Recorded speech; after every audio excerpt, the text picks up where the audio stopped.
do the introductory stuff all over again now. No. But How many of you actually have not used Mplus yet? oh, lots of people. Okay. All right. And how many of you don't like to raise your hands? Thanks to Steve Martin. Right. So, okay, Do you wanna well, say the something? day will run much like yesterday. We'll have a break around 10:15, lunch approximately 12 to 1:30, and another break in the afternoon about 3, and we have to be out of the room by 5 o'clock. We have 4 segments that we teach, and we ask that you hold your questions during the 1 to 1.5 hour segment. Just jot it down on a piece of paper, and at the end, before we break, we will take your questions. We will also take questions after we break, during the break, for those of you who might want to ask the question privately. And same thing at the end, right before lunch, we'll take questions, and if we come back a little early, feel free to come up and ask us anything that you want. 2 points. I just heard rumors that the coffee break is going to be at 10:15. Oh. And there will actually be a replenished coffee with mugs today. An innovation Okay, there. so we're not allowed to break till 10:15? That's correct. Okay, nobody told me. So anyway, what else? Okay, no food and drink in the room, you know that. And at the end of the day, when you're leaving, if you could leave your badges up here, that way we can recycle them and they won't just get wasted. And yesterday we were quite a big group, 150 people. Today we are at 125, so it's a much more intimate setting. We can really be cozy together and, chit-chat. And, yeah, the coffee break is upstairs. Oh, You is said that right? upstairs too? Okay. Yes, it's in the same place. Right, coffee break is, for those of you who were yesterday, it's upstairs above where you were. Courtyard 2. One way of putting it. Okay, so do you want to get started? Do we have to? I think we do. Okay, so this is the table of contents. Only 1 page today as opposed to 2 pages yesterday. So a little bit more time for the topics today.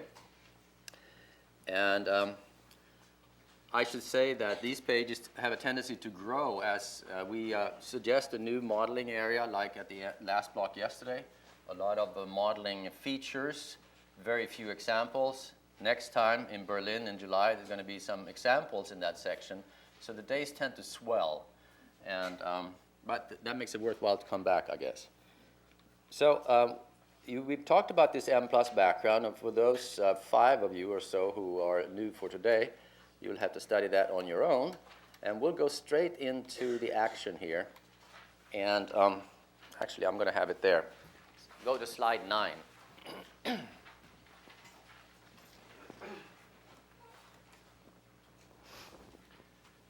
So very often, multi-level analysis, as I said yesterday, is taught in terms of multi-level regression and multi-level growth modeling.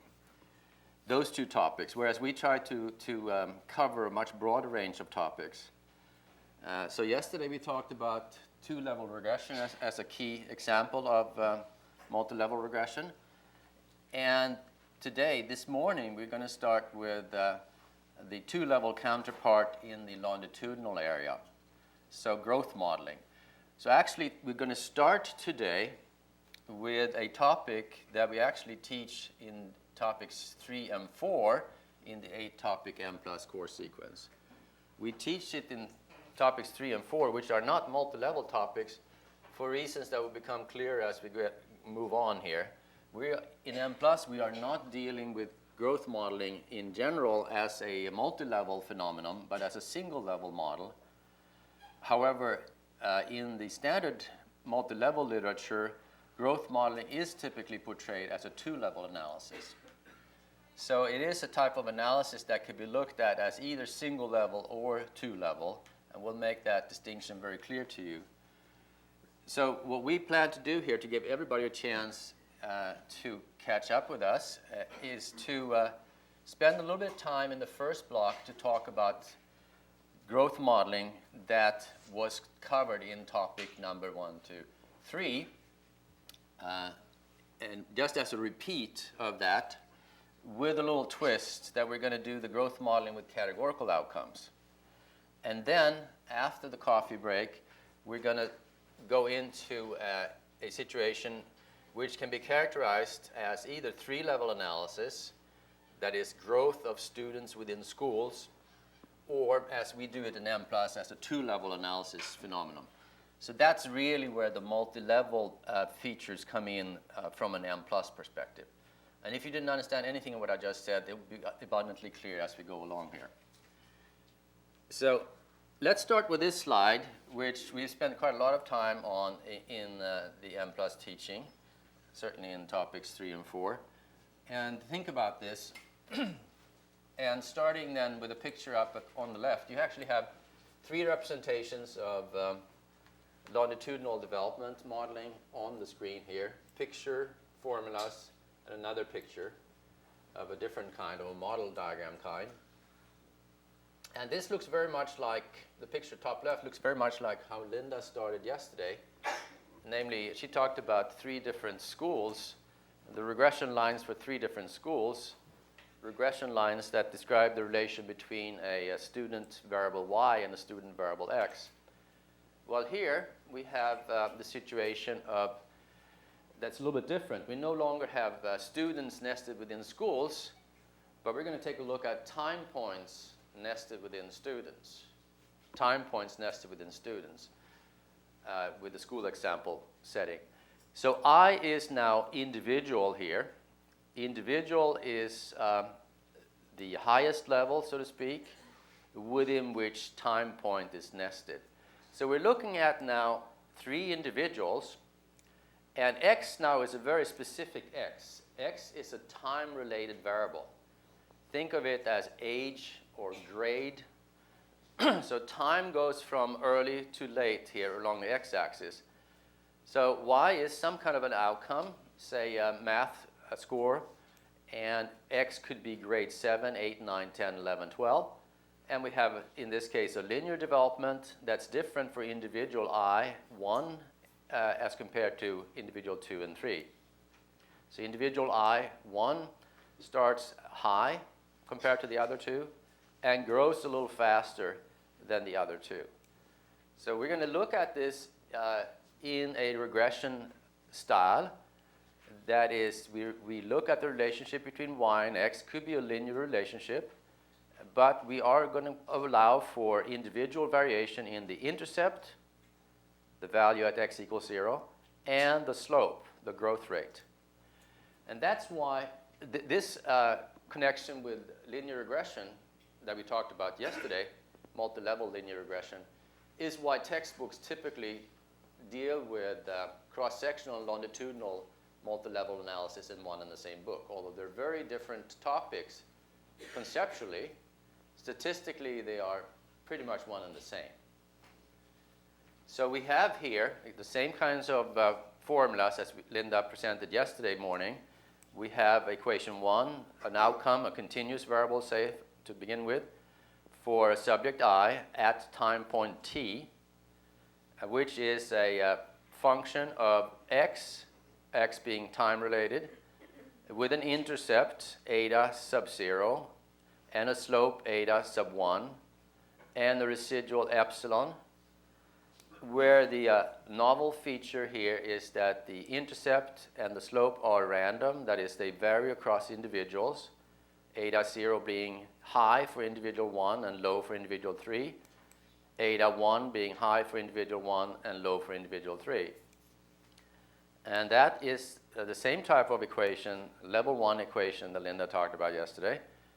And since we have these intercepts and slope being random variable, varying across individuals, we can look at their variability, describe their variability in equations 2a and 2b, where they become dependent variables. And this last one will be called the slopes as outcomes, using terms of my former colleague Lee Burstein, where you have the intercept and the slope regressed on a covariate W for individual I, where this is then a linear regression. Each of these is a linear regression of the standard kind. Standard meaning that the intercept alpha 0 and the slope gamma 0 no longer vary across anything. They are fixed intercepts and slopes, just like in regular linear regression stat 101. But on the first level, the intercept and slope are random. Random meaning simply that eta 0 and eta 1 vary across individuals. And here we call the residuals z, Greek z. And again, you will find very different notations for these quantities when you go to other sources like the Radenbush and Breich book. By the way, that book, all of you should really have that book if you're interested in multi-level analysis. I think it's a great book to read through. The Radenbush and Breich multi-level modeling book. So this is level 1 and level 2. So in that sense, it is a two-level model. But we are going to take a look at it in latent variable terms as follows. We're going to draw this model diagram where you have the example of 4 time points. 4 time points, so grade 7, 8, 9, 10. And you're looking at the math achievement outcome, a single outcome at 4 time points, then interpreting this as a 4-variate outcome.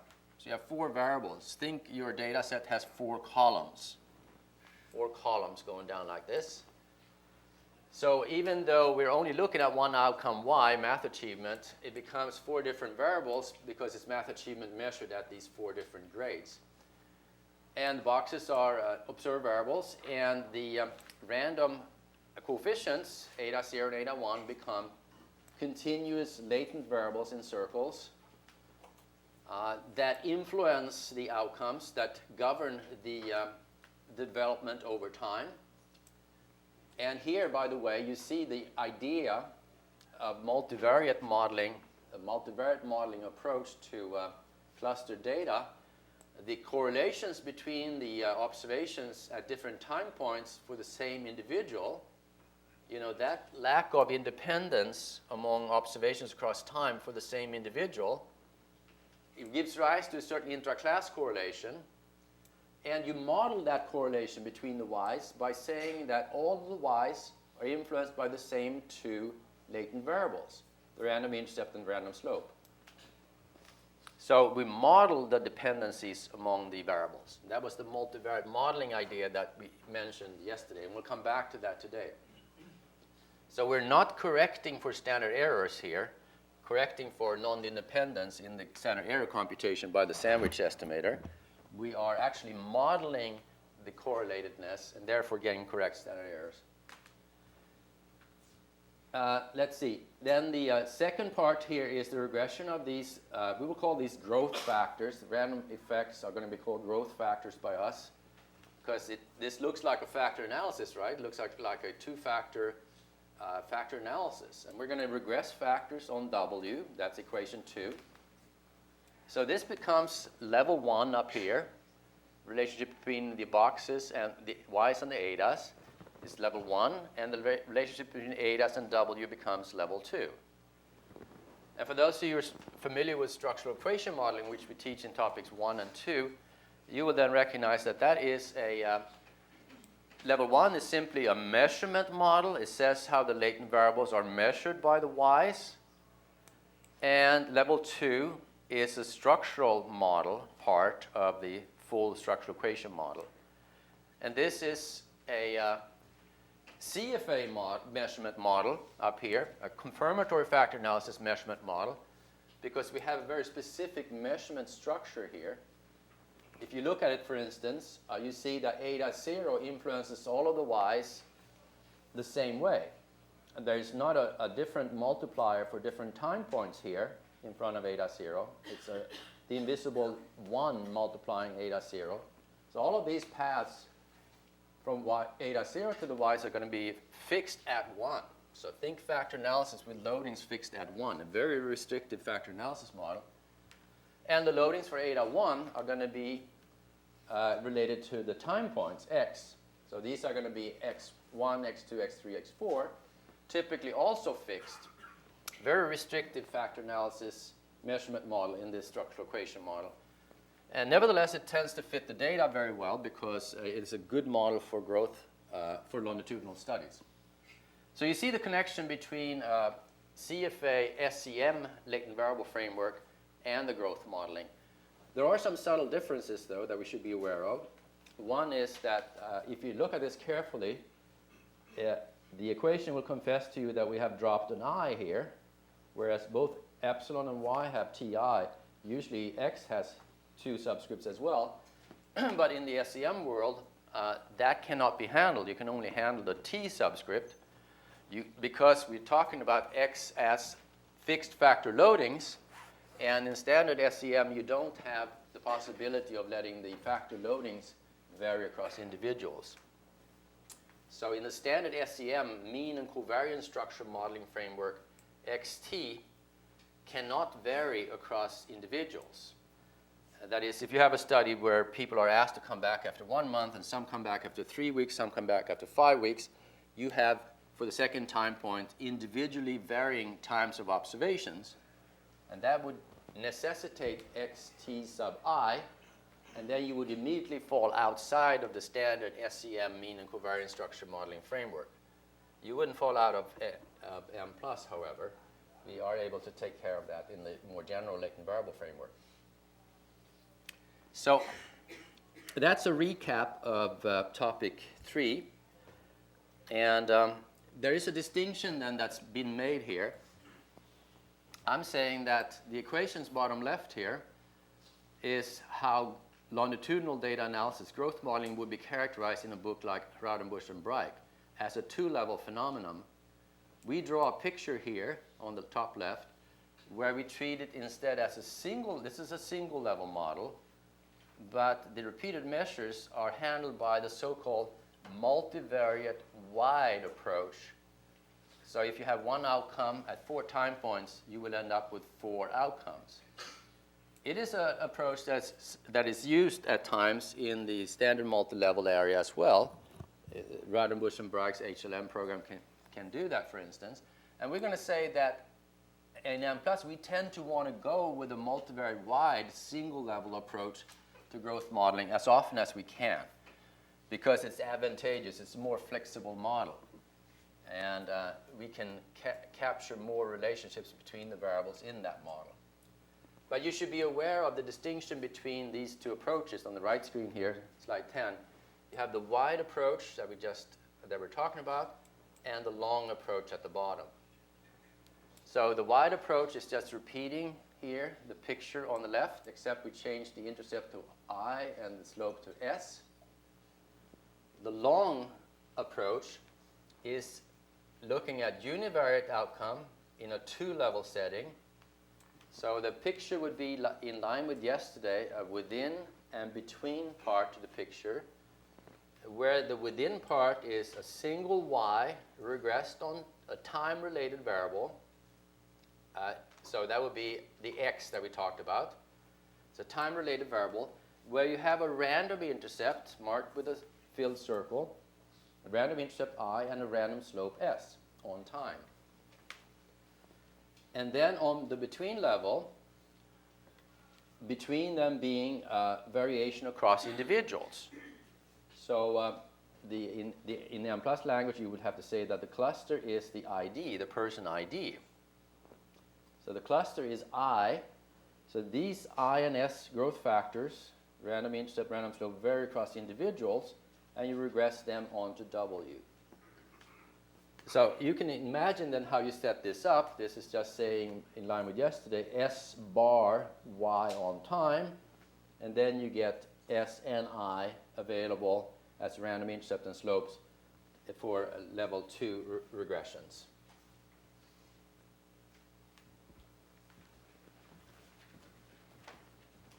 And in fact, you will get exactly the same results by these 2 techniques under certain model specification conditions.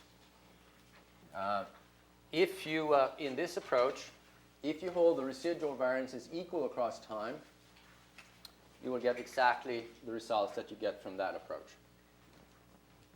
So you can go back and forth between these two approaches. Here is looking at the data again, just to really hammer down the idea. You have wide versus long. So in wide, you have for person I, one line in the data.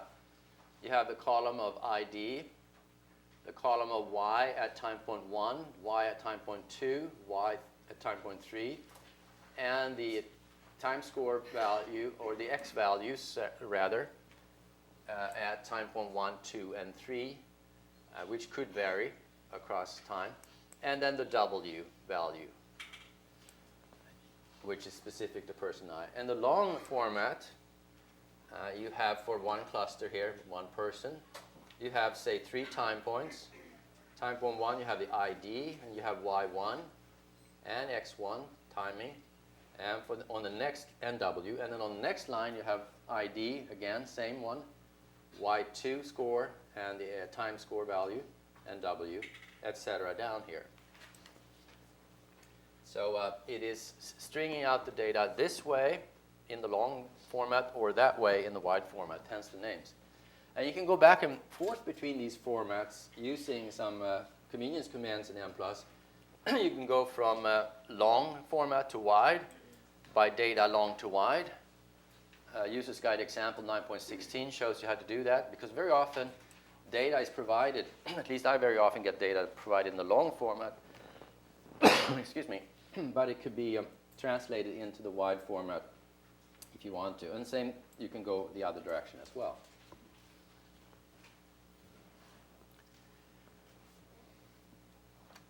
Now, why do I like to present growth modeling in latent variable terms here? And I want to emphasize this in latent variable terms rather than in structural equation modeling terms. I think of structural equation modeling as a mean and covariance structure activity, and that is not a sufficient framework to work in. But the latent variable framework that we use in Mplus is clearly sufficient. So you have these two screens. The advantages of growth modeling in the latent variable framework is that you have a lot more flexibility than in other frameworks, I think. First of all, you can have the flexible curve shape idea, namely taking the SEM type of approach to growth modeling, looking at X time-related variables as parameters that can be estimated. You can have fixed time scores, grades 7, 8, 9, 10, but you can also estimate these time steps to capture accelerated growth or decelerated growth, deviations from, let's say, linearity. So that offers a very flexible curve shape by looking at X as a parameter. But we also allow the more conventional approach of X capturing individually varying times of observation, in which case X is data, not a parameter, but data to be read in, which is the standard approach in multi-level modeling. Since you are in the latent variable framework and can write models like in this SEM style, regressions among random effects, regressions among growth factors is straightforward. That's the hallmark of SEM, that you have relationships between latent variables. So for instance, you may want to say that the initial starting point of your growth influences the growth rate, how quickly you grow. And you can easily work with multiple processes. There can be a second process here going forward. And you want to look at how the two processes relate. Modeling of zeros, we're going to talk about a little bit today. We talk about that in topic 4 quite a lot, where you have a piling up of individuals at the 0 point. An activity has not yet started, like alcohol abuse has not yet started in a certain low grade. Multiple populations is also easy to do in the latent variable framework.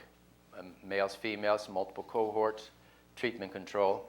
Multiple indicators, very easy. We're going to see an example of that where the outcome variable is a factor, latent variable, measured by a measurement instrument. And we look at the growth in the factor rather as a primary concern, where the measurement indicators are just indicators of that factor. And the growth model can be just a small part of a bigger model, where you may combine the growth part with say a latent class model or a survival model. So the growth model is embedded in a bigger framework, which is naturally occurring due to your research question. And then finally, what we're going to talk about today, and that we talk a lot about in topic 5, categorical latent variables can be brought in. Growth mixture modeling. This growth modeling represents heterogeneity in development over time. Individual differences in development over time is a heterogeneity of development, and that heterogeneity is an unobserved heterogeneity captured by these random effects, which are continuous latent variables.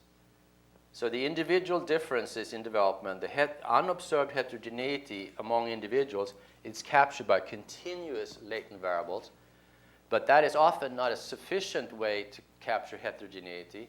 You also have to capture qualitatively different types of development. For instance, this individual, if it's reading development, could be on the path to reading failure due to some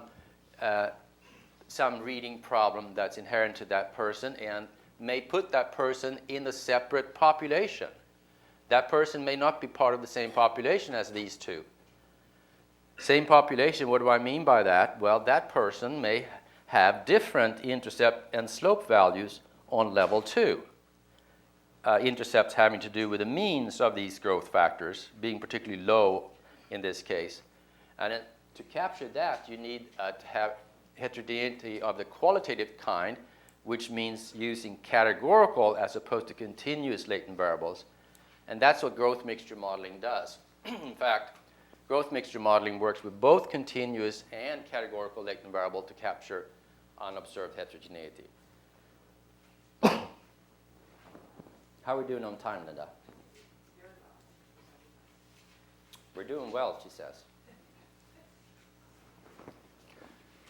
All right, so that is the introduction, tying yesterday in with topics 3 and 4, and giving everybody who has not heard any of those previous topics somewhat of a chance to get into what we're talking about. So now we are going to stay with this model framework that I just talked about and just add categorical outcomes. So you can look at this in 2 ways. The 2-level approach, or as we will portray it, the single-level wide approach. We're going to take the single-level wide, use the single-level wide thinking here, but work with categorical outcomes just to feel more and more comfortable playing with categorical outcomes.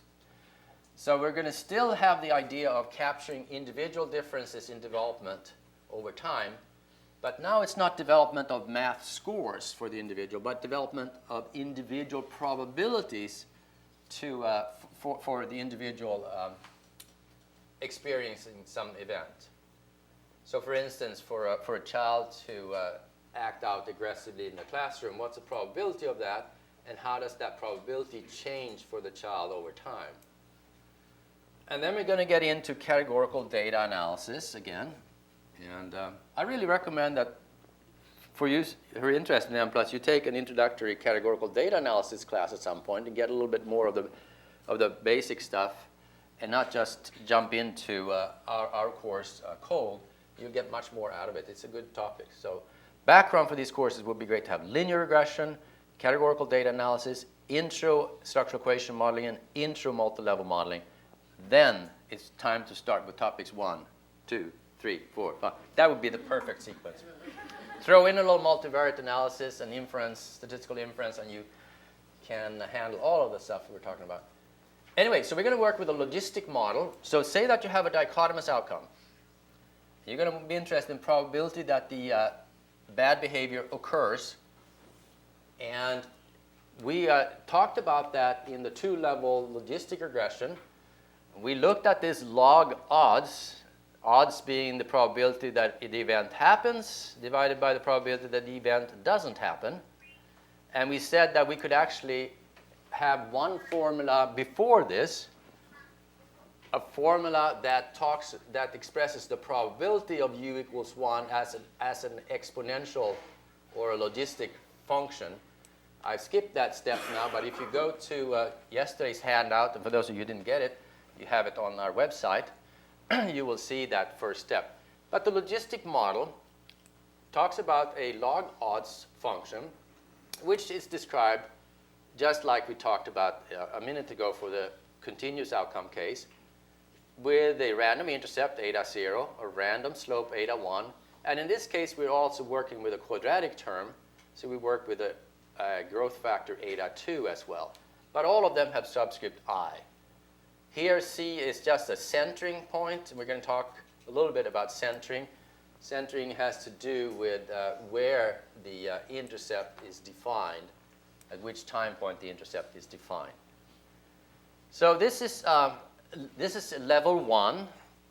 That's why it says 1 there. It's a level 1 relationship. Individual's probability related to the individual's growth factors. And now level 2, where we have 3 of the level 2 equations, has the they have the growth factors on the dependent variable side regressed on a W observed covariate. So this is a covariate for the individual. We're going to call it a time invariant covariate. It doesn't vary across time. It only varies across individuals. And each equation then is a standard intercept plus a slope times that covariate plus a residual.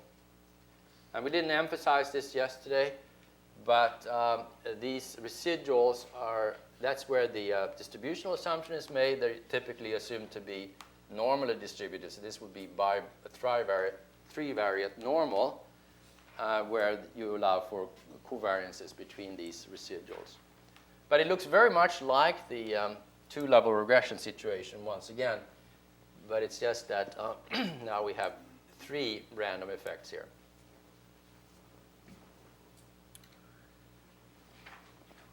And is that you?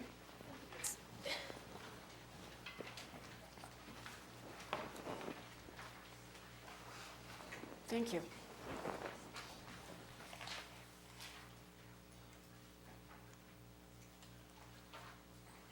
All right, so now Bengt has given a nice introduction, thank you, to growth modeling. So I think for those of you who didn't get to take topics 3 and 4, that at least you have an idea of how we're approaching growth modeling in the wide format.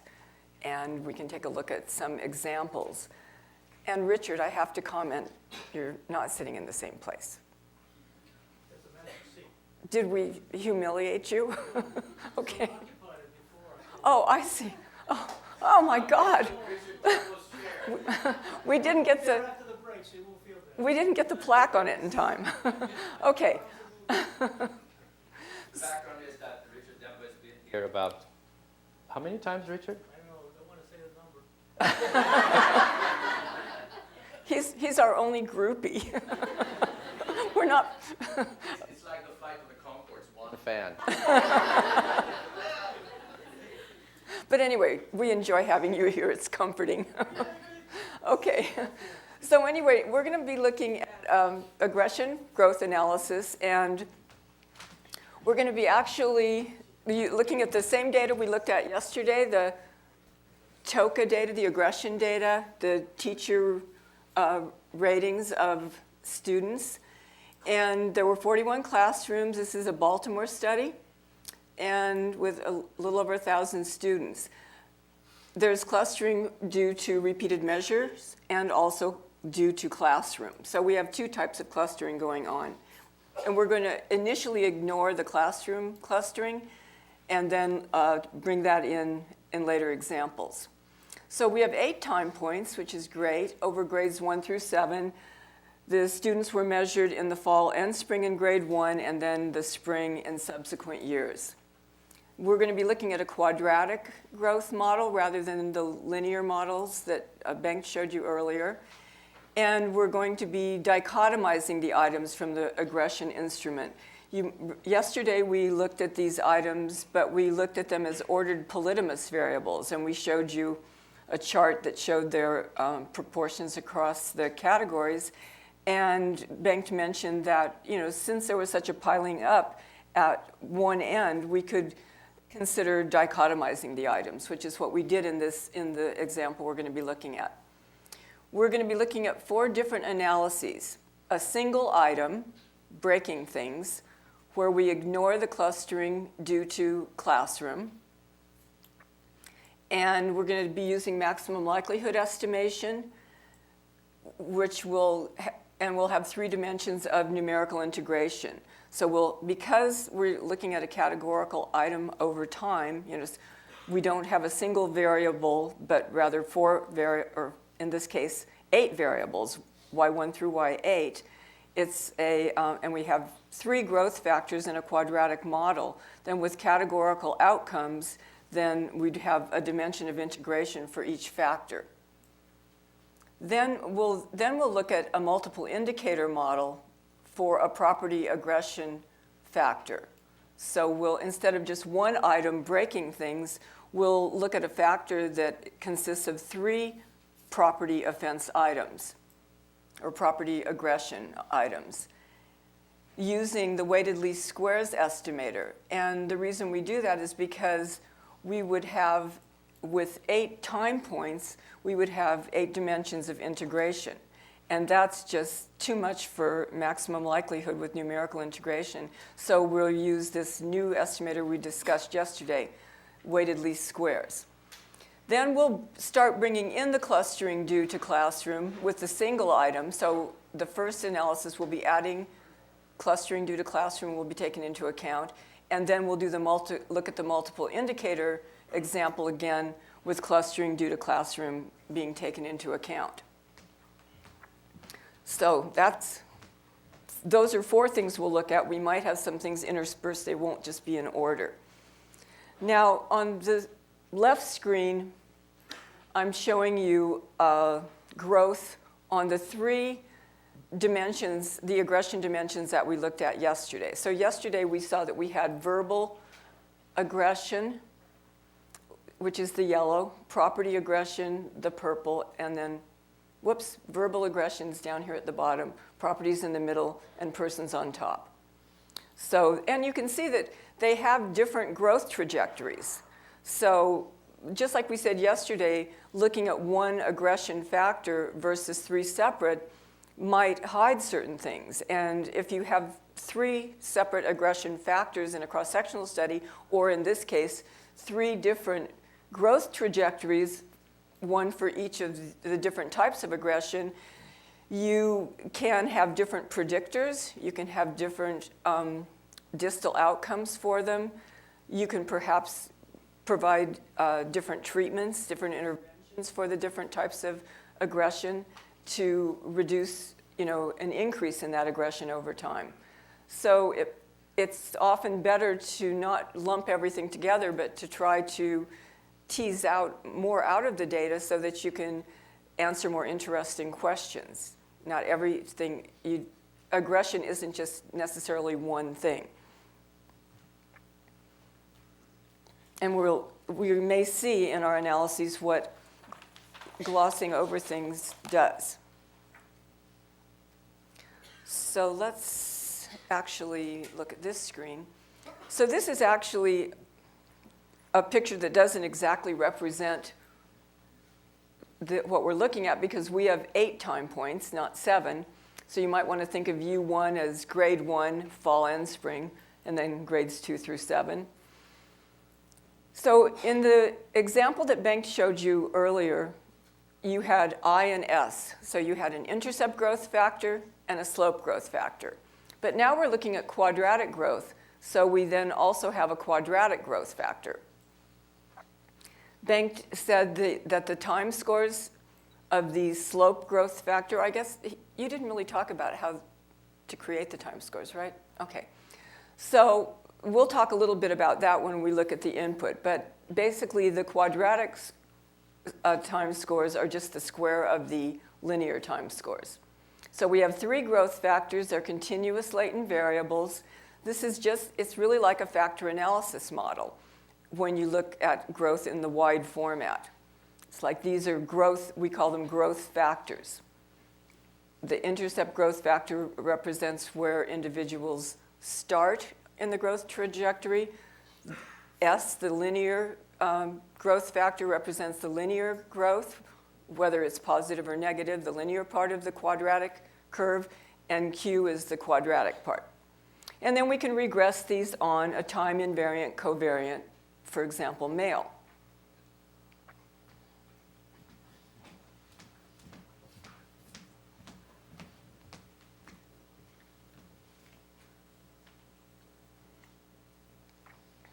So let's take a look at how we would set this up in Mplus. And let's also remind ourselves that the item that we're looking at is breaking things, and it's been dichotomized. And here we are it's the beginning of the input, nothing really interesting there.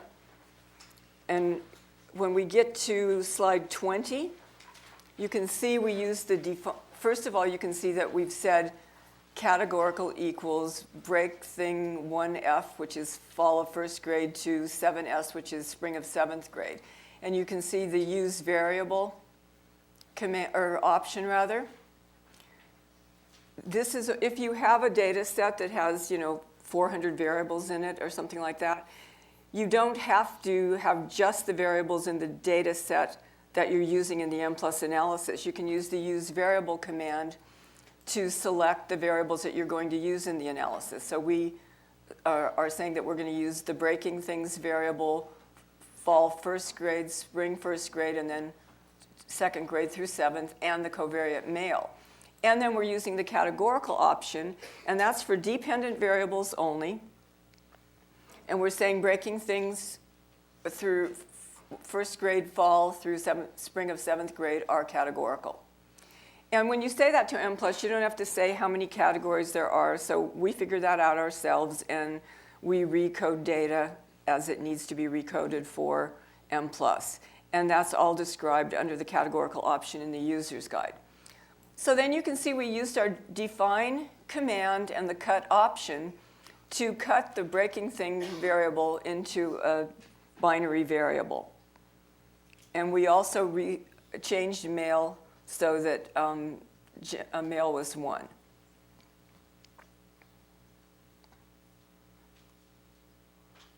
Okay, so then we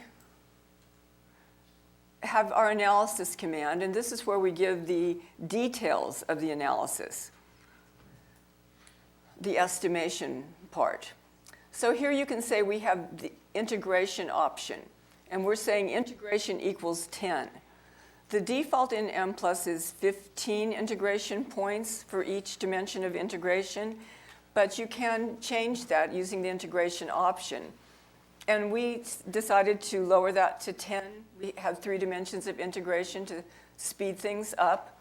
But we also did 15. And in both, so with 10 integration points and 3 dimensions of integration, it's 10 times 10 times 10, or 1,000 total integration points. Whereas with 15, it's 15 times 15 times 15, which is, I think, 3375. So that's a lot more. So if you can get away with fewer, that's good. And we did it both ways. I think that was 5 seconds when you have 10 dimensions of integration, or 10 integration points, and something like almost 2 minutes when you have 15 integration points. So it's a time savings, and the results were the same. In some situations, you might even want to increase the integration points if you have a model that's more unstable, for example. And then once again, to remind you that we have a processors option, where if you have a computer where you have multiple processors, then you could take advantage of that by saying processors equals however many you have. And then we also have a new setting, a fairly new setting, called starts, which you can put in parentheses, and then that will divide the analysis over many processors in a way that I'm not totally clear on. I don't know if you want to say anything about that. But anyway, it makes it faster. That's the bottom line. And fast is good. And then estimator equals MLR. I think that probably would be the default, but that's what we're using, a robust maximum likelihood estimator. But then the essence of this is the model command. So we have a special growth language for specifying growth models, and some people think it's great and some people think it hides too much behind the scenes, and so because of that, they don't like it. But you don't need to use the special growth language. I'll illustrate it to you, and I'll talk to you about the alternative. So the special language is used as the bar. And on the left-hand side of the bar, you name the 3 growth factors, I, S, and Q. So that would be from the path diagram on the left, I, S, Q. So here we name them. And then on the right-hand side of the bar, you give the time scores. So those were the X values that didn't vary over individual in the first slide that Bengt talked about that showed the growth model. What number is that, Bengt? Or I guess I have the thing. Let's just look at that because I think we don't want to get lost at the beginning of the day. That's not fun. So I'm going to put slide 9 over here. Okay, so the values that I'm going to be giving over here are going to be x sub t in equation 1. So those are the time scores, and they describe the linear part of the model, and they should reflect the distance between the time points.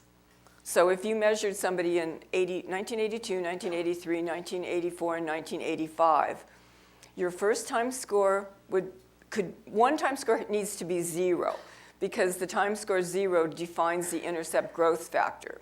So in most cases, you would have initial status be 0. So the time scores in a situation with equidistant measurements could be 0, 1, 2, and 3. So from 0 to 1 and 1 to 2 and 2 to 3 are equal distances. And they could also be 0, 0.1, 0.2, and 0.3. So it doesn't matter the scale they're on, it just matters that the distances reflect the distance between the measurement occasions. Okay, so x sub t is what we're giving here. So if you remember, I said we measured in the fall of first grade, so 1F we're going to give 0 to define the intercept growth factor. And then we're going to give 0.5 to the spring of first grade, because these were each a half a year apart. But then to the spring of second grade is 1 year, so we are going to give 1.5. And then we're going to give 2.5, 3.5, 4.5, 5.5, and 6.5. So that's, you would have, if you had gone to topic 3, you would have learned more about time scores than you probably would have ever wanted to know. But this is the brief way of learning. So anyway, but what happens, so this is my special language. So what happens behind the scenes? You could also specify this model using the by options. And so what would you say? Let's look at this picture. You would say, or actually, let's look at slide 17. Okay, so from the picture that I just took away, you would say I by U1 through U7. In our case, we would have 8 at 1. Because the formulas that Bengt showed you show you that the factor loadings of the intercept growth factor are 1. Then you would say S by U1 at 0, U2 at 0.5, U3 at 1.5, etc. So those, you would use the numbers from there. Then you would say Q by U1 at 0, U2 at 0.5 squared, U3 at 1.5 squared, etc. Then you would have to fix the intercepts of all of the outcomes at 0, because that's part of the growth model that Bengt presented to you. And you would have to free the means of I, S, and Q. Because in using the by language, we don't, so the by language represents a factor analysis model, which is like the growth model, but not exactly the same. So because this is a growth model, the means of I, S, and Q can be free, but in a factor analysis model, they're fixed at 0 in a cross-sectional single group analysis. So the positive side of the special growth language is it does all of this for you behind the scenes and you don't forget to do it.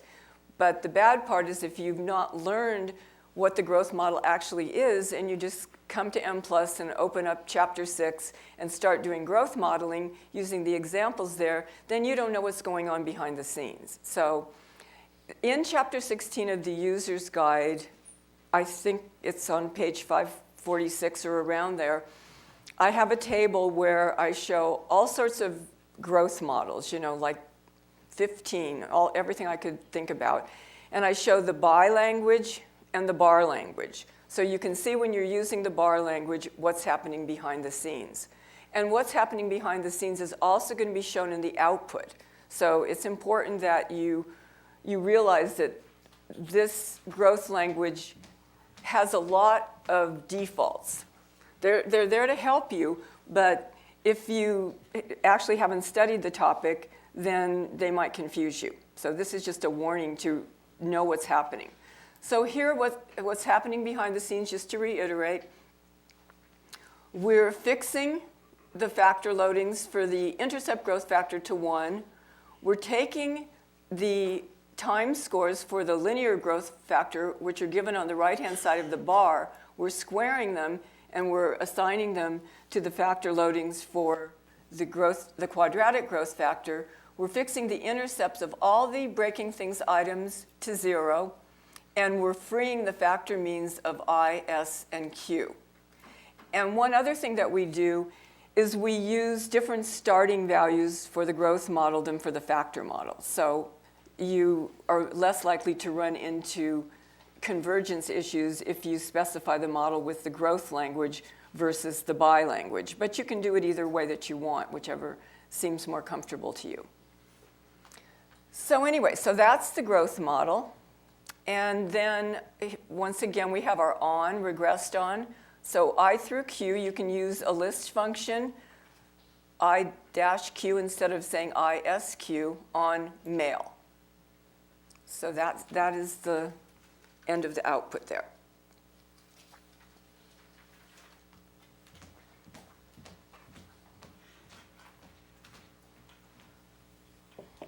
So let's go forward now.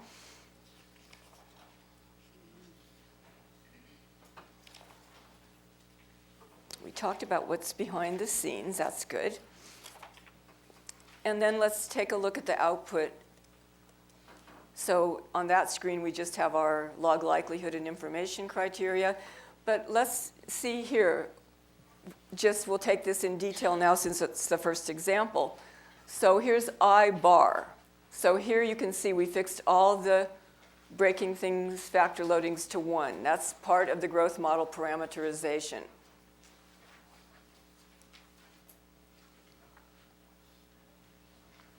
And here S bar, you can see we fixed the time scores to 0, 0.5, 1.5, 2.5, et cetera, like we had in the input. And then we have Q bar. These are the squared. The values in the column labeled estimate are the squared linear coefficients.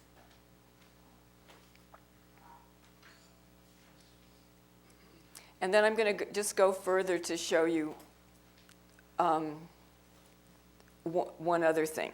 So I told you about how we fixed the intercepts to 0 and free all of the factor means I, S, and Q. Now that's the parameterization that is used for continuous outcomes. So that's the most common. But now we're looking at a binary outcome, and we use a different parameterization. And there's a reason for doing this. It's because for binary items, we could use either parameterization, but for ordered polytomous items, if we fixed all the thresholds to 0, that would be a very restrictive model. So instead, we have equality of thresholds over time, and we fix the mean of the intercept growth factor to 0. So on this page, you can see, because breaking things is binary, we're using the alternative parameterization here. So we fix the mean of the intercept growth factor to 0, and the means and the intercepts of S and Q are free. And you can see so now we're working with thresholds because this is a categorical item rather than an intercept that we'd be working for a continuous item, and we're holding them equal. Now this is a binary item, so we could actually use the continuous variable parameterization. We could, if we fix these all to 0, the value that would show up here if we freed it would be negative 1.839. It would be an intercept. So Bengt mentioned yesterday that the only difference between a threshold and an intercept is a sign change.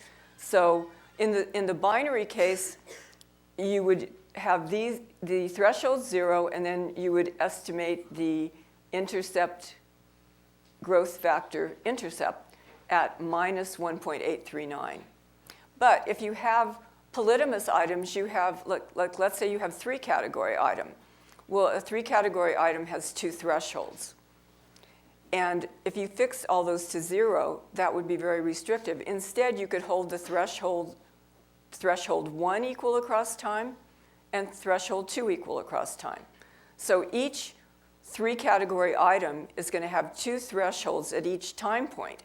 And you can hold the first threshold equal across time and the second. And that's a lot less restrictive model than fixing all of those thresholds at 0.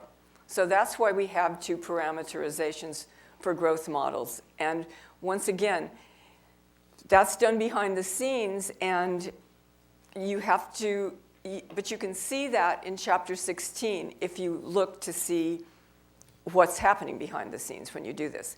But let me just repeat that a little bit just so that we get clear. So Bengt showed you, let me go back to that because I think it's a good basic picture. If you understand this picture really well, you pretty much understand everything about growth modeling. But in this situation, these are y's, and we said yesterday that we consider y as a continuous variable and u as a categorical. So when we have continuous outcomes, then we fix the intercepts of these outcomes at 0, and we free the means of the intercept growth factor and the slope growth factor. But when these are u's, that is categorical, we hold the thresholds equal across time, have the mean of the intercept growth factor 0, and we free the other growth factor means. So these are just 2 different parameterizations. They're described in chapter 16. There's a section on the bar language and then a special section under that for growth factors. And if you read that, it describes the 2 parameterizations. And if you want to for yourself, you can take an example, a binary. You can do both parameterizations and see that the one parameter just jumps to another position. So let's go to back to 24 here. So 24 was S by Q by, and then we went on to show the rest of the parameterization.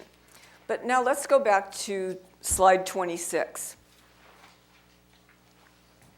All right, so as you recall, we regressed the intercept growth factor, the slope growth factor, and the quadratic growth factor on the covariate male. So we can see that the only significant effect is for the intercept growth factor.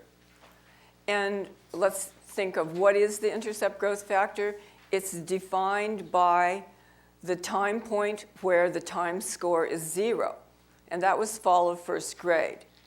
So in the fall of first grade, males are more likely to be aggressive or to break things than females. So that's how we would interpret that.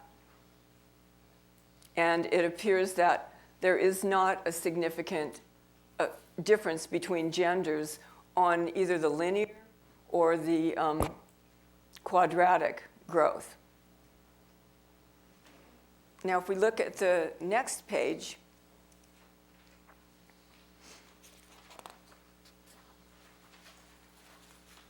let's see what we have. So we have a conditional model. We have a covariate in the model, so that means we have a conditional model.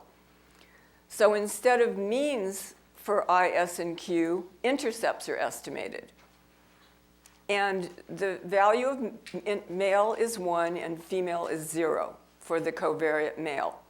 So that means that these intercepts are actually the means of the females. And we know that if the value here would be minus 1.839. So if the thresholds were fixed at 0, we would estimate minus 0.1839. And we also know that an intercept is just simply a threshold with the opposite sign. So if we have a low intercept, we have a low probability. So we can see this is significant. So females have a low probability of breaking things in the fall of first grade. And we can also see that they have, although the difference between males and females on the linear and growth trajectory were not different, we can see that the intercept or the mean of S for females is significant and positive. So although they had a low probability of breaking things in the fall of first grade, there was a positive linear trend from over the time for breaking things and a significant quadratic trend to come down. So maybe, here's a spin for you. So maybe the girls, you know how girls are so much better than boys, but they got off away from their family into school and saw all these aggressive little boys breaking things. They wanted to be part of the act, but then they saw that there were negative consequences and they decided to quadratically trend down a little bit. But you make your story if you don't like that one. But anyway, so these are the means for females. So what are the means for males? Well, we can go back a slide. Or let's see, 26. She sure can spin things. I'm not much of a spinner, but I'm a software developer. I left data many years ago. Okay, so how do we get the means for the females? All right, so we put together, or we subtract or sum up the coefficient for I, 1.109, with the minus 1.839, and we get a higher threshold, so therefore there's a higher the males have a higher probability of breaking things in fall of first grade. And the same with the intercept, or with the slope growth factor. It's minus 0.137, and we would just sum that with 0.204. And et cetera for the quadratic growth factor. So this is how you look at these results, and you also note that on the next slide here, the residual variances in the regression of I, S, and Q on X. So we estimate residual variances because this is a conditional model. And we note that for I and S, there's still significant variability left to explain. So we have not necessarily the correct set of covariates. We have not explained all of the variability in the items. So there's still variability to explain there. Given that this is rather new material, is there anything you want to add? No? That's bad. Okay, so let's move forward then. Wait, where am I going? To 29. Okay, so to slide 29. Now we're going to move to the second thing I said we were going to be talking about, which is a multiple indicator growth. And we're going to be looking at, so a factor multiple indicator growth means that several indicators have been repeatedly measured over time. And we're going to be looking at a property factor, and the items are breaking things, harming others and property, and taking property. So breaking things, harming others and property, and taking property. So those 3 items were measured repeatedly, 8 times. So we have 8 repeated measures of those 3 items. And we're interested in seeing the growth trajectory for this property factor over time. So we refer to this as multiple indicator growth. And when it says no clustering here, that means that we're ignoring clustering due to classroom at this point in time. Now, when you do a multiple indicator growth model, there are many steps and many pitfalls to this type of analysis. So when I get somebody on support who asks about it and I send them to an example, and within an hour they're sending me something with a problem and they have the full model specified, I worry a little bit, because you really have, when you are talking about growth of these factors over time, they have to have measurement invariance over time. If they don't have measurement invariance over time, then it's apples and oranges, so that the growth trajectory doesn't make any sense unless you're sure. So one really important thing is you have to test for measurement invariance over time.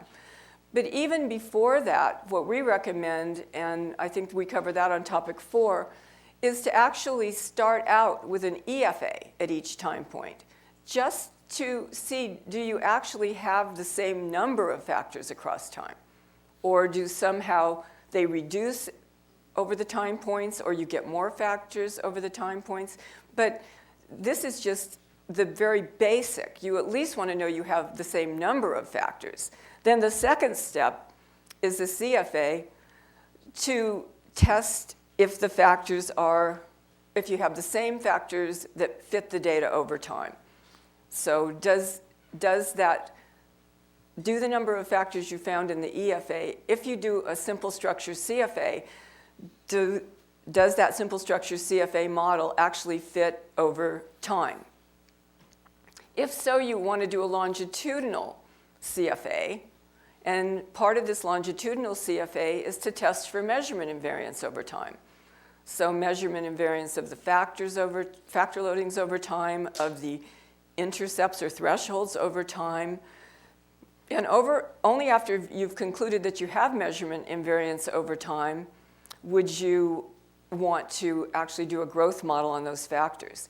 And part of this is also looking at the growth curves, growth trajectories for each item over time. If the items don't have the same growth trajectories over time, it doesn't make sense to do this multiple indicator growth modeling. So you also want to look at that to see if the indicators have the same growth over time. Because if you put them together and they don't, that can cover up certain effects. That can cause things not to be clearly seen. So it's actually a very ambitious analysis, and an analysis that has many steps in which you can fail and not go forward. But it is also a rich analysis, looking not just at a single item over time, but actually an aggression factor that contains more information.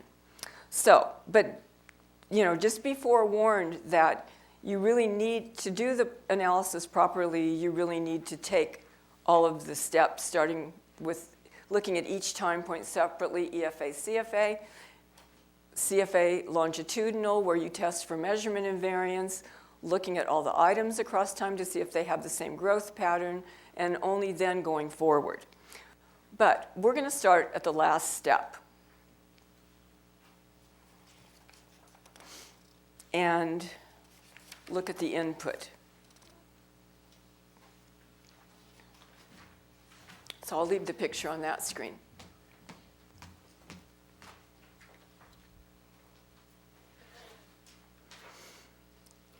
Okay, so this is just a partial input excerpt where we show the used variable option.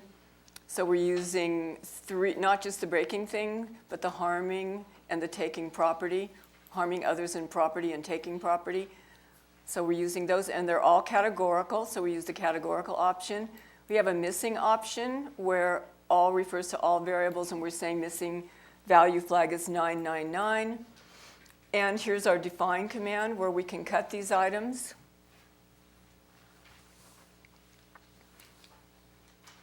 And once again, nothing different here, the processor or the estimator, but parameterization equals theta. We use the theta parameterization because that's what's most commonly done in maximum likelihood, where residual variances are fixed at 1.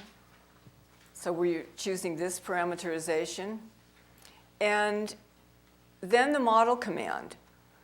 So what we're doing, so if we need to have measurement and variance over time for this to make any sense. So we impose measurement and variance over time by holding factor loadings equal over time and the intercepts also. So, but let's first of all look at the beginning of the model here. So first of all, a number in parentheses, a label like that, the number 1 in parentheses, when it applies to more than one parameter in the model, it means all parameters with a number 1 in parentheses are going to be held equal during model estimation. So you can see we have F1 by the breaking things items. Since it's the first item, after by, it's fixed at 1. Then we have the harming others and property item, and we have a 1 in parentheses, and the taking property, we have a 2 in parentheses. Then factor 2 by breaking things fixed at 1, harming others, we have a 1 because that will be held equal, and a 2 for taking property, same for factor 3. And if you look, it's going to be the same for factor 4, 5, 6, 7, and 8. And that means that the factor loadings over time are going to be held equal for harming others, and then also the taking property factor loadings are going to be held equal over time. So that's imposing our measurement invariance. So that factor 8 is on slide 34, so that's the last one. Now, because these are categorical items, we use the parameterization where we hold the thresholds equal.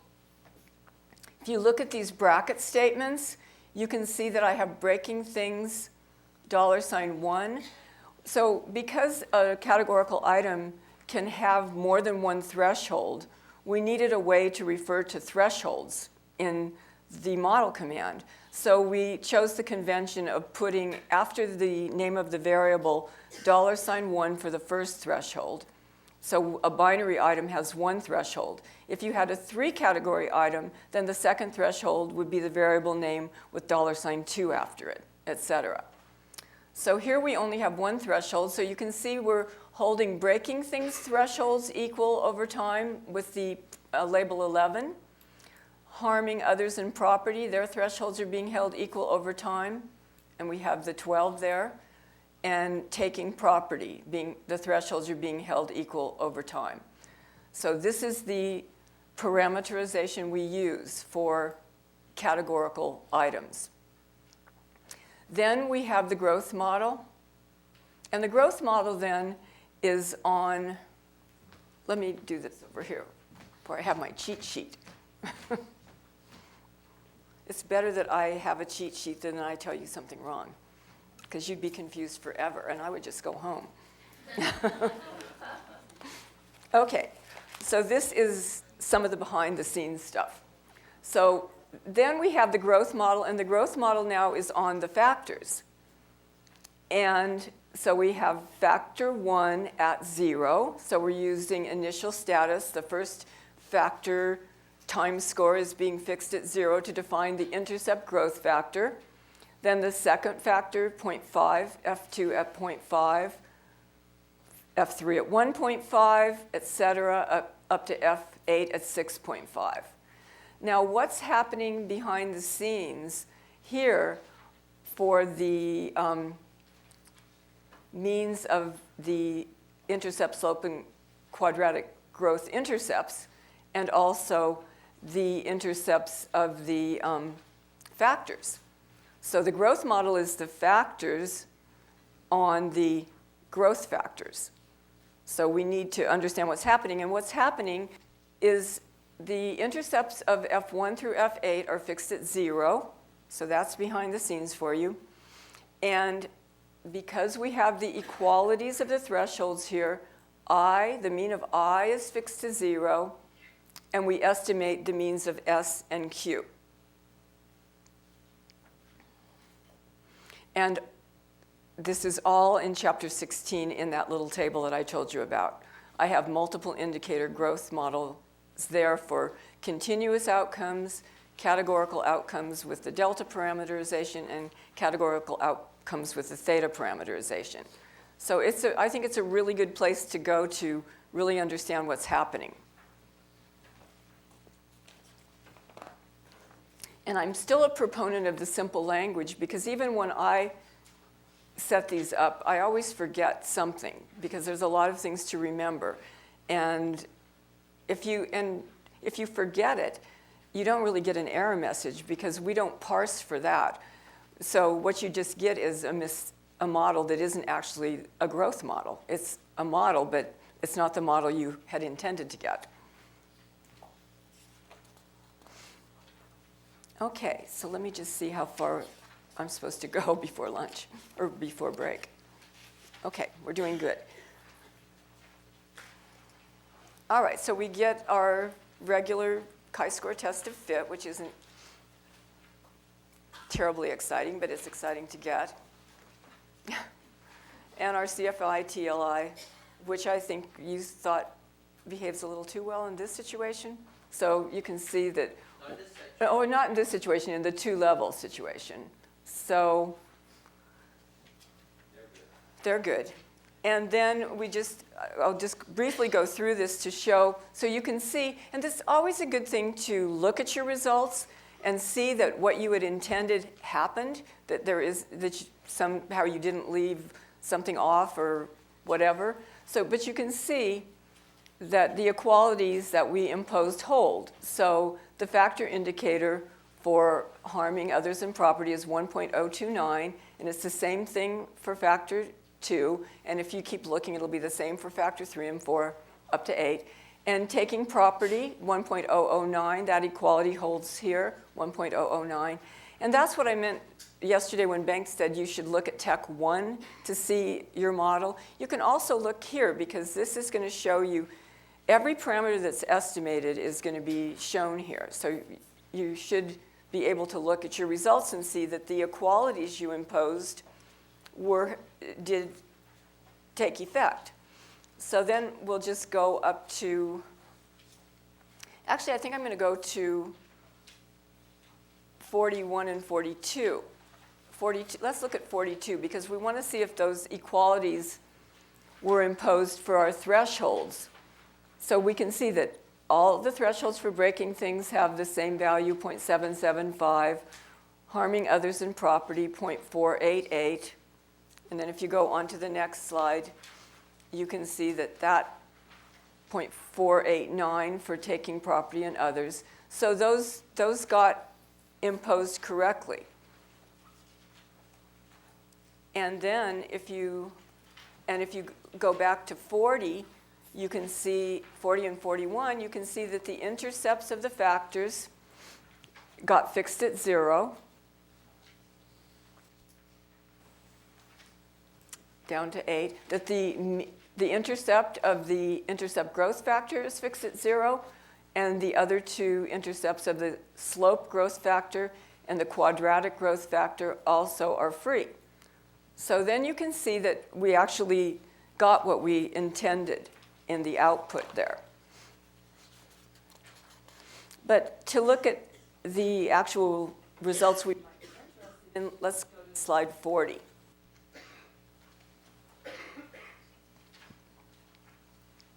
So here on slide 40, are the regression results for the regression of the 3 growth factors, the intercept, slope, and quadratic growth factors on the covariate male.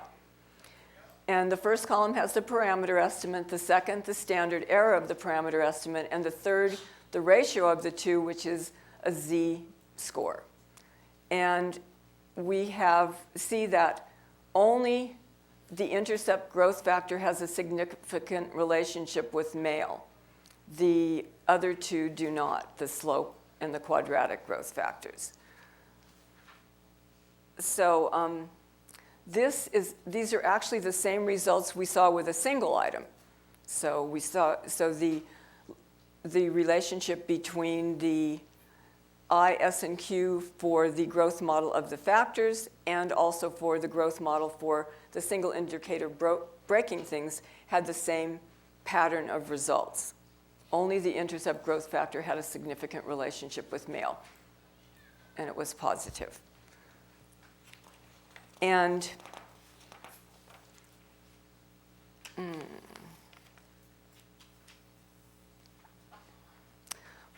but one thing that we can look at on the next slide, which I'm trying to remember back. Now, I think both, for the single indicator, I think both the intercepts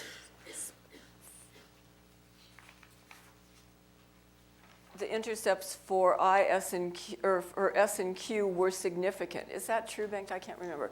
Okay, and they're not significant now. Now, we wondered about this, actually, and so we did a little investigation. We have to confess now that we didn't actually do the growth curves for each item over time before we did the analysis, but we thought, maybe that made a difference. And so we actually looked, and sure enough, the item taking property had a different growth curve. The S and Q, the slope and quadratic growth factors were not significant for that. And so truly, we probably shouldn't have actually used that. And that's a very strong item also. It's one of the most prevalent items. So it could be that the differences we're seeing in these results might be due to the fact that all 3 of the items did not have the same growth trajectories over time. So that's just a little aside for you. When we look through the results, we think about, well, what could have happened? And Bengt confessed, no, I didn't do that. And I said, well, what can I say? So then he promised he would look into it, and he did. So, the bantering begins again. It's day 2. Right. No, most of this material Bengt put together fairly recently, and when he gave it to me to go through, I'm going, what is this? Why did you put this in here? Why do you have 7 boxes and when there's 8 time points? And he goes, well, it's just, that really hurts. It's approximate. And I'm going, oh my God, what's happened while I've been doing other things? But anyway, that's just a little something to think about. So basically, I don't think there's a whole lot more to say about this example, unless you want to add something. Oh, but we can take questions too. We're at the right spot. Just, which slide is the picture on? 35? It's the one with only 7 time points? Yeah, that's right. Okay. It's on 29. Oh, you found it.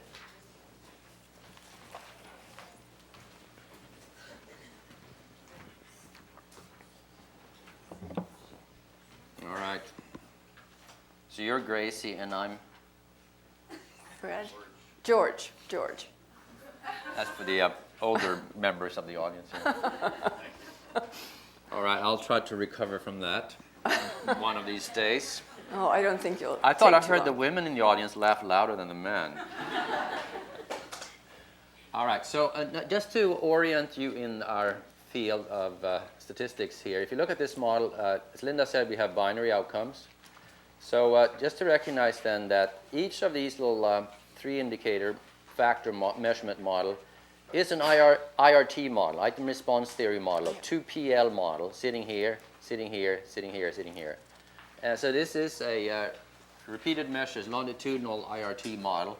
We use the logistic link function as a default in ML estimation, in maximum likelihood estimation, but you could also use the probit link function, link equals probit with ML. And as Linda did here, she used the weighted least squares instead.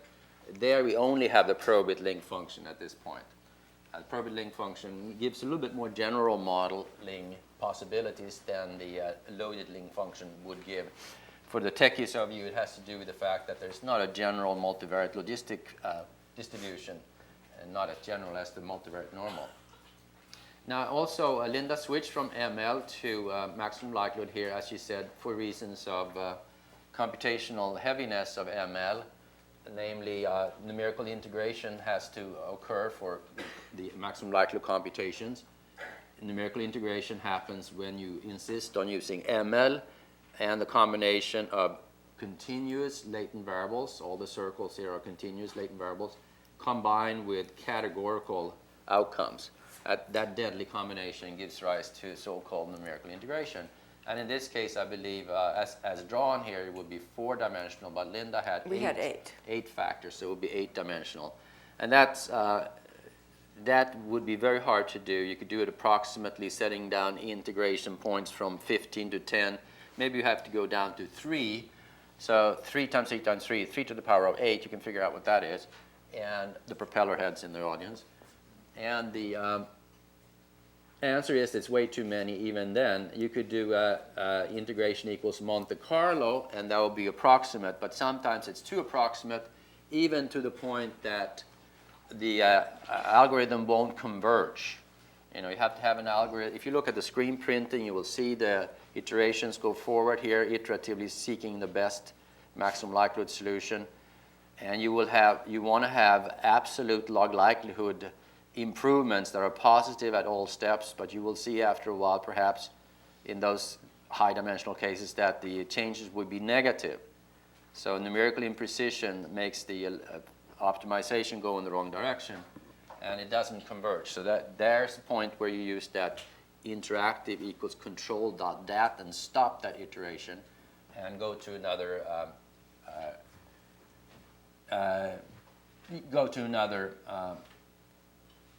approach. Let's put it that way.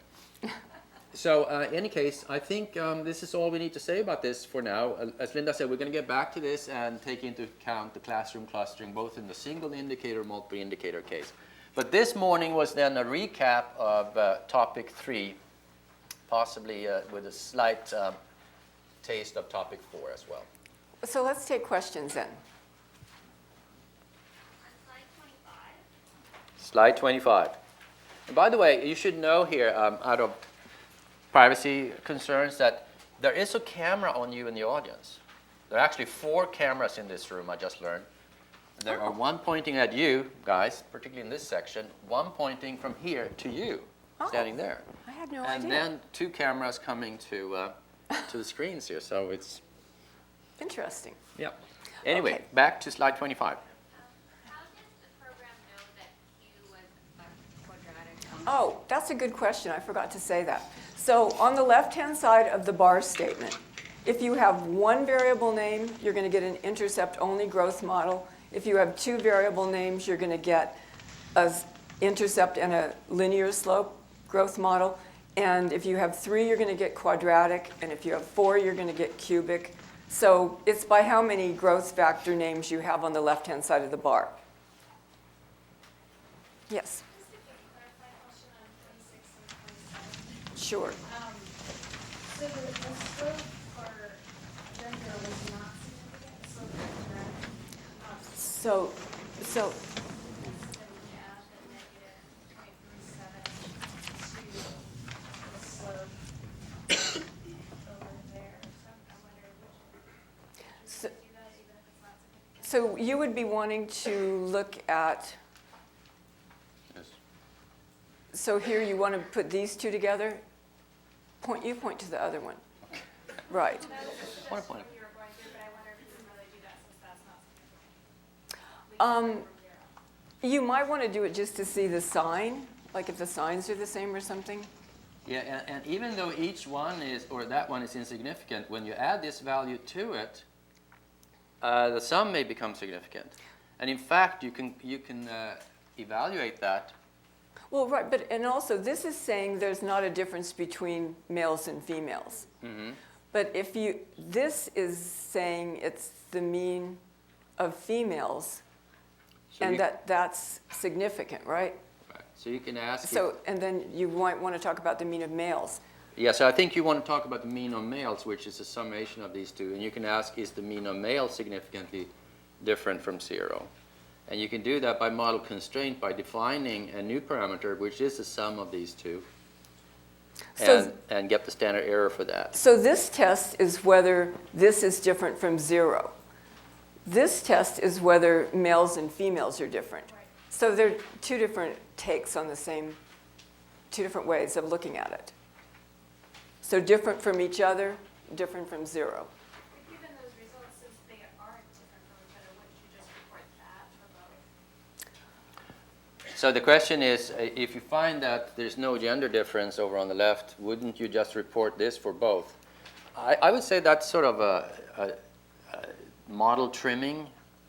I'd sort of go with the approach of, here's our model, here are the results. It turns out that there is no evidence of a gender difference, but let's show it. We can show insignificant results. There are plenty of interesting features to show. So I wouldn't go further, no. I wouldn't trim it. But you could ask, is the male slope significant by looking at the sum of the two and evaluating its standard error, and that's done in model constraint. More questions? Yes. Lady in purple today, right? Blue, something. On slide 10, you compare the long approach with the wide approach. So with the long approach, that means that you've already basically used up 2 of your levels. You have already what? You kind of used 2 of your levels. So Yep. that means all you could do would be complex to adjust for clustering on a 3rd level, right? So the question is here, just to repeat your question, in the long approach, you've already used up 2 levels. This is a type equals 2 level analysis. So the only way to get one more level into the model would be using type equals complex 2 level. So the answer is yes in most cases. So if you insist on taking the long approach to growth modeling, you would be so restricted, yes. Is that what you would say? Well, and I would also say another thing about the wide approach. You said that it had more flexibility, but one of the flexibilities I don't think you mentioned is that the residual variances in the long approach don't have to be held equal over time in the wide approach. In the long approach, they are. That's just, you get one residual variance. You don't get one for each outcome. And you can't evaluate whether they are different because you can't get at them. And in the wide approach, you're not using up a level. And in addition, you can estimate the residual variances across time, and you can actually covary them. So you can have residual covariances involved. Or if you have multiple processes, you can have residual covariances across processes. So I think it's just more flexible unless there's a reason to use the long approach. For example, a lot of missing data, and the missing data in the long approach can be represented by cluster size differences. Yeah, so we would recommend using the wide multivariate approach as often as you can, the single level approach. And one key situation where it's not good is when you have very long time series, like 50 time points. Then you may want to switch to the long approach, where the length of the time series is not an issue. Length of the time series just defines how many cluster units you have. And that doesn't hurt the computations. Yes? The same slide, for the time variable, the subscript is TI or only T? The above one. TI? What's your question? For the subscript, for the time, Yeah. so in this case, it's individual variable? Yes, in this case, it's written in a more general form. The subscripts for the time variable is for the individual, but at time point t, but so it could vary across, it could be individually varying times of observations. So that is the more general way of writing it. And it's a good question. We said that this wide approach is typically taken in the structural equation modeling framework with time having only the t subscript, no individually varying times of observation. But Mplus can actually do the wide multivariate approach also when time varies across the individuals. You don't have to switch to the long approach for that. And that is not illustrated in our teachings today, but it's in topic 3 and 4. It's using the at command. So it's type equal random and at. And there's an example in chapter 6 of the user's guide. I can't remember the number. 6.12 maybe. Yes? Just wondering about the fixed parameters on slide 29. Slide 29, fixed parameters. You have F1, F2, F3, each regressed on I. Oh, it's the same. So is the intercept for those regressions 0? So the question is about slide 29, are the intercepts for the factors regressed on the growth factors 0? Yes. Okay. That was easy. Lady to your left. On the same slide, why is it that there aren't any lines from S and Q to factors? Like, there's no line between S and factor 1 and Q and factor 1? The question is on the same slide 29, why are there no arrows from S and Q to F1? Well, because those factor loadings are 0, this is a debate that we have. He likes to leave them out. I like to have them there. He won. Linda likes to have them there, but fix them at 0. I like to leave them out. Looks like we have pretty good compliance with the no food, no drinks policy. There's a 0 tolerance matter here. Maybe you should get started, Bengt. Yeah, I'll have my comment later on instead. Oh, you Yeah, want to go. shoot? No, Okay. I'll have it later. So please get started. Oh, okay. So let's get started. First of all, there's a mistake in the handout that I thought had been corrected, but apparently it hasn't. So if you go to slide 32, and in the analysis command on slide 32, add parameterization equals theta. That had been inadvertently left out. And we managed to correct it for the PowerPoint, but weren't able to for the handout. So slide 32, in the analysis command, add parameterization equals theta. Okay. All right, so now I just have one short thing to go over related to the multivariate approach to multi-level modeling that Bengt actually talked about yesterday in the cross-sectional setting, and I'm going to talk about it today in the longitudinal setting. So the way Bengt discussed yesterday the difference between the multi-level modeling and the multivariate approach. In the multi-level modeling, clusters are independent. Same thing in the multivariate approach. And we have a model, instead of modeling for between and within cluster variation, as we do in multi-level modeling, in the multivariate approach, we model for all variables for each cluster unit. And we have different parameters for different cluster units, whereas, as Bengt said yesterday, in multi-level modeled, units within a cluster are statistically equivalent. Now, I always like to think of data. Sometimes the only way I can understand something is to understand how the data are set up. And so how I like to think of this is that each record in the data set represents a family rather than each record representing a member of the family. And I'll show you that when I show the example, how that gives this added flexibility. So in the multivariate approach, the siblings are not treated as statistically equivalent. And we're going to be looking at an example now where we have older sibling, younger sibling within the cluster unit of family. And we can have then, for these two siblings, they can have their own covariates.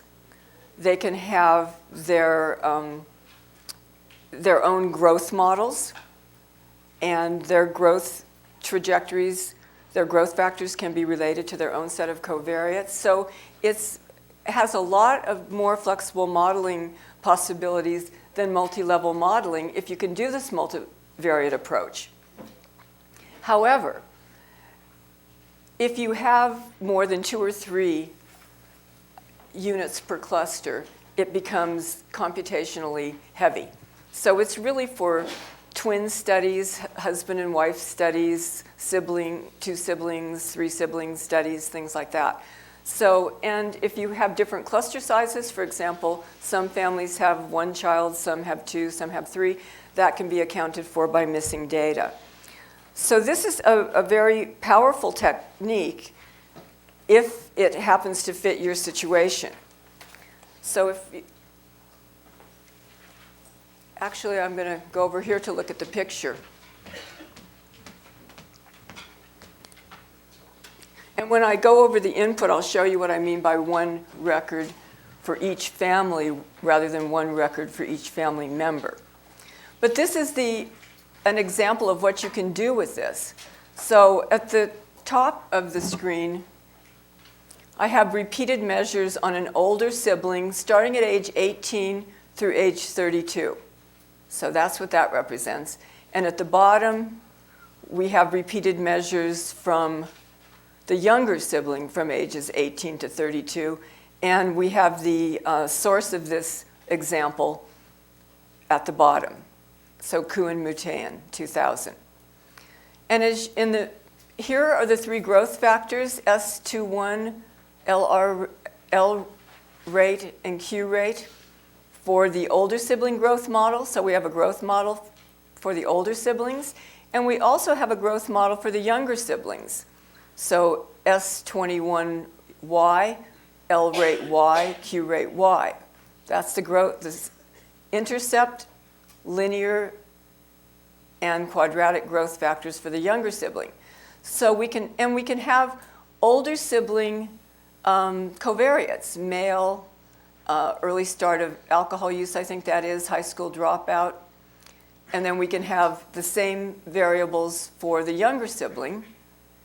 And we can also have family variables, the race, family history of alcohol use, various family history of alcohol use variables. So it's a lot more flexible than having the cluster be family, where you have 1 record for each member of the family, and cluster equals family. This, we take the multivariate approach where we don't even use the cluster option. And we'll show you how you do this. So actually, without even using the cluster option, we can have 3 levels.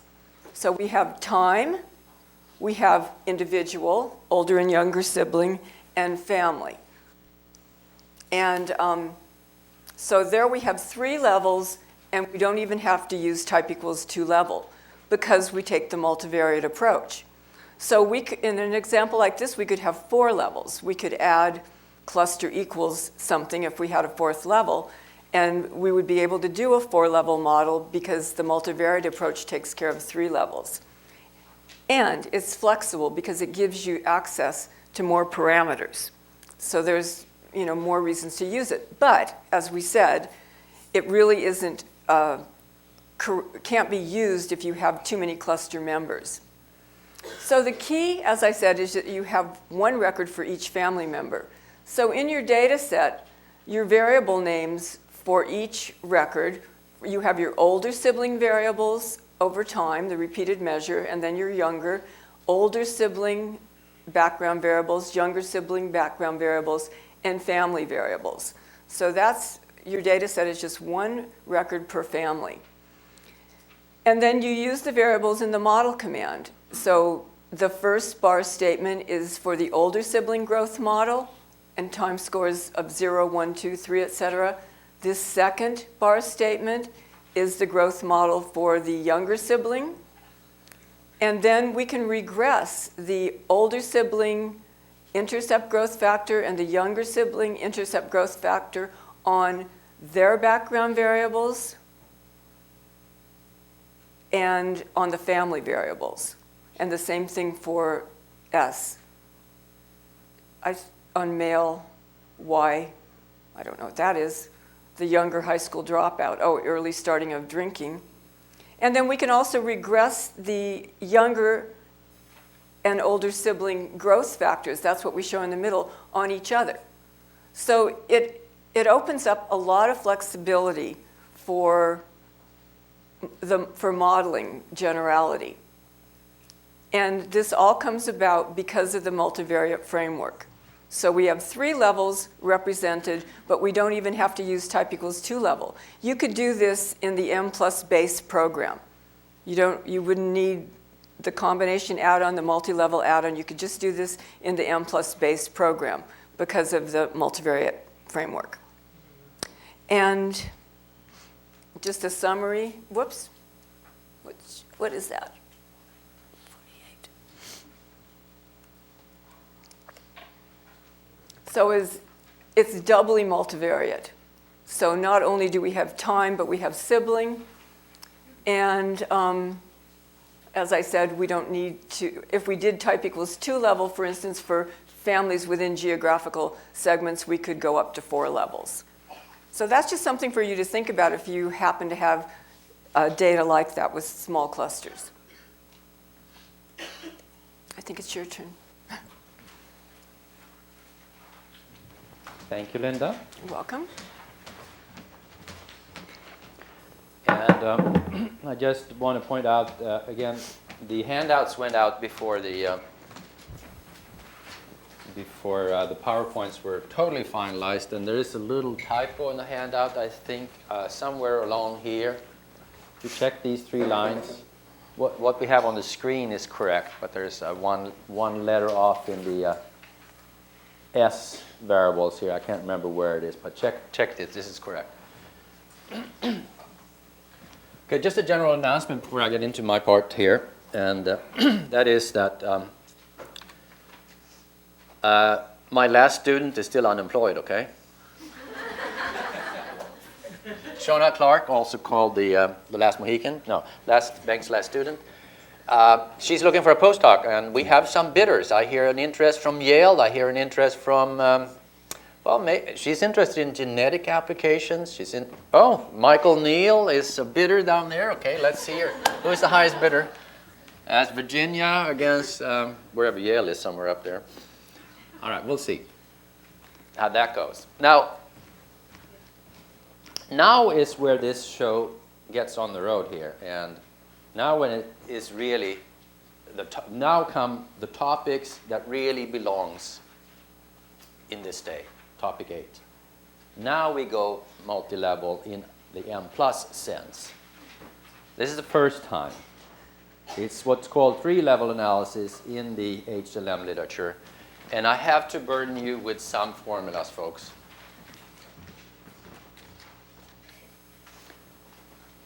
And we'll do that on both slides because there are some interesting features here, some interesting opportunities for more general modeling than you can do in a standard multi-level framework by standard conventional multi-level software.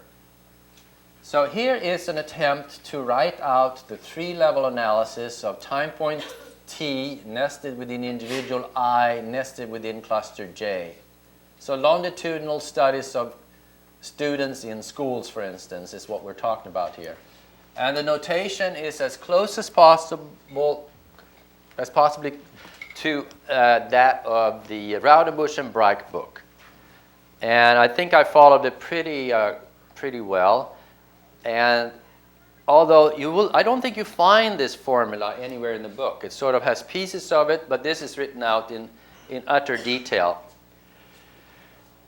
So they use Y for the outcome, A1 for the time variable that we've called X before, age or grade. A2 is a time varying covariate. We haven't talked about them before. But the time-varying covariates, if you talk about math achievement, it could be the number of math courses taken in a given year. X is an individual level time invariant covariate, and W is a cluster level covariate. And the level 1 equation then is YTIJ, and then the pi's here. Pi are what we used to call eta before, but if you go to the Bush and Bright book, they're called pi's. So pi 0 is the intercept, pi 1 is the linear slope influenced by the time variable A1.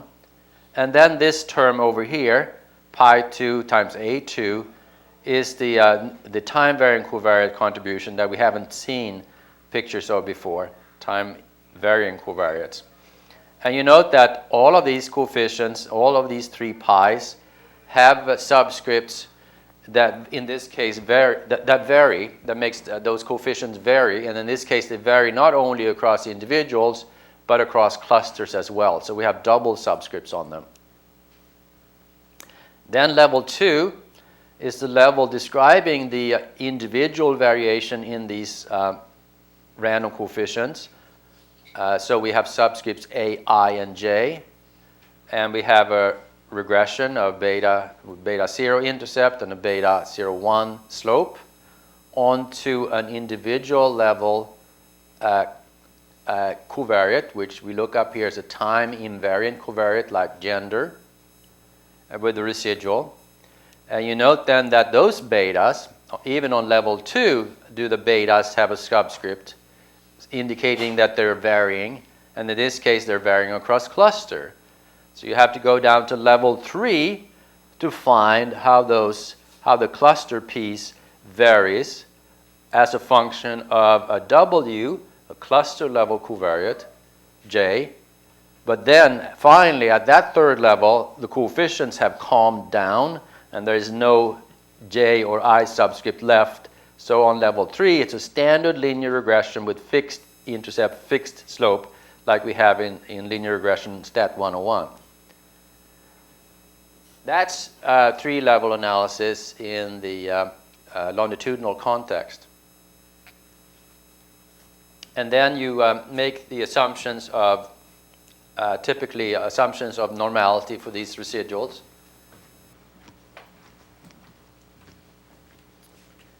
And you see you can have quite a lot of random terms here. Not only is the intercept has a random component intercept. So the intercept has an intercept. It can be very confusing to talk about this. So the intercept in the growth modeling sense has an intercept, beta 0, 0j, and then a slope part. And the slopes here can have regressions as well. So it's sort of doubly random. There is then a connection between this slide and the ANOVA slide of yesterday. ANOVA slide, we made a decomposition of Y into the within and between part, where the between part was the eta and the within part was the epsilon. And we came back to that decomposition when we talked about predictor variables X in 2-level linear regression. We said that we could do a latent variable decomposition of X's as well. Well, this decomposition idea is carried through here in Mplus. And we're going to talk about growth factors. We're going to use I and S for intercept and slope. And we're going to make a distinction between the part of the intercept and slope that varies across, that varies within, that is across individuals, and that varies between, that is across clusters. So the growth factor variation is going to be split up into 2 parts, within and between. And that's, note now that although the conventional multi-level framework has 3 levels, 1, 2, 3, Mplus combines the first 2 levels. So you have within here for level 1 and within for level 2, and only level 3 becomes within. So the variation across time and the variation across individual is combined into 1 level, precisely in line with what we talked about before the coffee break. But it makes much more sense now with some coffee. So if you look at this, start on the left, and you have the observed boxes. It's one math score, say, observed at 4 different grades. Multivariate wide approach combines the variation across time and the variation across the individual into one level. So the within, taking care of level 1 and level 2 on the left slide. And we have random intercepts for the outcomes. And we're going to talk about the variation in growth factors, that is variation across students, that is within variation. And then we're going to have the between a school or the variation across schools. So variation across individual students, variation across schools for those growth factors. To just combine the formulas with a picture, we put these red slings around the terms. So on the left, IW, let's focus only on the intercept growth factor, which is called pi 0 on the left, and which is called I on the right. This equation I'm pointing to on the screen 51, the intercept pi 0, consists of 2 parts. The second part is the variation across students, so it has IJ. That term sits here on the left, on screen 52, the IW circle. The between part is what has only subscript j, beta 00j.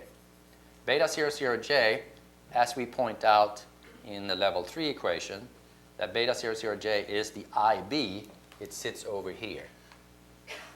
So you get a correspondence between the formulas and the picture. We talked about I. You can do the same for S, SW, and SB. So what you want to interpret ultimately is the variation. How big is the variation in, say, the slope, variation across individual versus the variation across schools? So you get 2 variance estimates for these, for instance, for these growth factors.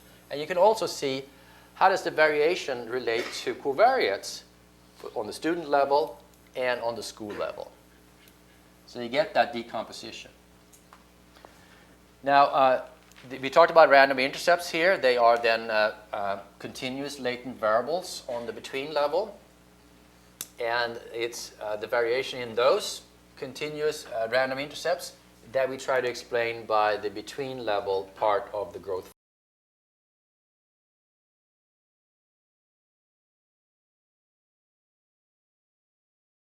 If you look at this picture long enough now, do you see something interesting going on? No. Yes, there's something missing up here, right? Where are the residuals here? Well, go back to the leftmost picture and ask yourself, where would those residuals sit?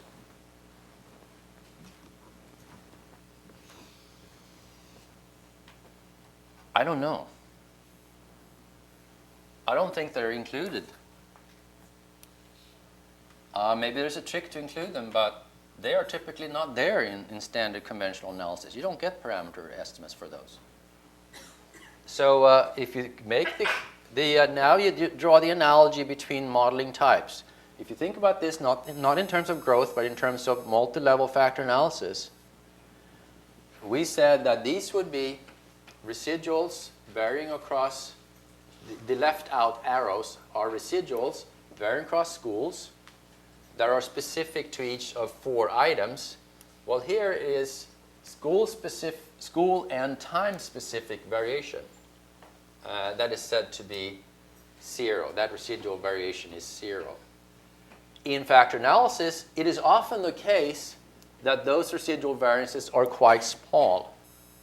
It has to do with ecological correlations. That is, correlations are typically higher on the between level, on the aggregate level, than on the individual level. Therefore, you have a higher reliability on the between level. Higher reliability meaning that you have less measurement error, and it's almost 0 in some cases. And that is actually true in 2-level factor analysis. In most applications, you don't even need to have residuals. But in some applications, you do. And that is true here as well. Often those residuals would be estimated close to 0, but we're going to see an example where several of them are actually statistically significantly different from 0. So that is when you put growth modeling in a more general framework, you see some features that could be generalized as compared to the conventional analysis, and this is an example of that. Do I have to stop now? Well, are you done? I don't know.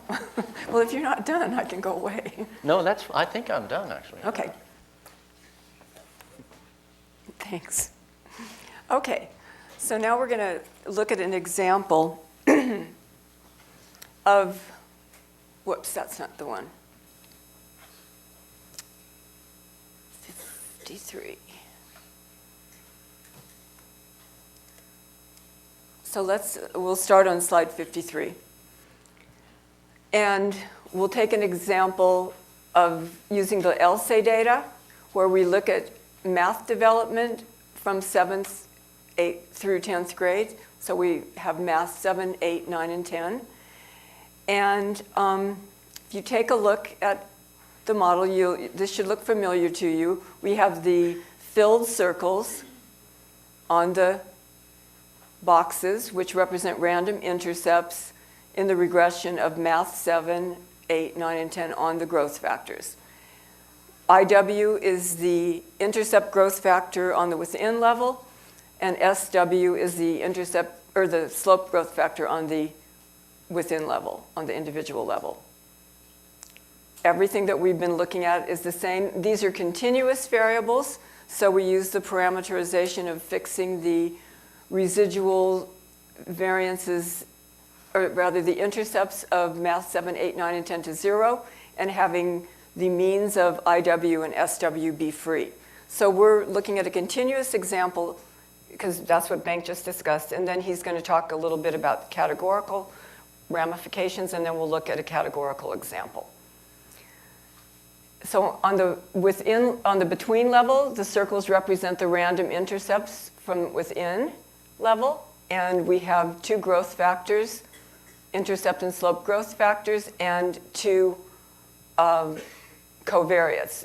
On both within and between, we have mother's education and home resources as covariates, and in this case, we're using a latent variable decomposition. We won't have those variables on the within list, and we'll see that when we look at the input. Now, if you compare the between level to the picture Bengt showed, you'll see that we do have the arrows on the between level representing the residuals for math 7, 8, 9, and 10. So other than that, this is the same as what Bengt just showed you.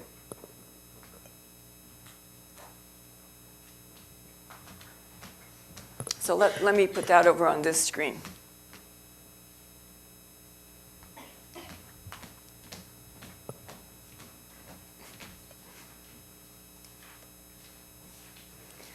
All right, so what's new? Well, what's new is we're now taking clustering into account due to school. So we use the cluster option to say cluster equals school.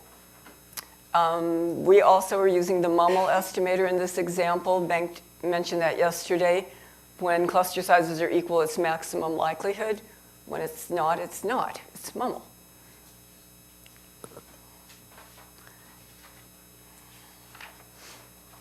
Okay, so now that we've added the type equals 2 level, then we're going to have to specify both the within and between parts of the model that are shown in the path diagram on the right.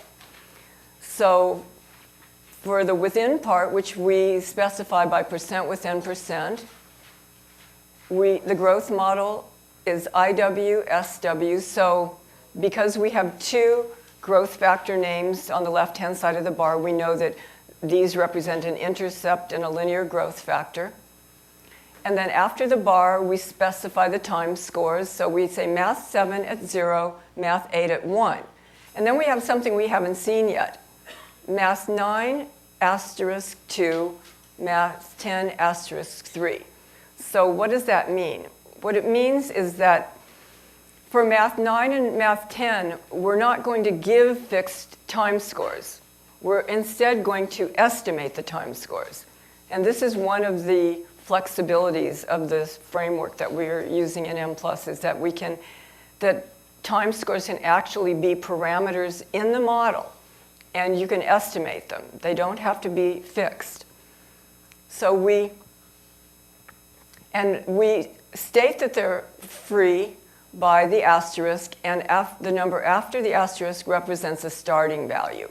So instead of saying math 9 at 2 and fixing it, we're saying math 9 asterisk 2, which means it's a free parameter with a starting value of 2. And same thing for math 10 with a starting value of 3. And then we regress the two growth factors, IW and SW, on mother's education and home resources. And we had no within statement, so that means there's a latent variable decomposition of mother's education and home resources into a within and between component. This, on the within level, this represents the within component, and then on the between, we'll see the between component. And on the between level, we specify the same growth model, and we hold the free time scores equal by putting a 1 in parentheses after math 9 asterisk 2 on both the within and the between level, and a 2 in parentheses after math 10 asterisk 3 on both the within and the between levels. So that's an explanation of our input. Let's see.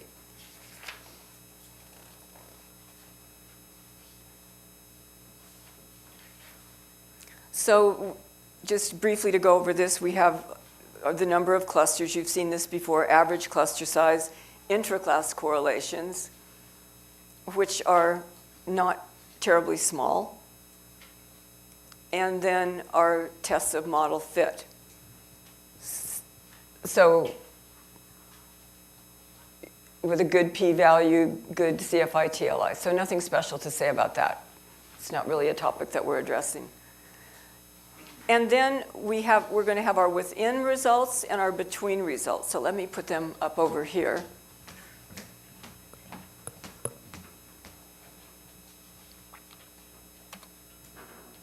Whoops, that's more within results. So let's take a look at all those. Okay. So, all right. So the results are given first for the within level results and then the between.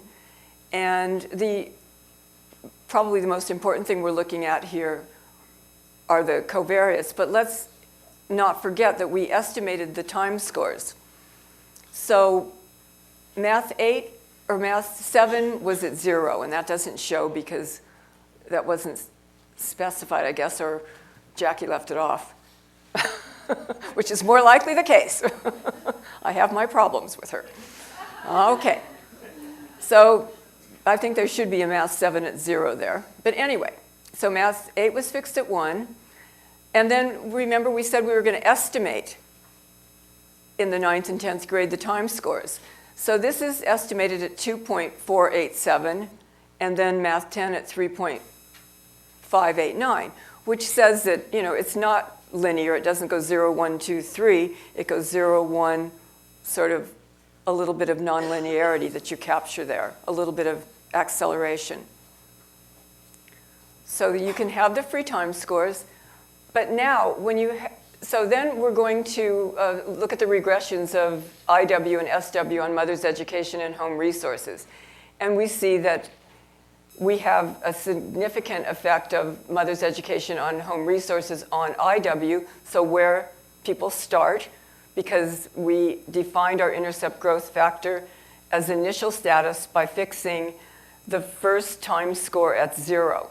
So if we had had the last time score be 0 and changed the other time scores accordingly by subtracting from them the amount that gives you 0 at the end, then this would represent final status. That would represent final status. And you would instead being described variability at the end of the growth curve, not the beginning. But here we're describing variability at the beginning, and we're saying that it is positively influenced the intercept growth factor by mother's education and home resources. SW is how the linear growth, and we can see that only home resources has a significant effect. So this is pretty standard. And because IW and SW were continuous variables. These are linear regressions. Now, if we can take a look at the residual variances and see that for math 7, 8, 9, and 10, there's significant variability. And, we allow these to be estimated. In regular multi-level modeling with the long approach, these 4 parameters would be held equal. And you can see that in 10th grade, this residual variance is considerably larger than at the other grades. So that constraint may not be a good thing. One could test for the equality. And then we have the residual variance of the intercept growth factor and the slope growth factor, both of which are also significant. So I'm going to leave that over there and then just, first of all, make sure I didn't miss anything.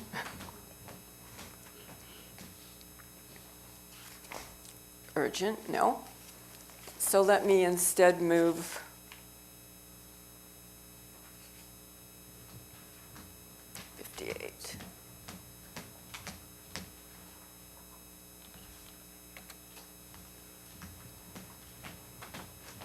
at least I get some exercise,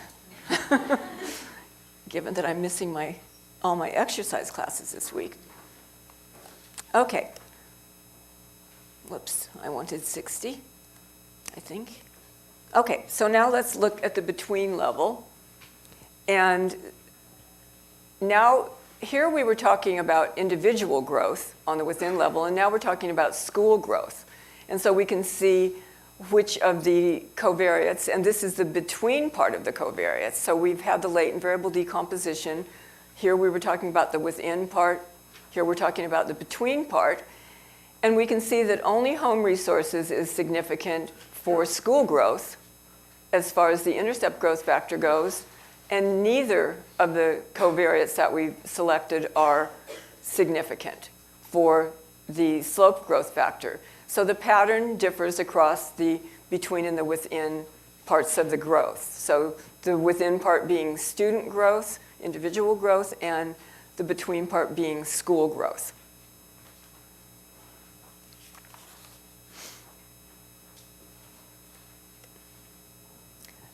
Now, as Bengt mentioned, we allow the residual variances to be estimated for Math 7, 8, 9, and 10.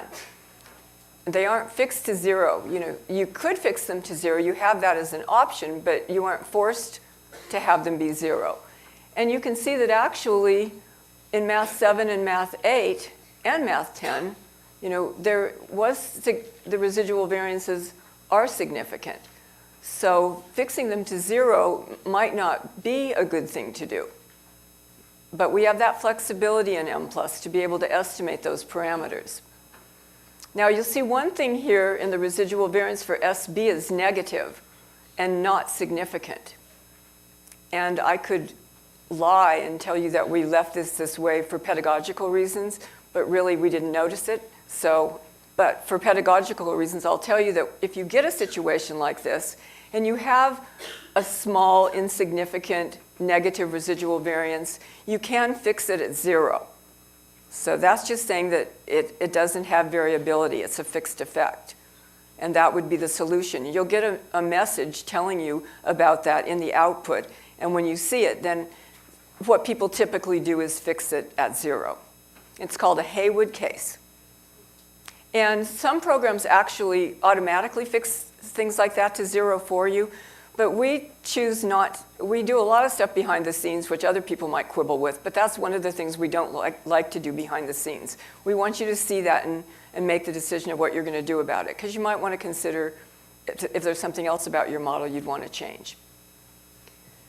So I think that's the important part of that. If we go on and we had asked for standardized in the output command, and when you do that, you get standardized coefficients, parameter coefficients, but you also get R square as part of the standardized option.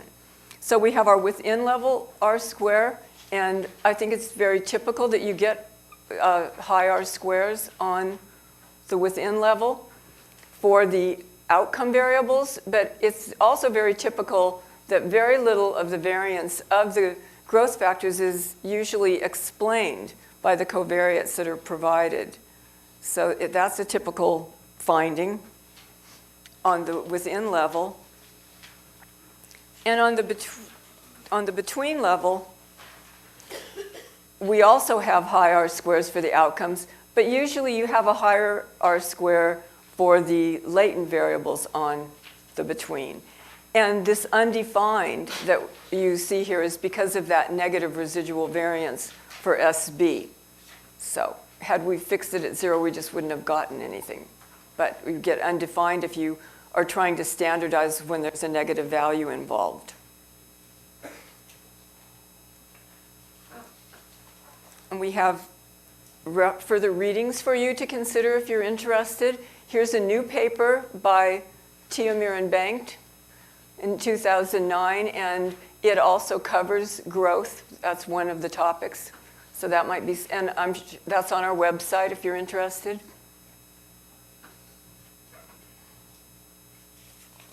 And I think it's back to you.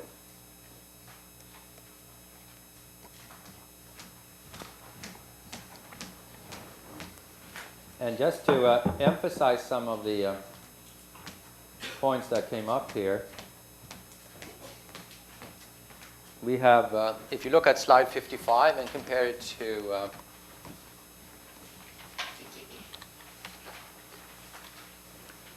slide 51,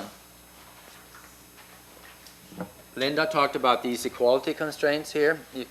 She was saying that we wanted to have a possibility of describing nonlinear growth. There's a bit of an acceleration in math learning around grade 8 in US schools. And that was captured by estimating the time scores allowing for deviation from linear growth. But she also pointed out that we held those time scores equal across within and between. And once again, if you think factor analysis, that would be lambda W equals to lambda B. You know, when we talked about the aggregatability and the Satora interaction, that paper. And the question is, why do we hold loadings equal across the two levels when we don't believe that in factor analysis, two-level factor analysis? Well, again, that comes from this formula, Latent page. If you look at the growth factor, the slope growth factor here, you see that the time scores A1 influence both the pi 1ij, and pi 1ij has both a within and a between, has a between part and a within part, and both parts, the between and within part of pi 1ij, are multiplied by the same A1. A1 is the factor loadings that we're talking about, what we called X early on. A1 multiplies the whole pi 1 the same way, both the between and the within part the same. And that's why we hold them equal here, so that we would represent, we would fall into this framework, albeit with free time scores to capture nonlinearity. So the question is if, so we do that to stay in that framework, but the question is if that's the best thing to do. So that here's a high-level technical consideration. Maybe you want to allow for different loadings on different levels. And then you have to ask yourself, well, what would that mean? That's a more generalized multi-level growth model. And you should ask then yourself, what do these loadings influence? And the answer is that the loadings on within has to do with the within covariance structure, student level covariance structure. The between loadings have to do with the between covariance structure and the means. The means come in on between, right? The means sit down here. Ultimately, if you have no covariates, the means sit down here on between. That's where the means of the variables end up. You don't have means on within and between, you have means on between. So the between loadings influence has to do with the means and the between variation, and the within loadings with the within covariance structure. And in principle, that could be an interpretable model. It's a more generalized model that we have to think about a little bit more, but it seems like there would be an opportunity for generalizing the standard model. And as Linda said, some of those thoughts were discussed in this paper here on the website of Mplus. And it actually does a comparison analysis between, well, on the other point that we discussed earlier, namely a comparison where you analyze data this way, allowing the back to the between level residuals, allowing variances greater than 0 for the residuals on between versus not allowing them for a real data analysis to see what difference it makes in practice. And it actually makes a difference in terms of the estimates of the variance components on within and between and their relationships to background variables. So that could be a good paper to take a look at from that point of view. So then, let's see, we go to three-level modeling with binary outcomes. So this is now switching from continuous to binary. A simple switch. All you do is say categorical equal and you slip into this framework. But let's take it slowly. And now we will draw on the knowledge that we have from yesterday, two-level binary logistic regression, and add a level to that. And this is then analogous to the continuous case. So we look at time point t nested within individual I, nested within cluster j. And with binary outcomes, we're going to focus on logit linear growth. We could do probit linear growth as well. Logit linear means that the growth is linear in the logit, but if you plot the growth on a probability scale, even a linear model would have a nonlinear shape, right? It's linear in the logit scale. The plot command will show you the shape in the probit scale. So level 1, the within cluster variation, again looking at the log odds, the ratio probability, which is the so-called logit. Logit is the log odds. And again, we could have written the probability expression up here too, but it couldn't fit in the slide.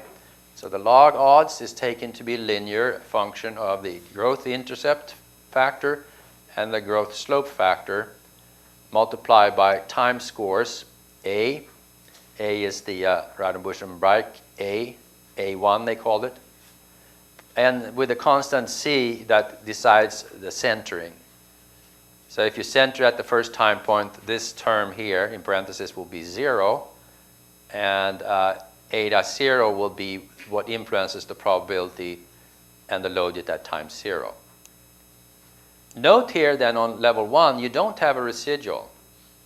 There is no residual in the sense that there is no residual variance parameter to be estimated. Again, in line with logistic regression, you can think of that as a residual that has variance pi squared divided by 3, 3.14 squared divided by 3. It's a fixed quantity, but it's not a parameter to be estimated.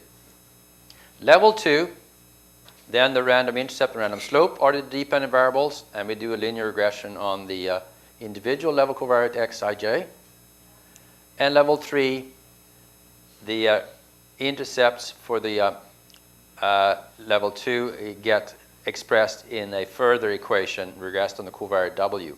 And note the simplification here now, for those of you who love to read formulas.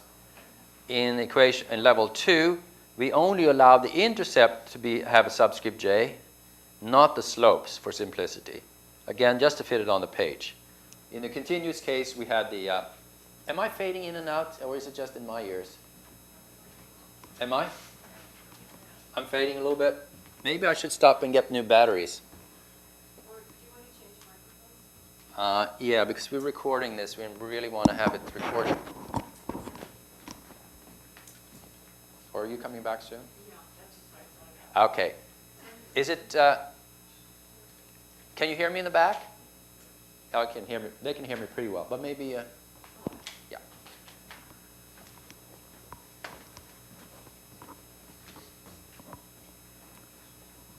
This is a little bit more complex to think about, but you know, you build on two building blocks. One, two-level logistic regression.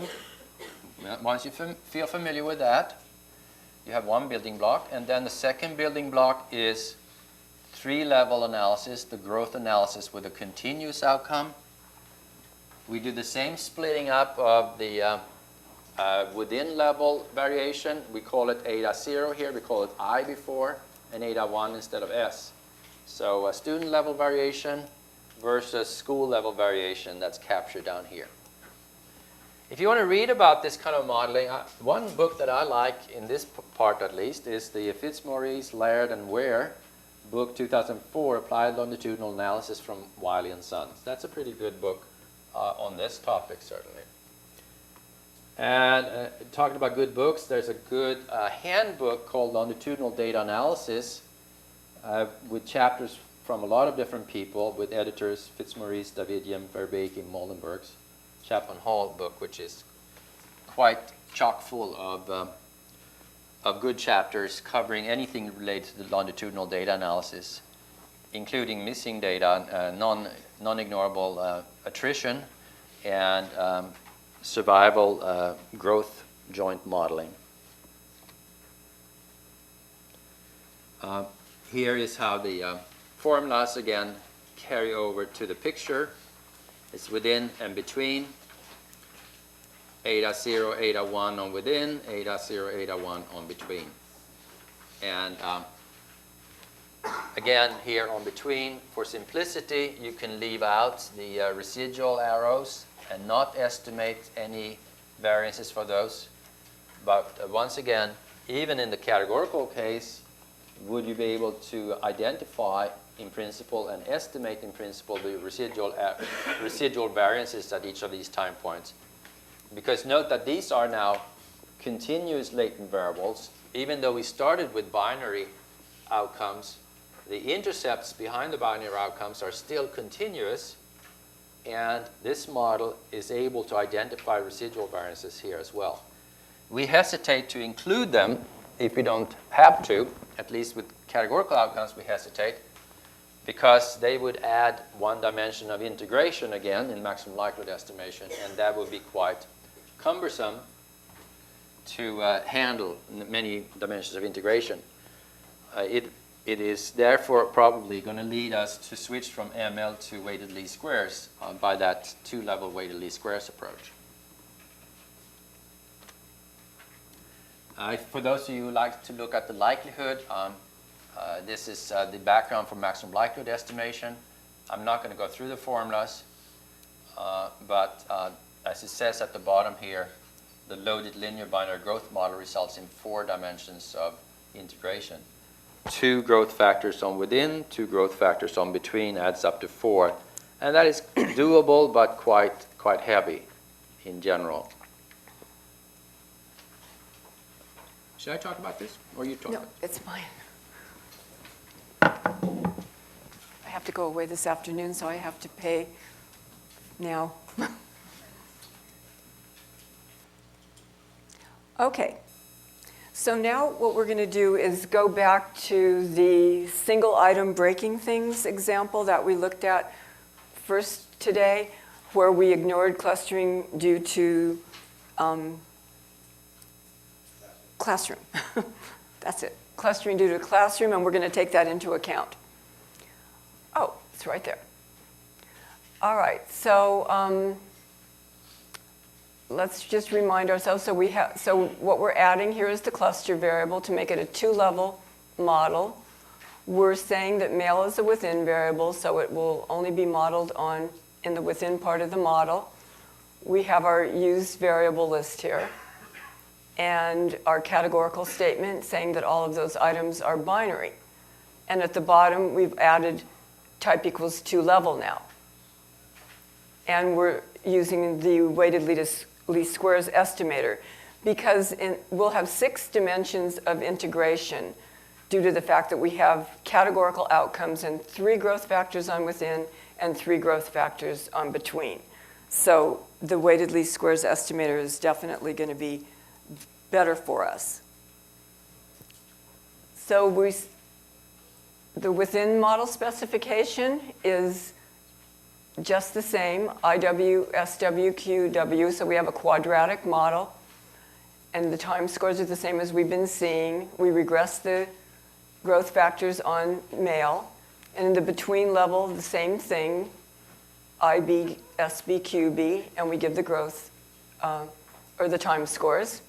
And as Bengt mentioned, this was probably done perhaps when we did maximum likelihood estimation. We fixed the residual variances of all of the outcomes at 0. So this is how you would do that if you want to fix them at 0. Bengt mentioned that he showed them at 0 in the path diagram that he had, and that if in maximum likelihood estimation, each one of those residual variances would be an extra dimension of integration. So we show the specification of them fixed at 0 even though we're using the weighted least squares estimator. So that's, okay, so then we want to look at these basically these results, the number of clusters, average cluster size. And you'll see that there's fairly high interclass correlations here in fall of first grade, and they reduce over time. So there's more homogeneity at the beginning and less at the end here on this breaking things item.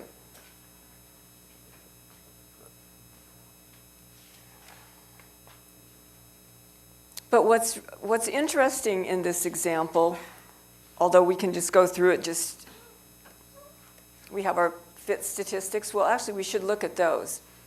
So for those of you who like to have tests of model fit and who aren't comfortable in situations that aren't, that's another advantage to the weighted least squares estimator over maximum likelihood with categorical outcomes. So we're always talking here maximum likelihood with categorical outcomes that requires numerical integration and doesn't give the traditional fit statistics you may be used to. But you can get those fit statistics with the weighted least squares estimator, this newer one that we've developed with type equals 2 level. So you get your CFI and TLI, RMSEA, all the regular guys, SR, MR. And so you can assess your model fit that way, rather than having to look at nested models and compare them using -2 times the log likelihood difference. So here is just a reiteration in the results of your parameterization of the model. So for the intercept growth factor, all the factor loadings are fixed at 1. For the slope growth factor, they're fixed at the values you give after the bar statement, 0.5, et cetera, up to 6.5. And for the quadratic growth factor, we simply square those values for you behind the scenes. So this is the within part of the model. And in the within part of the model, let's just remind ourselves we're talking about individual growth, just so we keep ourselves in the right ballpark. And we see here, this morning we had breaking things where we ignored classroom clustering, and now we're looking at the breaking thing item without ignoring classroom clustering. And actually, we see different results in that in the morning, we only had one significant result. That was IW on male. Just see, that's correct, right? Okay, just wanting to make sure. All right, so IW on male had a significant effect when we ignored the clustering and now, but SW on male did not have a significant effect when we ignored the classroom clustering.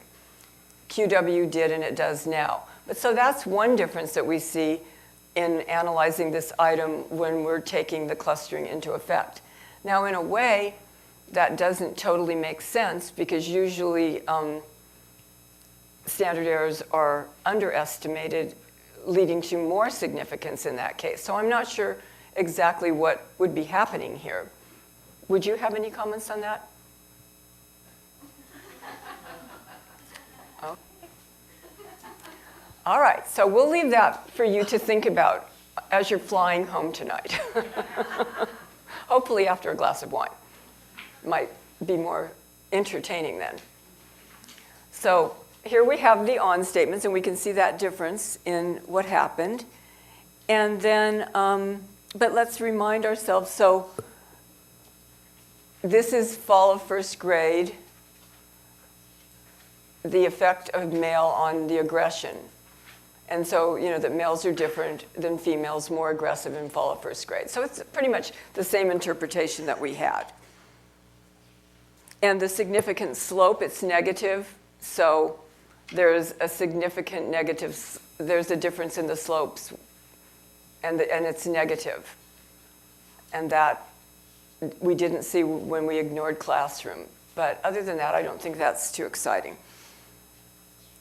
Now, we might want to look at the between level, which is kind of mixed together with the residual variances here of IW, SW, and QW. And you can see that only IW has a residual variance remaining after the regression. So most of the variability was explained. On the between level results, we once again go through the parameterization, which isn't very exciting. So let's just, it's really just something to scroll through to make sure that everything happened that was supposed to be happening. And one thing now, in the multi-level modeling, means are on the between level. So here we'll see on the between level that the mean of IB is fixed at 0, and the mean of SB and QB are freely estimated. And that's because we're using the parameterization where the thresholds are held equal. And here we see that. We see that the thresholds are equal. And we mentioned that, let's go back one. So if we look at the means of IB, SB, and QB, so that IB is really not, well, first of all, it's not here, but anyway, it's not that interesting. But SB, that's the average linear growth. So SB would be the mean of SB would be the average linear growth over classrooms. So let's just remind ourselves we're in the between part of the results. So that's where we're thinking about variability over classrooms. And we're thinking about variability over classrooms in the intercept growth factor, for the intercept growth factor and the slope growth factor. So the mean of the intercept growth factor is the average value where people start in the growth trajectory, and the average linear slope is the average linear slope that people would have. The mean is the average slope, and QB mean would be the average quadratic slope. So the means are just the average value over all the classrooms, so an average over classrooms. And we see they're not significantly different from 0, saying that on average, there is no linear slope and there is no quadratic. But that's on average. If we go to the next slide, well, actually 2 slides away, so slide 83, we can see the variances of IB, SB, and QB. And we can see that the variances of SB and QB are significant. So even though on average over classrooms, these are flat, there's enough individual variation around that it's not flat for everybody. We're just, the mean is the average, and the variance tells you how much variability there is. So just to repeat that, when we're looking at the results on the between level, and in our model, well, let me just look really back quickly at the,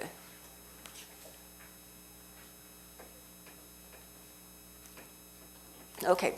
So we had the mean of our growth factors on the between level, which is where we see the means were not significant, which would indicate on average there was no growth, but the variances are significant, so that indicates that there's a lot of variability around those means, and that for some individuals, for some classrooms, for some classrooms there is growth. So, and you can see here residual variances for the outcomes were fixed at 0. And like I said before, it's always good to take a moment to look over these things to make sure that what you specified is what you're actually getting.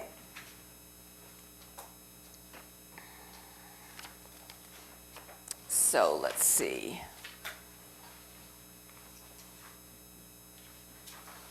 I think I've done that. Right.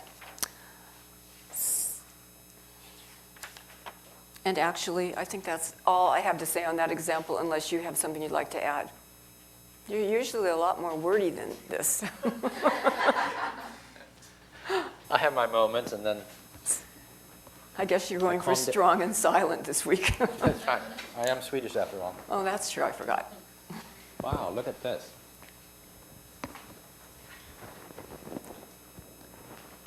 So how much time do we have? Should I just do the general principles here, and then we do the application after? Yeah, that looks good then. Okay. Let's do that. Oh, you get a break soon, folks. You have had good behavior. Not breaking things. Yet. By the way, these intra-class correlations, just to tie the parts of our course together a little bit. Remember when we talked about interpreting the between-level variation in a two-level logistic regression? Seems like ages ago, doesn't it? But it was yesterday, I think before lunch even. And we had three approaches. The bottom one was probability, very tangible. The middle one was the mother complex index, MOR, Larson. And the first one at the top was the standard ICC. The standard ICC, as any ICC, has the between variation at the top, between variance at the top, numerator, that is. And in the denominator is the between plus within.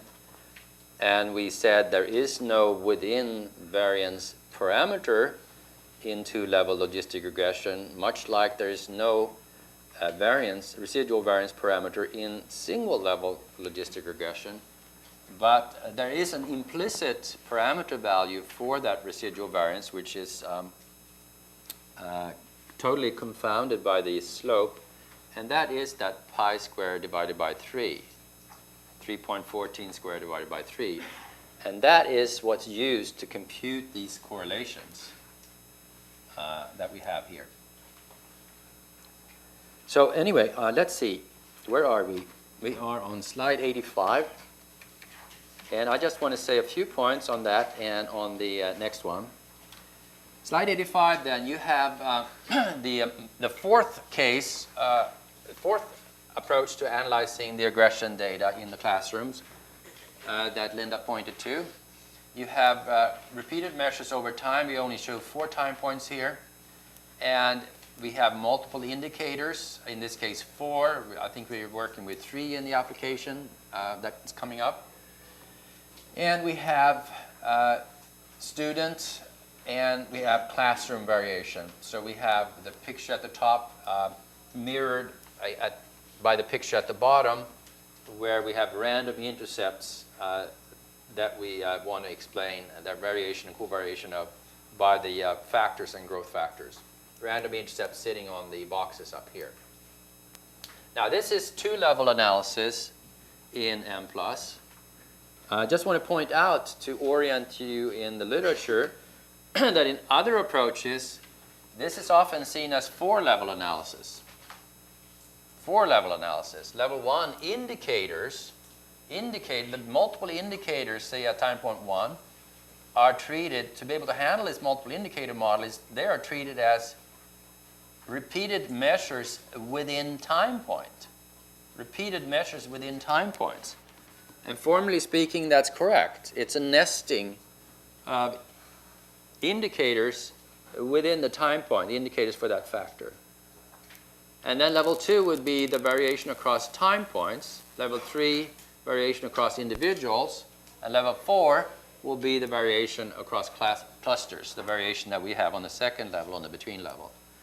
So it would be a 4-level analysis. And although that's technically correct, I think it's done more as a convenience that you don't have to modify your software, the software producers, but it becomes clumsy, cumbersome, more diplomatic word, for the user, requiring dummy variables to indicate which indicator you're looking at a certain point. And it's limiting in that only intercept and thresholds and not loadings are allowed to vary across the indicators. So if you talk about a set of indicators at a certain time point, say over here, top left, you're saying that the loadings are equal and only the intercepts or thresholds are different across indicators within factor, within time point. So that is really, with categorical outcomes, it's a Roche model. It's not a 2PL model, it's a 1PL model, which is then a limiting approach, I think. In contrast, then, Mplus treats such analysis as two-level modeling, where within is a variation across indicators, time points, and individuals. So in Linda's terms earlier, it's a doubly wide format, indicators by time points.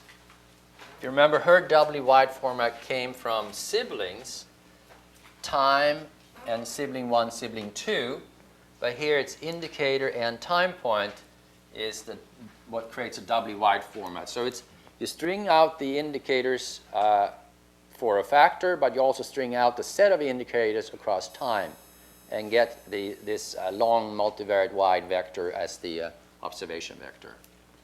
And between its clusters. And that allows intercepts and thresholds as well as loadings to vary across indicators. And if needed, also across time, which is another matter. You know, you can have invariance across time, which is desirable, but you may only accomplish having partial measurement invariance. So invariance across time only for a set of items, while some of the items for a factor may not be invariant in their measurements across all of the time points. So that's a partial measurement invariance topic that we deal with in topic 4 in our longitudinal day.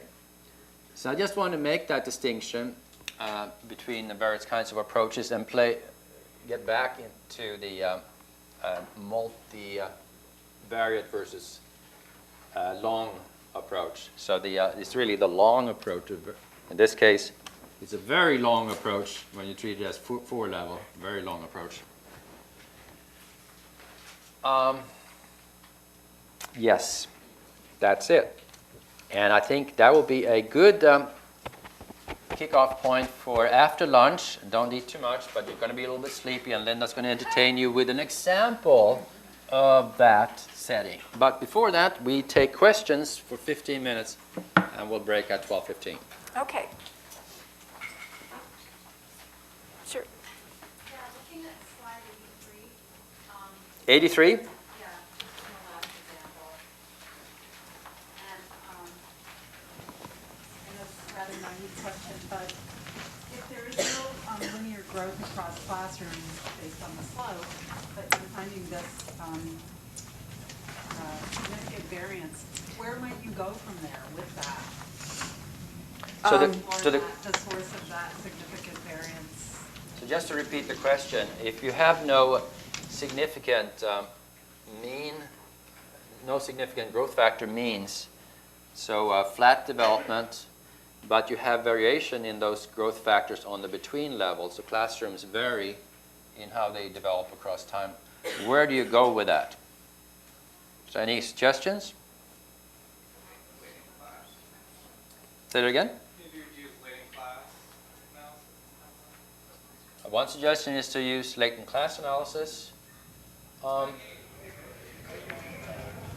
Isn't it interesting in itself that there are some classrooms that can have fairly steep development in aggressive behavior, some that have very flat, and some that even are improving? Wouldn't the next step be trying to bring in classroom covariates and see how classrooms or teachers vary in trying to predict what kind of classroom practices accomplishes keeping down the aggressive disruptive behavior? I guess that's what I would vote for going further with. Because remember, in this, we didn't have any within-level covariates. You know, we just had, that's why we got means and variances. Yes, lady in the middle. Slide 81. There is the linear growth and the quadratic growth is negatively correlated. I have a bit trouble to interpret this in a substantive way. So what would this mean? So the question is, the linear and quadratic growth on the within are, is it this one you're looking at? No, a QB with SB. That one. QB with SB. It's This- significant. Right. QB with SB. Well, I would say that, you know, SB, say that you have a positive SB, and I would say that the higher the growth is for classrooms, the more downturn you would have. So the steeper the increase, the more downturn you would have at some point. You know, the linear and the quadratic slope effects are confounded, but there is some credence to saying that the early development is mostly geared by the linear development, and the later is mostly determined by the quadratic part. So positive linear and negative quadratic would look like this. So going up and then curving, leveling off. So it would say that the steeper you start growing, the further you come down. Maybe the misbehavior gets detected and acted on. Yes? This is sort of a follow-up from that. There are certainly trajectories that flatten out but never actually start going down. Mhm. So model them with a quadratic. Is it sort of okay that, so your hypothesis there is that they start going down?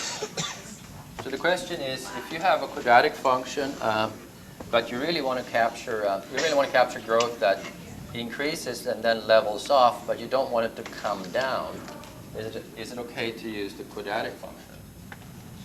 And I think the answer is that within a certain time range, the quadratic function will do fine, but you're right that after a while, if you extrapolate too far out, it's going to come down, and maybe therefore it's not the most appropriate form. But there are certainly other forms of growth that you could use as well. You could use a growth function that is, say, logarithmic, and have that leveling out. And in fact, you could estimate the growth function by the estimated time scores if you wanted to. Although you don't want to go too far in that direction, I think. Yes, lady over here. Lady with the dog, I feel like saying, but that's Chekhov's novel. I'm sorry, what? Slides 52. 52? So in the within that level, the x is right now is individual level, and it's not time variant. Right. Covariance. So what if you have this time variant covariance? How this affect your Mplus program? Okay, so the question is, what do you do to include time varying covariates in the model?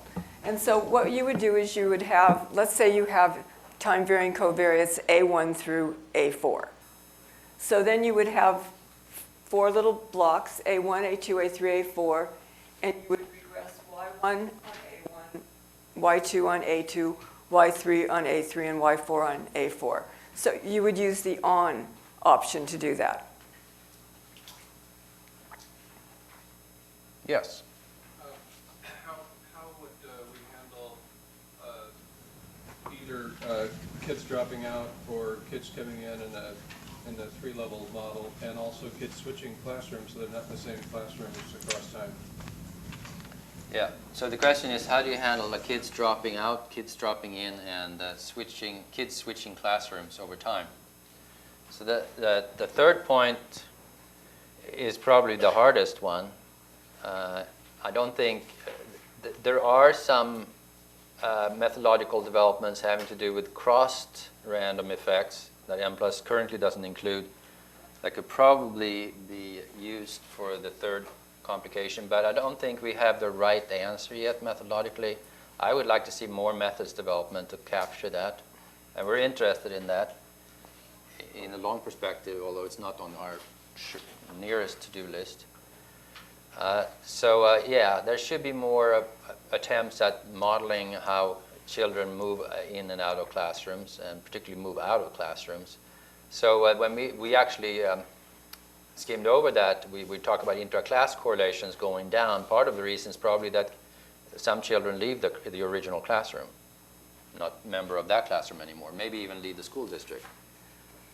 Now, the first question then, dropping out, well, that's an interesting topic of missing data analysis, which we did spend some time on in topic 4. The dropping out then is handled by Mplus in the standard software approach these days. It's in the maximum likelihood estimation. It's called a missing under the MAR assumption, which means that missingness, the attrition, that you get correct analysis results if the attrition, the dropout, is related to previously observed variables, but not related to the variable that you would have observed if the kid had not dropped out, if you follow that last one. So if the kid drops out because of a very low math, what would have been a low math achievement score at grade 10, but drops out and is not part of the grade 10, well then that's not missingness, that is MAR, but it's so-called non-ignorable missingness. And that's not easy to handle, but there are some techniques for handling that.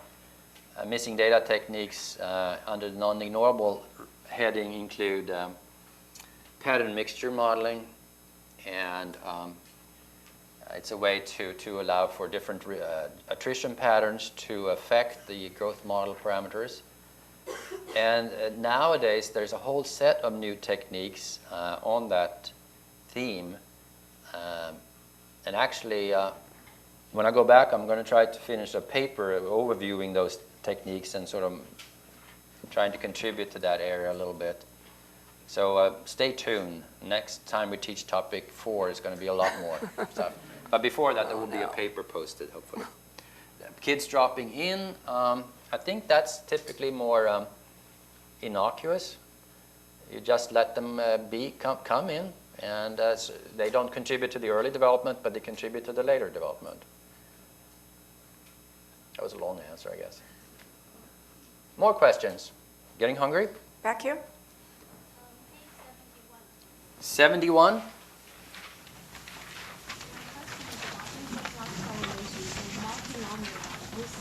So if the indicators here are multiple choices, does it still make sense to calculate ICC? And if so, how is it done? So the question is, how are ICC's interclass correlations computed in this two-level binary growth situation? And the hesitation perhaps is that what we were talking about before was that the ICC formula in the denominator uses within plus between, and you don't have any within variance parameters, so you use that pi squared divided by 3. Or if you have a probit link, you would use the fixed 1 value that probit uses. Instead of pi squared divided by 3, you use 1. So what if the indicators are multinomial, not binary? No, they're binary here. All of these are binary. Wait, what if?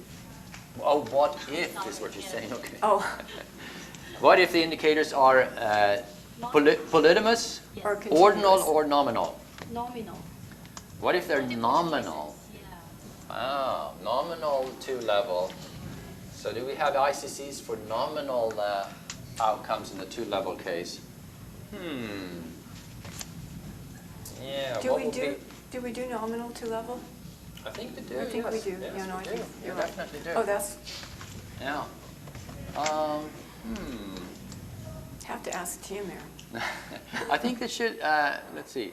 So the question is, we know about the between variances, so the question is, what is the within variance? And It's multinomial logistic regression, so would it still be pi? yeah, well, you may stump me there. It would seem like we build on the logistic function, so it would seem like Yeah, it would seem like it would be the pi square over 3 again. I haven't thought about that. I may have to get back to you on that. And we may not even give them when they're nominal. We don't know for sure. I We don't give them, that I know. That's Okay. why I haven't thought about it. Oh, so we don't give interclass correlations? We don't give it, and plus that's not spit out interclass correlations printed on paper in that case. Probably But because if we you haven't really thought want about them, it. we'll think about what should be there. Okay, next question. Okay, so should it be a 145 or a 130? I think it should be a 130 to be safe? 130 and then they'll come at 145. Exactly. Now, before the break, Bengt had talked about two-level multiple indicator growth models. So now we're going to take a look at the multiple indicator growth model, taking the classroom clustering into account and using the property offense factor, like we did earlier today. And that's starting on slide 98, I think, or 88. Okay. So we're looking at the same example as we looked at this morning when we looked at the multiple indicator growth model, but we're taking the classroom clustering into account now in addition to the clustering due to repeated measures. And when we do that, then we are going to have a model on both the within and the between levels. So the difference, we would have added the cluster option. We're now having type equals 2 level using estimator equals WLSM again, because with maximum likelihood, there would be a lot of dimensions of integration. There would be, we have 8 time points, so that's 8 factors on within and 8 on between. So that's 16, right? At a minimum, if we only do that. So that would just be out of the question to estimate that model using maximum likelihood. So the difference between what we looked at this morning is that we have both a within and a between part of the model. We don't have a picture. We'll have to remember what it looked like this morning with a factor at 8 different time points and a growth model on those factors. So as I mentioned, we hold the factor loadings equal across groups for the items because we want to show measurement invariance. And this is exactly like the input of this morning. So I'm just going to briefly go through, just scroll by. So we have all of our factors, and we have the 1s and 2s, which represent equality. And then we don't talk about the means on within. So we don't talk about the the thresholds on within. We're going to talk about those on between. So the equality of the threshold. So we just have the growth model. This is identical. Everything here is exactly the same as we saw earlier. Now starting with percent between percent, you'll note that we're using the labels 3 and 4. So what that means is that on the within level, we're holding the factor indicators, the factor loadings equal across time. And we're also doing that on the between level, but we're not holding the within and between factor loadings equal to each other. So although we have equality of the factor loadings over time on both levels, there will be different values estimated on within and between because they're not held equal to each other. Now in the first growth model that we looked at where we used the cluster option and took the clustering into account, we did hold when we had the free time scores, we held those free time score parameters equal across within and between. And Bengt mentioned that when he had described the underpinnings of this modeling, that was implied by the normal multi-level model. So, and he mentioned also that to not have this equality seems like something that you could do, but seems like something that maybe hasn't been well thought out what it means. So in this example, we're showing you the option that you don't have to hold them equal across, within, and between, but with the caveat that we should think about what this means. Is that fair representation? Okay. So then it's the same thing. We're holding the factor loadings equal over time on between, just like we did on within, but with different labels. And then on between, we are imposing the equality of thresholds across time. For the breaking things item with the label 11, harming others in property item, label 12, and taking property, label 13. So that we saw earlier when we didn't take clustering into account, just in the regular model command. And then we have our growth model, and it's the same as on the within level. And you'll notice that we fixed the residual variance. You are fading out. Oh, I am fading out. You took the good microphone. Sneaker. Okay. I wondered if you would do something like that. Okay, I'm going to remember that. All right, but I'll just speak up. I think I'll be fine. So, and I think it's when you go over in the corner. Yeah. So I'll stay over here. So anyway, you can see that we are fixing the residual variances here. Don't forget, on the between level, the variables over time, the factor indicators of the multiple factors over time are continuous variables on the between level. Remember, they're random intercepts. So because they're continuous and because it's often the case that these residual variances are very small, we're fixing them to 0 with that statement. So this is just an extension. Once we bring in the cluster option, then we have the ability to specify models on both within and between. And even if we don't specify a model on between, certain parameters will be estimated in the between part of the model. And we don't ever talk about the output command, and somebody asked me about that. So here's Tech 1. Tech 8 is just technical information that will actually come to the screen so you can see what's happening during the model estimation. It can be entertaining sometimes, sometimes not. And then the standardized option, which will give you the standardized parameters in addition to the raw coefficients. Oh, and one other thing is, I just wanted to back up and say one thing.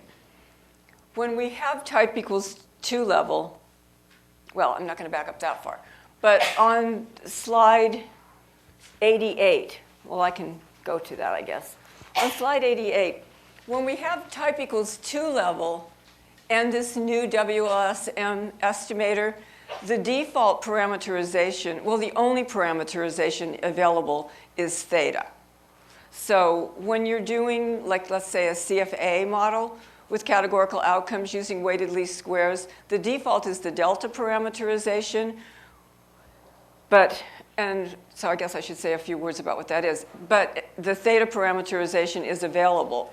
When you're doing 2 level and you get this WLSM estimator, only the theta parameterization is available. So if you were doing a categorical growth model where you were not taking clustering into account, like the one we did with this data earlier, you could say parameterization equals theta like we did. And in that case, the residual variances need to be fixed at one time point and free at the others. So they can actually be parameters in the model. Whereas if you say parameterization equals delta, which is the default, then the so-called scale factors will be 1 at one time point and free in the others. So but only theta is available here when you have 2 level and weighted least squares. And we chose that as the default because it's more in line with maximum likelihood, where the residual variances are fixed to 1. So let's see then where we should pick up.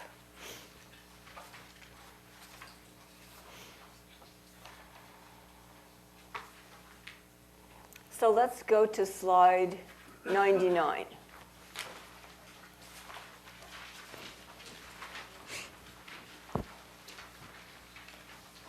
And also 100.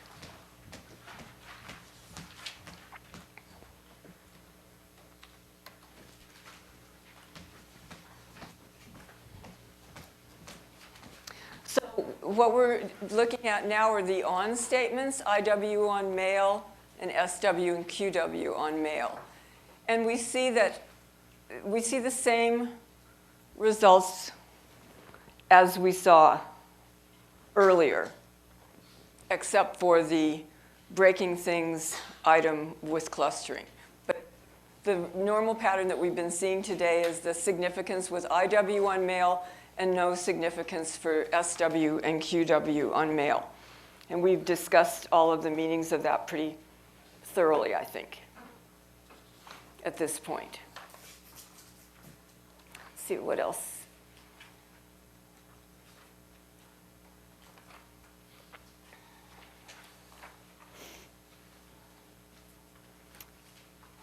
So on slide 108, we see part of the growth model parameterization where we fix the intercepts of the 8 factors at 0 and the mean of IB at 0. But this, once again, is a reiteration of what we saw this morning. You have the output here to look at, to remind yourself. And once again, starting on 110, you can see the equality constraint that we imposed on the thresholds. All the thresholds for breaking things are the same, harming others in property, and taking property. They're all held equal over time.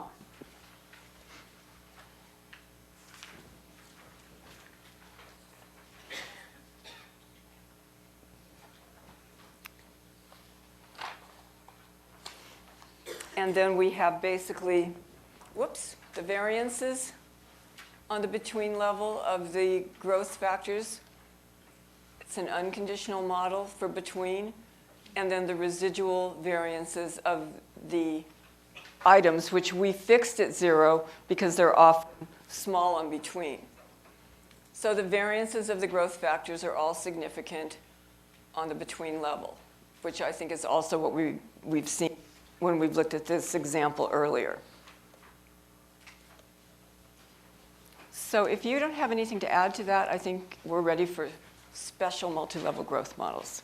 All right.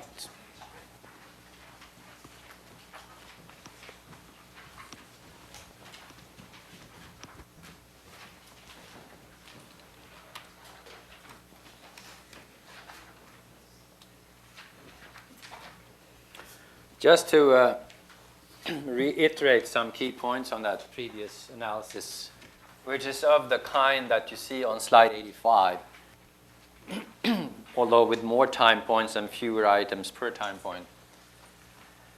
To tie it together with what we talked about yesterday, we talked about IRT, item response theory analysis briefly. We showed the single level IRT model, a 2PL, 2-parameter logistic, which calls the factor theta, not our theta, but their theta, an ability variable, continuous factor. And we showed it also in a 2-level fashion. We refer to Fox and Glass. And we pointed out that it looked like multi-level IRT in those papers was an exercise where we had lambda within equal to lambda between. Remember that conversation? And in this case, we see that we actually relaxed that assumption. So Linda pointed to the factor loadings here on within. Although they were equal to each other across time on within, and although the between loadings were equal to each other across time on between, they were different within and between, different. So that is a more general multi-level IRT model that we're looking at. Here it's actually an IRT model at several time points, so it's a multifactorial multi-level IRT model with a twist. And did it pay off? Maybe in this case it wouldn't be so bad to hold them equal. If you look at the slide, say slide 98, that shows the within loadings for time point 5, for example, they're all the same. One is a fixed loading. By the way, whenever a parameter is fixed, the standard error is 0, and the estimates divided by standard error ratio is 999. So 999 tells you that it's fixed. Sometimes, you can end up with a 1 or a 0 exactly as an estimate, but it comes with the standard error. But the 999 indicates that it is fixed. But what I was going to say is that here are the loadings, 1.143, 0.993. They're very close to 1, first of all. But more importantly, they're very close to the between-level loadings, which you will find, for instance, on page 104. Page 104, bottom, you have the between-level loadings. And, they're practically identical to the within-level loadings. So in this particular application, that limitation of two-level IRT that we talked about doesn't seem to be very serious. But that's this application. Maybe different in other ones.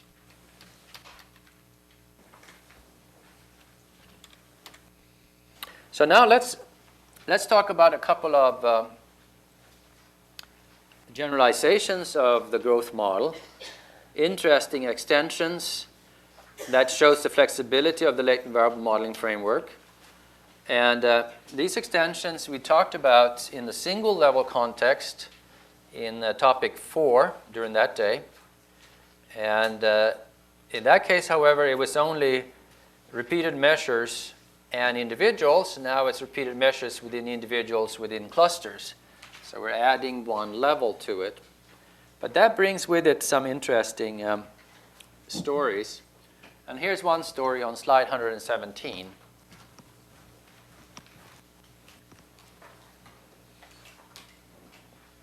So if you just enjoy the story for a while, it speaks for itself. How are you doing?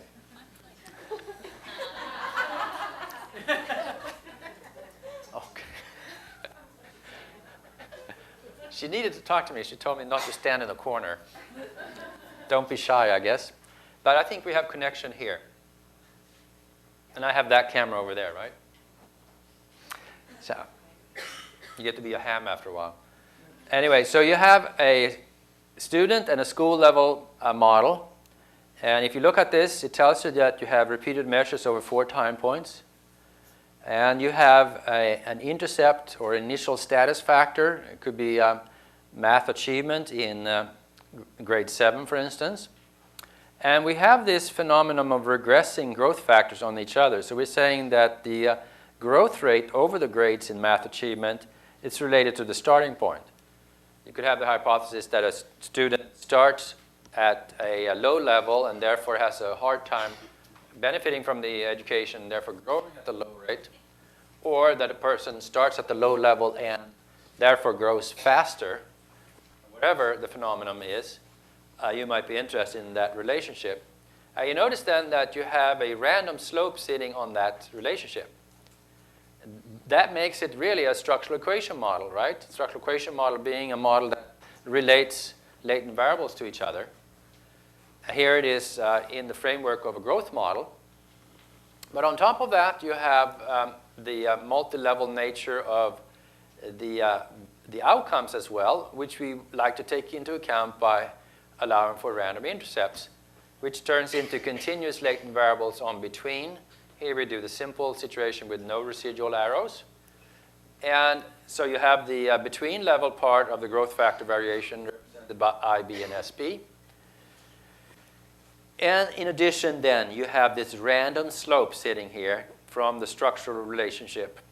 So the random slope then, as well as the between level growth factor, can be explained, their variation can be explained by a school level covariate W, making them correlated because they're influenced by the same growth factor, same covariate, But they could also be correlated through the residuals here, although here it's only drawn such that the residuals between the growth factors are correlated.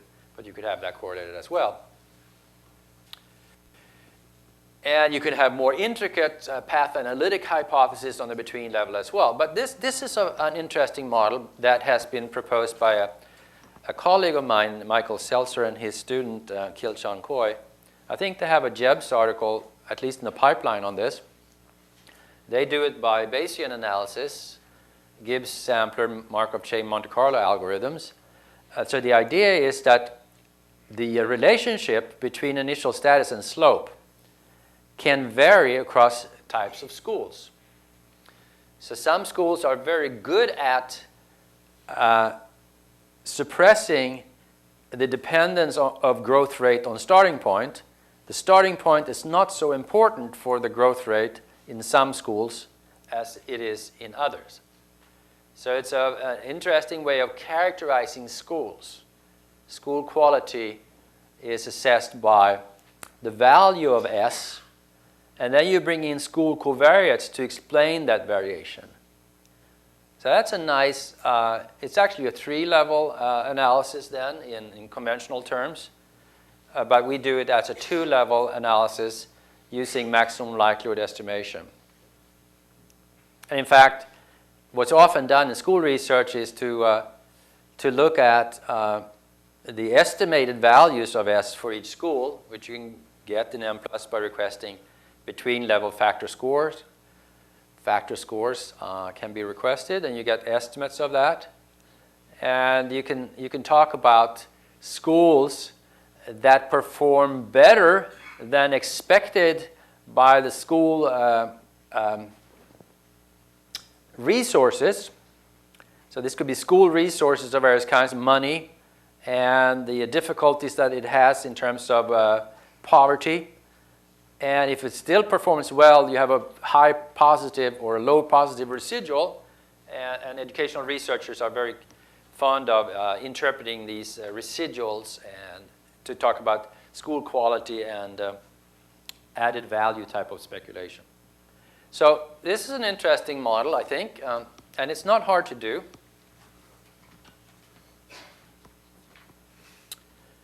Here's another interesting model that we talked about a lot in during topic 4. And it is a 2-level, 2-part growth model.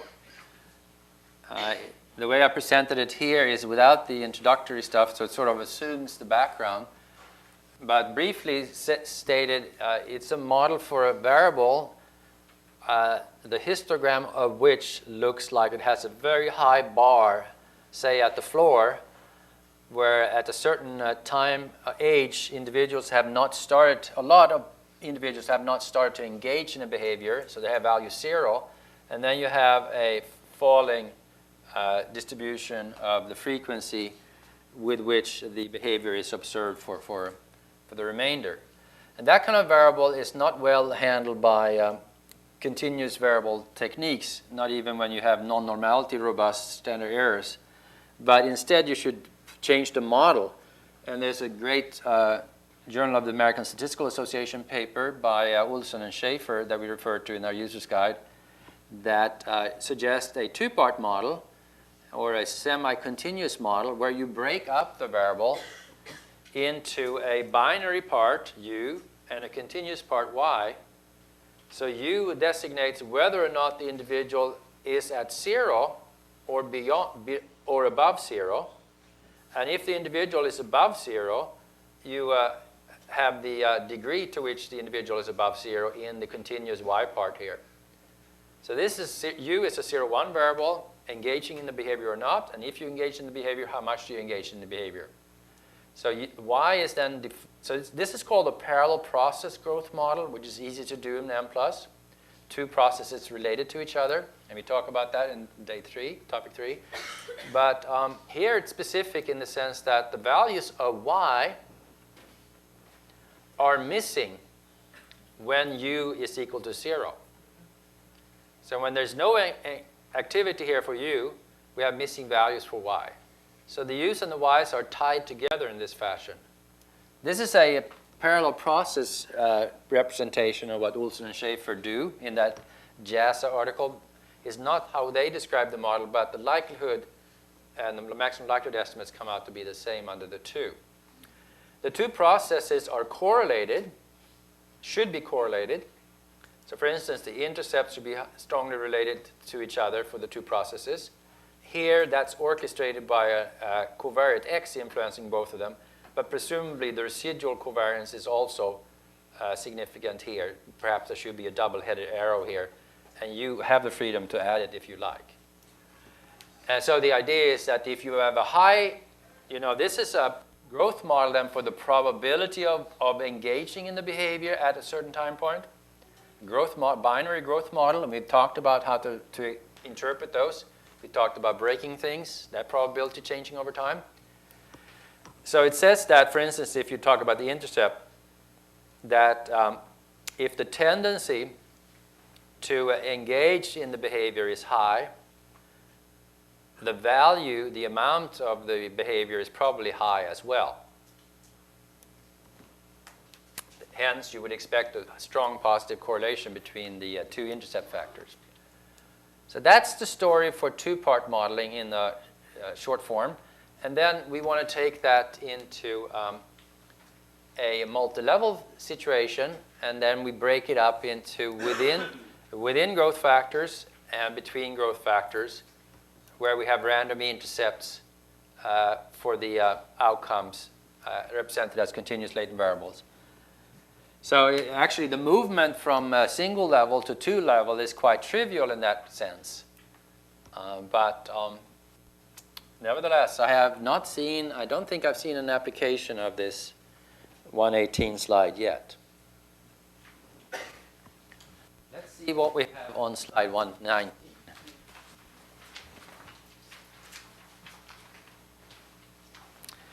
Okay, here is some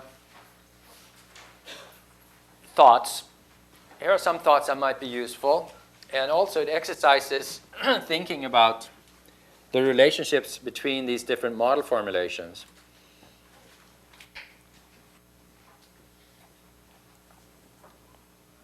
Actually, I'm going to do it this way.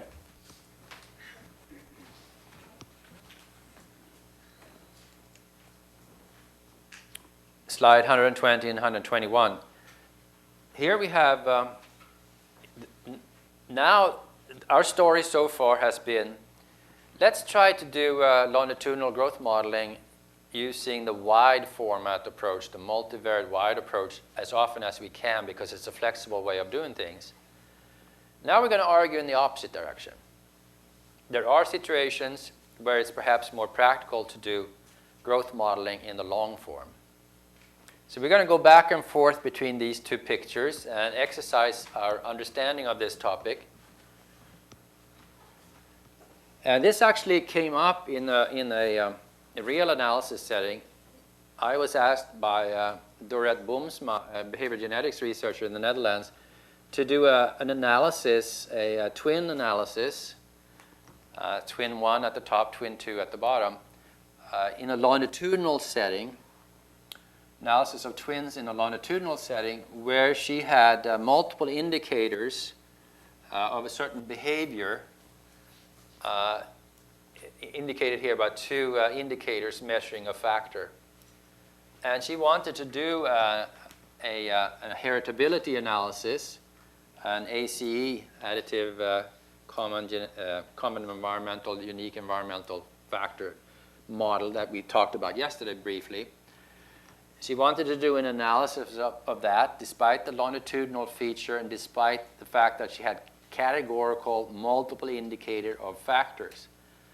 And she knew full well that it was tricky, and it sure enough was, particularly since the growth curve needed to be a cubic growth curve. So that, took a few years out of my life. And no, it was entertaining. But it's good as an exercise to think about this. So on the left, we have the problem in a wide data format, a single level approach. And on the right, we have it a long data format, a two-level approach.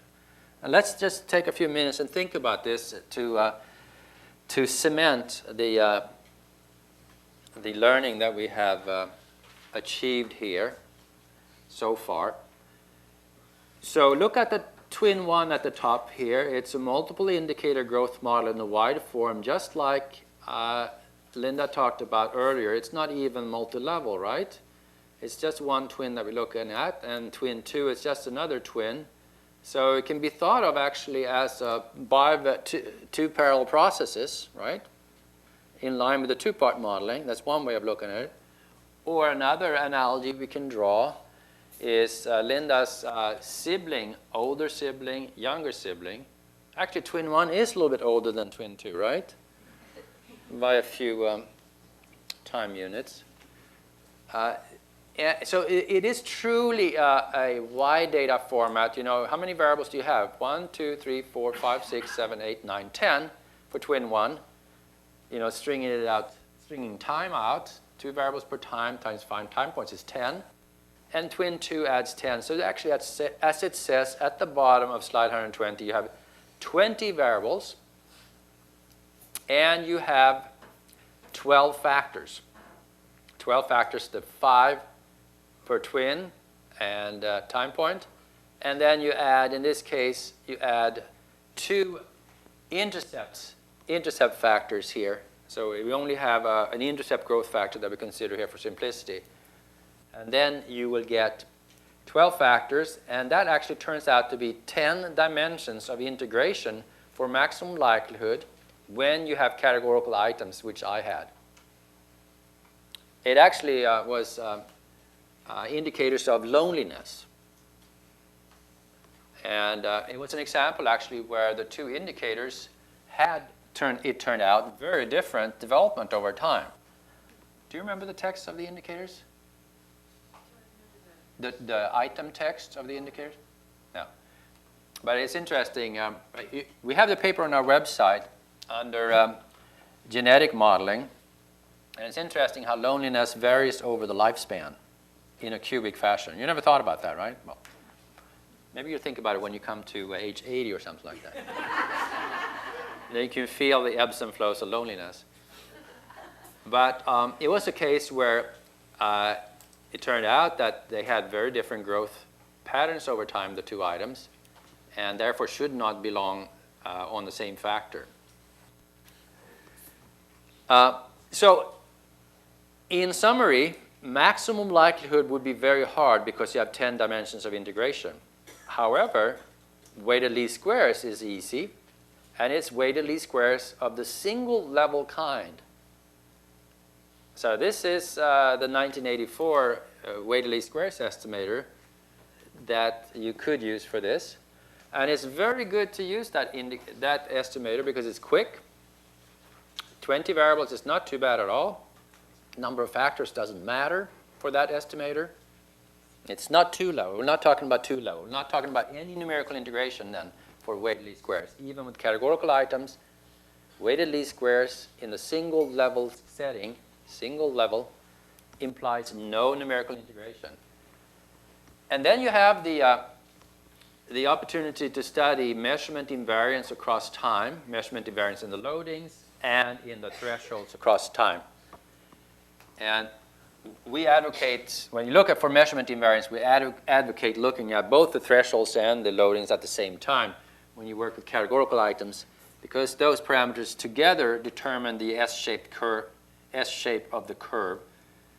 And there's really no use in looking at one versus the other only being invariant, we think. So you can test for measurement invariance here across time so you know that you have the same factor across time, which is the prerequisite for doing growth modeling across time. Otherwise, you don't, you need to know that you're studying change in the same construct, same variable across time. You cannot study change in individuals across time if the outcome also changes in nature across time, which is the Achilles heel of growth modeling. You need to have that. Now, what if you insisted on doing maximum likelihood? It's regarded as a good estimator. It will be able to handle missing data, attrition in a good way by the MAR approach, which is not available in the weighted least squares. Well, what you could do is go from the wide single-level approach to the long two-level approach. So what you do, you take this whole set here and you smash it together. So you get the gray, you gray out this part, and you only have this left. So let's see if you can decipher this figure here. So level 1 then, level 1 is what you have here. It talks about variation across occasion, and level 2 talks about variation across persons, right? Level 1, how many variables do you have? 1, 2, 3, 4. The time points have been collapsed, and the implicit assumption is, by collapsing it this way, measurement invariance, every parameter across time is the same. Just in line with what Linda was saying, in a simple continuous growth model, single indicator, residual variances are held equal in the long approach, whereas they can be allowed to be different and were found to be different in the wide approach. Here, that equality of parameters across time is generalized to equality of the thresholds and slopes of the measurement part across time. So that's implicitly understood. Measurement invariance and constant time-specific variances is an assumption that needs to be fulfilled for you to have the right to smash this together into only 4 variables. But you could test that kind of invariance in the weighted least squares estimation of the model on the left. But now let's think about the model on the right. We have 4 variables. So it is, even though we have a 2-level, it has a wide format flavor to it because you have 2 indicators, repeated indicators here, and you have 2 members of the family, twin 1 and twin 2. So it is doubly multivariate on level 1 here. Despite the fact that this is a long approach, it has a doubly wide format embedded in it. And now you can feel the ground sort of shifting under your feet, right? You have to hold on here. And this is a combination of features. You do have 4 variables, as it says on the bottom of slide 121. You have 2 level 2 and 2 level 1 factors. 1, 2, that's the within variation, and the same thing on level 2. So that would be only 4 dimensions of integration instead of 10 for the figure on the left. 4 dimensions of integration, it's approaching doability. So ML is feasible, we claim here. But now you also have the easier alternative, namely weighted least squares. And I'm talking about the 2-level weighted least squares here now on the right.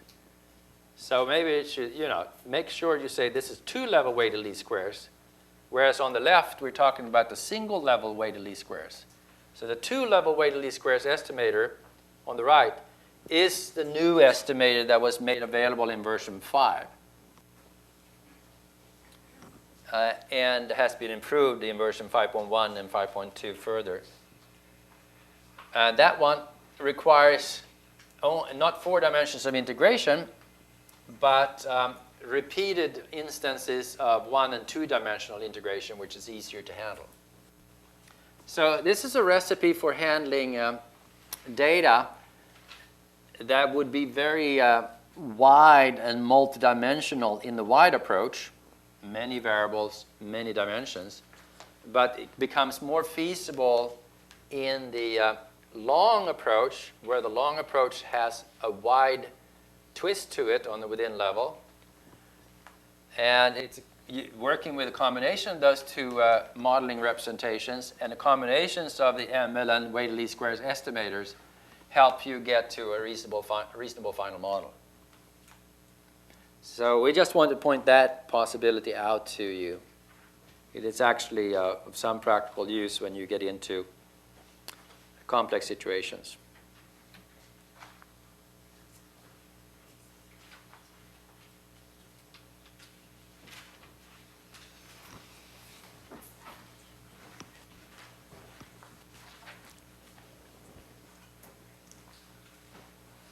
And now for something completely different.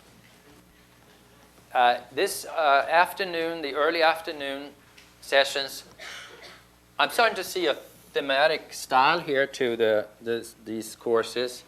Morning is often pedagogical and standard stuff. Early afternoon is a medley of interesting modeling extensions. And the late afternoon is, hopelessly complex. And we're going to follow that time-honored tradition here, too. So we're in the medley stage here. It's not too bad yet, but just wait. So you have the multi-level discrete time survival analysis. Well, we don't even know what survival analysis is, much less discrete nor multi-level. But, we'll point you to some readings here. A former student of mine, Catherine Mason, and I wrote a paper for JEBS, which is on our website, on discrete time survival analysis. And Mason has a dissertation, which is very nice, sitting on our website. And this gang has written a paper that was presented at, I think there was the Joint Statistical Meeting, on continuous time survival, Cox regression type of analysis. So just briefly stated, survival analysis tries to model the time to an event happening. This came up in our discussion of dropping out of high school, where you can model that by logistic regression. Did you drop out or not by grade 12? But that ignores information that some individuals might have been very close to dropping out in grade 11. Some individuals definitely dropped out with very severe tendencies to drop out by grade 12. What I'm trying to say is that there are different tendencies to drop out corresponding to the zeros and ones that we record. The 0 and 1 recording of dropping out or not is a very crude classification of individuals. And the survival analysis tries to pull out more information from the data with the help of covariates. So you're predicting time to an event. And there are several good sources for learning about this. I think, I don't remember if we have the reference here, but there's a book by Judith Singer and John Willett at Harvard. Singer and Willett have a book on that combines the topics of growth modeling and survival analysis. And it's a very good book for people who are, particularly good for those who don't have a long statistics training, because there's a lot of verbal description of the thinking behind the modeling that precedes every model equation part of the book. So it's easy to read. And it deals with both the discrete time survival and the continuous time survival setting. Once you have devoured that book, you're ready for these topics here that are shown on these slides, and ready to read those papers. And I think among social and behavioral science researchers, analysts, survival analysis is still an underutilized tool. What we've tried to do in Mplus is put both discrete time and regular continuous time survival analysis into the general Mplus latent variable framework. So you can combine this kind of survival analysis with any of the features, any of the other features that you have, that we have talked about, including, say, mixtures, and certainly here, multi-level features. So that's a pretty big step forward here, and it's something that is starting to get to see more and more applications now. And let's see. Discrete time and continuous time, a distinction is that, for instance, if you have the LSA data, you have observations at grade 7, 8, 9, 10, 11, 12. You have few time points, and you may want to treat that as discrete time survival. If you had more detailed information on when a person experienced the event, like the date of death, then a more common approach is the continuous time survival analysis. But for any given data set, at least if you have many time points, the differences in the results won't be very large. And to some extent, I think the discrete time survival analysis model is perhaps a simpler one to understand. Here's one way of representing it, just to do a thumbnail sketch recap of the what we talked about in topic 5 again, do survival analysis together with longitudinal analysis. Here is a case, if you just look at within, in a single level discrete time survival analysis, we would only have one level. And what are these U's? Well, they are often called event history indicators, indicating, it's 0, 1, indicating whether or not an event has happened.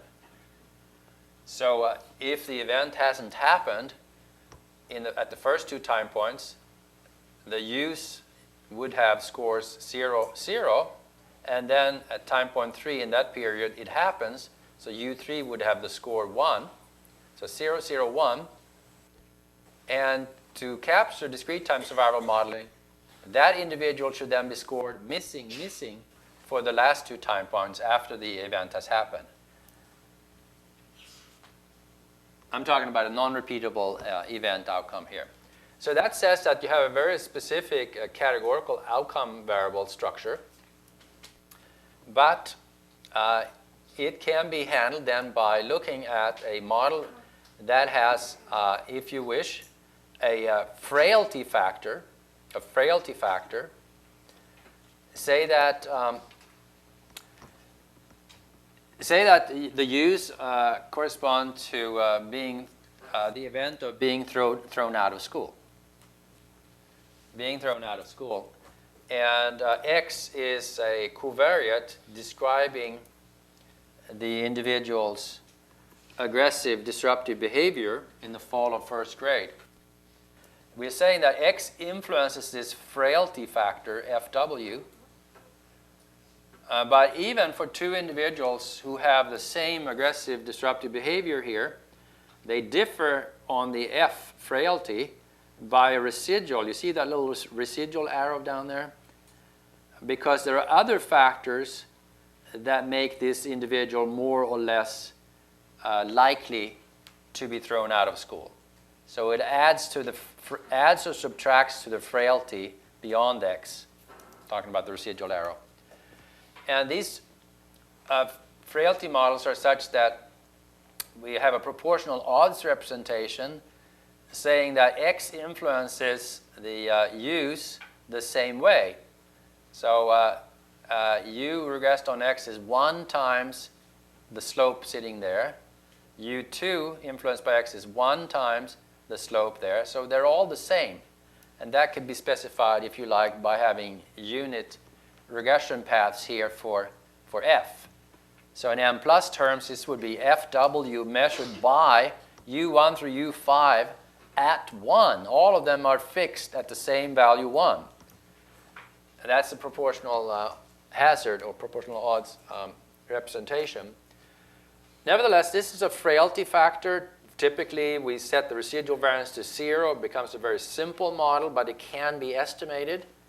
And taking it multi-level, and just put these filled circles here and open up the circles on between. And you have a between-level factor representing, say, the school level variation or the classroom level variation in the tendency for this individual to be thrown out of school, whatever that means, with its school level covariate. And again, Jerome Vermont, he has, in his dissertation, he did a lot of work on multi-level categorical data analysis, including multi-level discrete time survival analysis. He started out his dissertation by writing a really good book and a computer program, LEM, which I think is pretty impressive to be able to do out of a dissertation activity. And now he's contributed to the Latent Gold program. And this is again, I think this reference is again to the sociological methods book that we talked about yesterday, and that should be at the end of your references. Okay, then we take a deep breath and jump to the next topic of the medley. of mixture of topics. And on your left screen, we have a new topic called latent transition analysis. And we're going to tie that, first of all, we're going to tie that together with the, connect that with the latent class analysis we talked about yesterday, and then connect it with a multi-level setting. So unfortunately, yesterday we didn't have much time to talk about latent class analysis details, the motivation and the background, because we were running low on time, and also because it's treated in days 5 and 6 in quite detail. But if you look at the story here, you have 2 time points, 4 indicators, binary indicators, say, but they could be continuous or counts or a combination of those, 4 at each of 2 time points, measuring a categorical latent variable at each time point. And so you have a repeated, you have a longitudinal setting here, and for each time point, you have a measurement model. The 4 U's measure the latent variable, which happens to be a latent categorical variable, a latent class variable. And the classes are defined by the means of the indicators, or the proportions, or the probabilities for the indicators.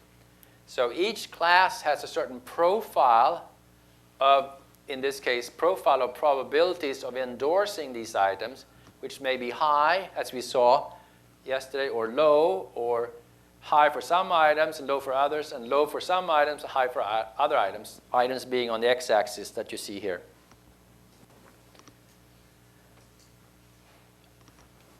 What we didn't talk about yesterday, but what we do talk about a lot in topic 5, are extensions of latent class models that are hybrids of latent class and factor analysis models, so-called factor mixture models, where the outcome is influenced not only by latent classes, but there is also variation in the probabilities for the use as a function of a continuous factor influencing the items. So even within a class is there variability in the probability of endorsing an item. That's a factor mixture model. And another way of putting that is that even within a class, well, we're saying this, that within a class, the items are still correlated within a class due to the factor.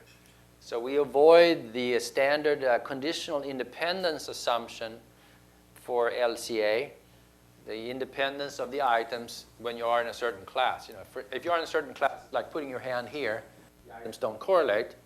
But if you have a factor sitting here, they still are allowed to correlate within class. So a much more flexible model.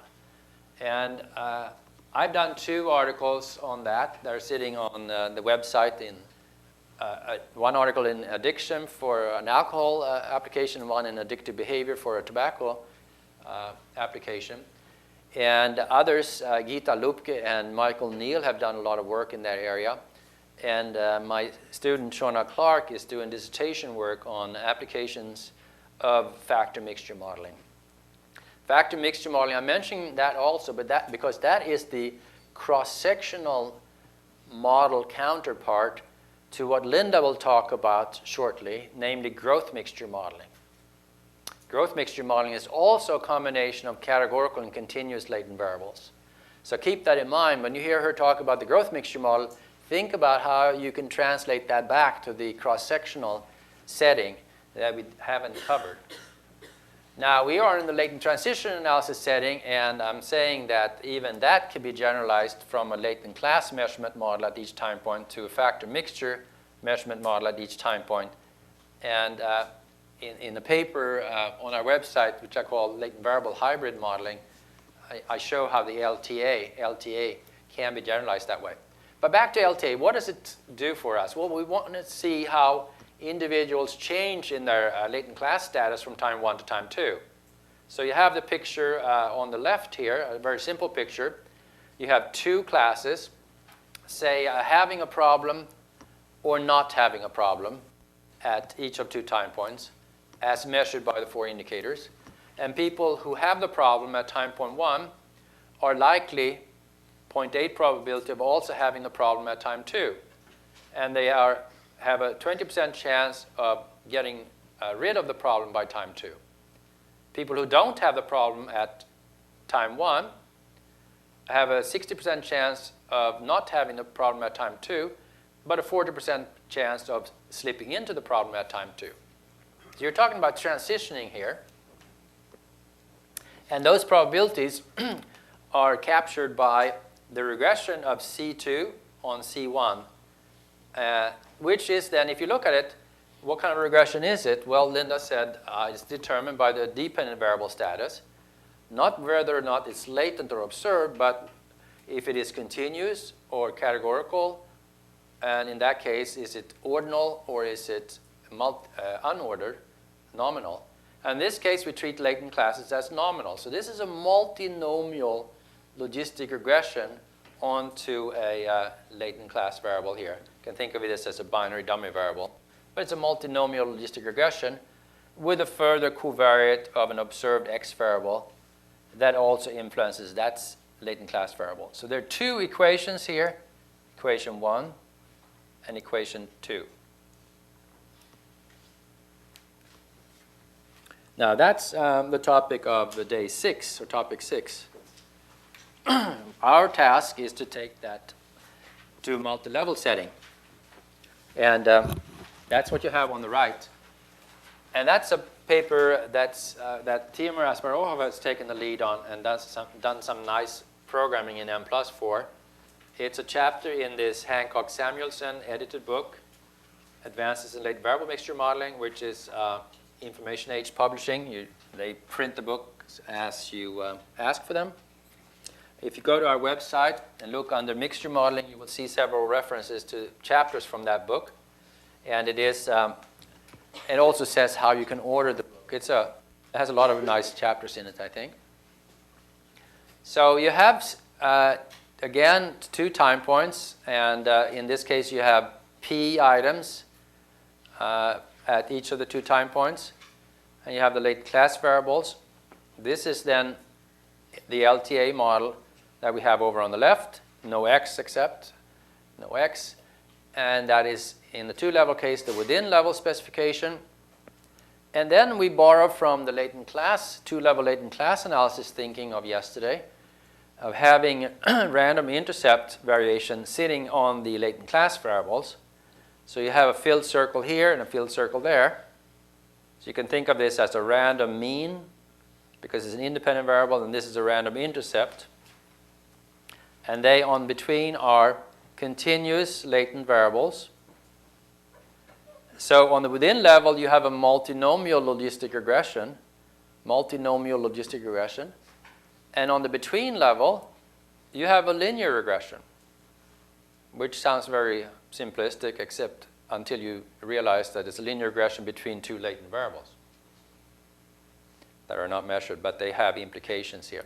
So if you look at C number 1, if you talk about classroom behavior here, it's a classroom environment that influences the probability of being in a certain class, which then determines the probability profile for the set of items. So this is a classroom environment that's captured here, which ultimately influences the probability of the student response on the items here. Same thing for time point 2. And of course, the classroom environment can influence from time 1 to time 2, can be related like that as well. Lots more to be done in that area. Not enough applications. Lots more elaborations on that theme, and we can also do more in terms of Mplus features to help along. So that can develop nicely. And I'm starting to see more and more applications, not only of latent class analysis, but also latent transition analysis. So apparently that way of thinking fits very well with the substantive reasoning about theories of, say, behavior. So with that, you see the input here. Maybe we should take a look at the input for a second. you have two latent class variables. I guess this is the first instance of having two latent class variables, CF and CS. On the right, you have a generic picture. Here now is an application, actually, from the aggressive behavior application, stubborn and not taking authorities seriously. So these are aggressiveness items dichotomized. And we have the latent class variable in the fall and the latent class variable in the spring. Fall and spring are the 2 time points. So now we have a 2-level mixture model. Back in the days where my machine had only 2 processes. And on the within level, so you have a within, an overall, and a between, and an overall. And as you remember from yesterday, you can also have class-specific. In addition to overall, you can have class-specific statements if you want to. But here, on the within, you say CS on CF. That is then a multinomial logistic regression accomplished here. Multinomial logistic regression in that part of the model. On between, you have CS on CF. That is a linear regression because CF is a continuous latent variable, continuous variable. And then just for safety's sake, you want to emphasize that you want to estimate the variances of those 2 random means, random intercepts, and we give them starting values for no real good reason, but entertainment. And then on the next slide, 129, you have then, if you parse this carefully, when you have 2 latent class variables, you can have 2 model parts. You can have a model for the fall. So CF is what corresponds to C1 here, model CF, and model CS for spring. And means and thresholds end up on the between level here. And you're saying that you have two classes, CF class number 1, CF class number 2, and the classes differ in the probabilities of endorsing the items. That is, they differ in terms of the thresholds for the 2 items between class 1 and class 2. They differ across the classes. Now note, however, then, that those same parameter numbers, 1 through 9 and 11 through 19, come back for model CS, the time 2 behavior. And what does that tell you? Why do we do that? Specifying measurement invariance. We're saying that the relationships here are the same as the relationship there. So we want to have measurement invariance in the latent class analysis across time to ensure that we're talking about the same latent class variable at the 2 time points, just like we want to have measurement invariance in the models Linda talked about. So you have the thresholds for the first class and the fall in the same as the thresholds for the first class in the spring. Thresholds for the second class equal to the thresholds for the second class in that fashion.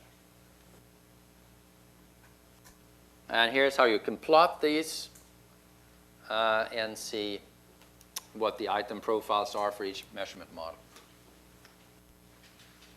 Okay. So that's pretty advanced, but one day we have to do it. So why not bite the bullet? Here's actually real results. On slide 130.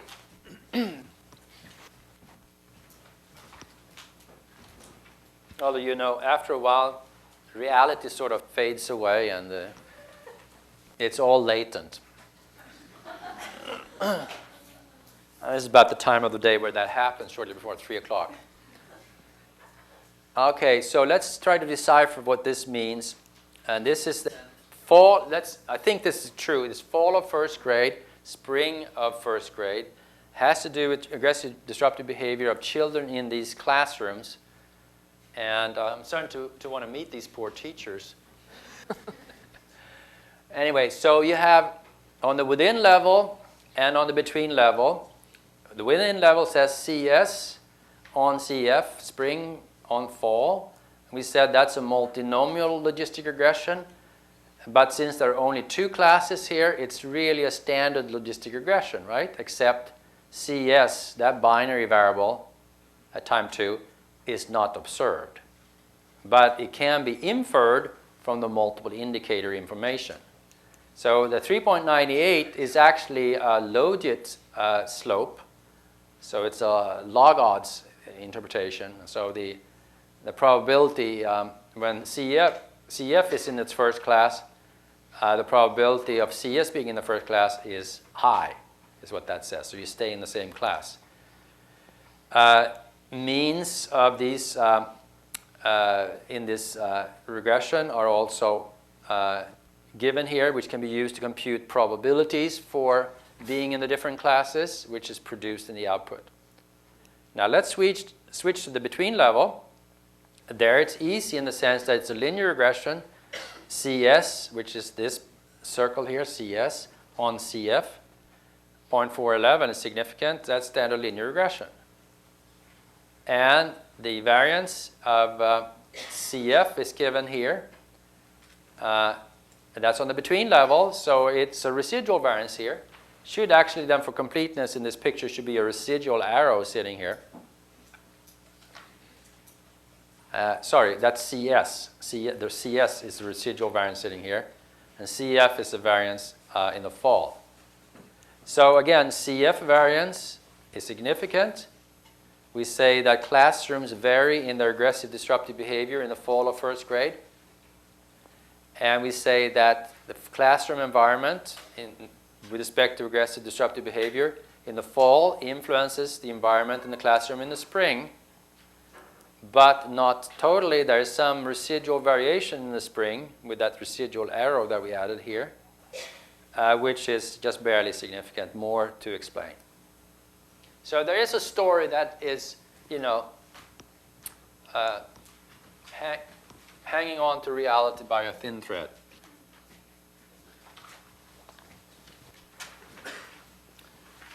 And by that, I think I should sit down and be quiet for a while. That sounds good. Uh-huh. I didn't quite mean it that way. Okay, so now let's see. We're going to look at multi-level growth mixture modeling. Actually, I'll move this. Oh, thank you. That's exactly what I was going to do.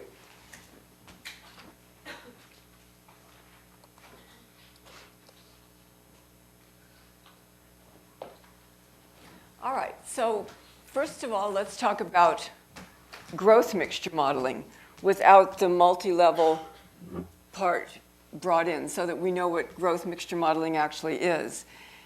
And what you see on this slide on the right screen is a summary of an LSAE math achievement trajectory class analysis, and from those trajectory classes predicting high school dropout. So these are the results. In growth mixture modeling, you're interested in looking at a growth trajectory, but not just for the full data set. We want to see if there's heterogeneity in the sample, and that if different unobserved classes may have different growth trajectories. And that would help us to better understand, what's going on with the data. So in this analysis, we looked at math achievement over time, and 3 classes were found. One was a class with poor development, one with moderate development, and one with good development. So these classes, have go from low to high. But not all classes that one finds when they're doing growth mixture modeling or latent class analysis are of that type. Sometimes one class might have linear growth, another class quadratic growth. So you see actually different growth trajectories. It just happens that in this particular analysis, you see the same type of trajectory, linear, in each class, but just with different features. For example, the poorly developing class, which was 20% of the sample, started low and had low growth. So these were kids who just didn't seem to be doing too well. Whereas the moderate development, which was 28%, started slightly higher and had considerably better growth, so a steeper slope. And the good development class started slightly higher than either of the other classes and had good growth, not maybe quite as strong as the moderate class, but still good growth. But what you note is with a lot of variability. So the solid lines represent the average curve in classes, and the other lines represent individual trajectories. So you can see there's a lot less variability among the students who have poor development than there is among the students with good development. So although they're all making good progress, they're not necessarily making good progress at the highest. Some of them are making progress above the average line and some below. So once you find these three classes, then a question might be, well, is there some distal outcome that might be related to these? And in this situation, we looked at high school dropout. So we found that the students in the poorly developing classes, 69% dropped out of high school. With the moderate development class, 8% did, and with the class that had the kids with good development, only 1% did.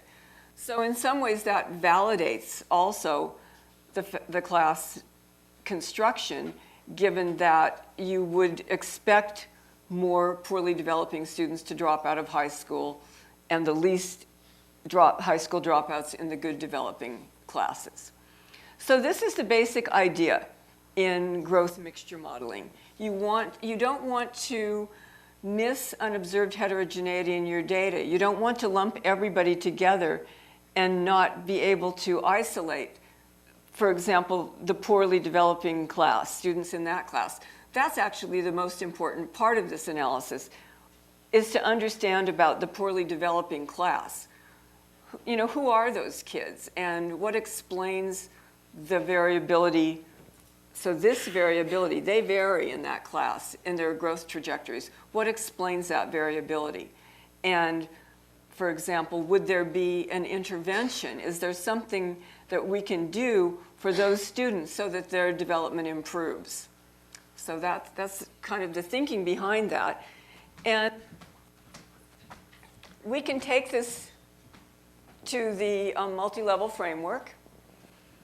And the picture on the left screen shows that. The path diagram on the within part of the model would be what the path diagram would look like just for the regular analysis.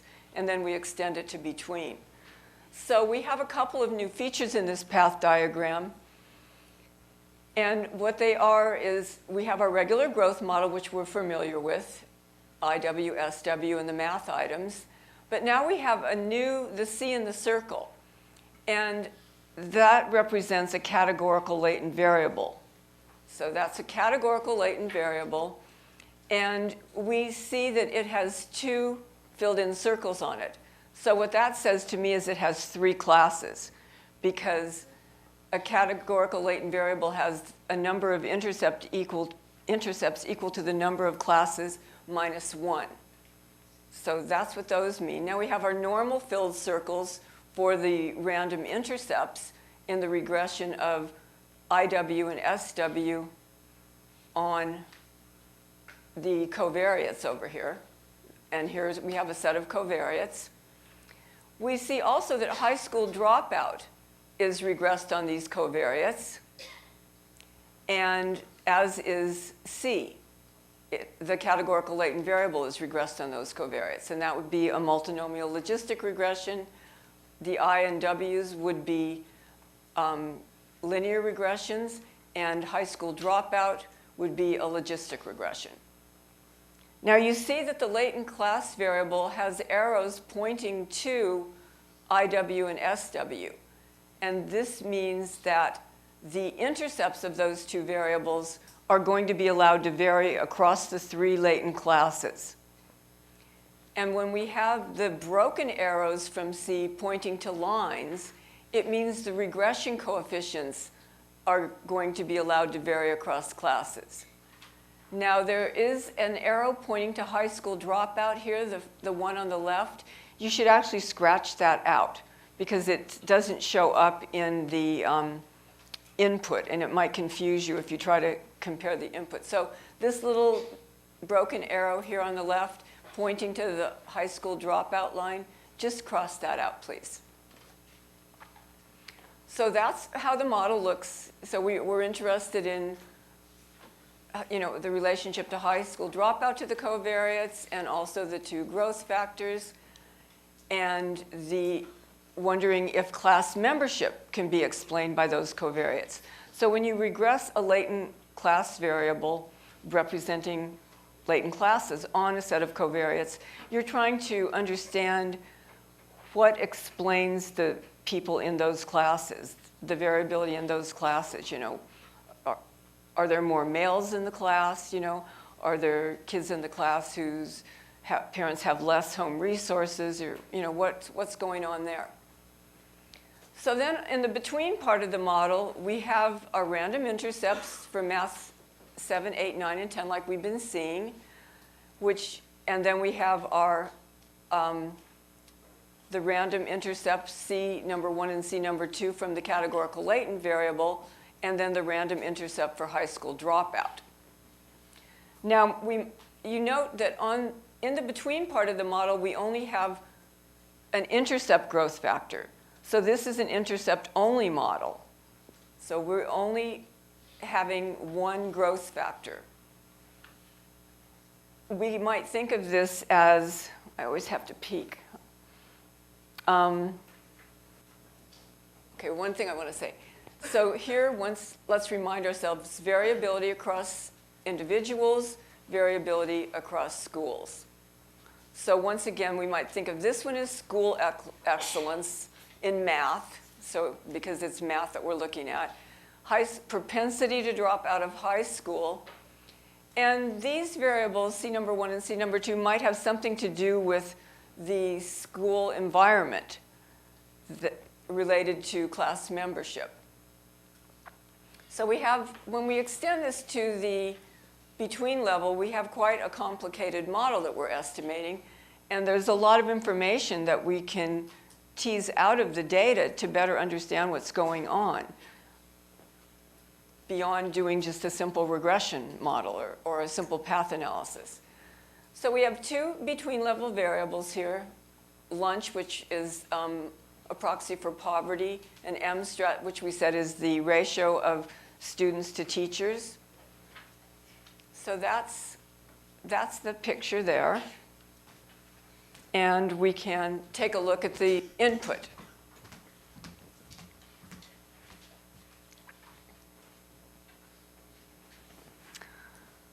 So this gives us, these comments just tell us what the variables mean. And we can see categorical equals high school dropout, so we're saying that is a categorical variable. Now, we have the same situation for the categorical latent variable C as we have with a regular factor. We need a way to name the variable. So we use the classes option to give a name to the variable. The variable's name is C, and to tell how many classes there are, in parentheses 3. So we have a latent class, a categorical latent variable named C with 3 classes. We have our cluster variable school code. We have designated all of the covariates on the within level to be within variables, so they will not be used in the between part of the model, and there won't be any variance for them there. And with between, we have designated the two covariates, lunch and MSTRAT, to be between level variables. So that's an explanation of that. And here's something we haven't seen. So now we have type equals not just 2-level, but mixture 2-level. So we have to add that to say that we're doing a mixture 2-level analysis. We have our algorithm equals integration, which I think would come as the default, output command, and our plot command. So our plot command gives plots of the results. So you can read about that a bit more in the user's guide. So then we want to talk about our input. And when we have 2-level mixture, we have to both have a within part of the model and a between part of the model. And then for both the within and between parts of the model, we have to have the overall, which refers to the, it's sort of like the overall multiple group model. You give the overall model, which describes the full model, and then you can have class-specific parts of the model where you make changes to the class-specific part that are specific to each class. So here we have our growth model. That's IS bar, et cetera. That's not new. And then we have I and S on all of the between covariates, and that's shown here. And then C number 1, C number 2 on, those are there, the set of covariates. And then high school dropout is also regressed on the full set of covariates. So that describes the between part of our model. Or within part of our model, excuse me.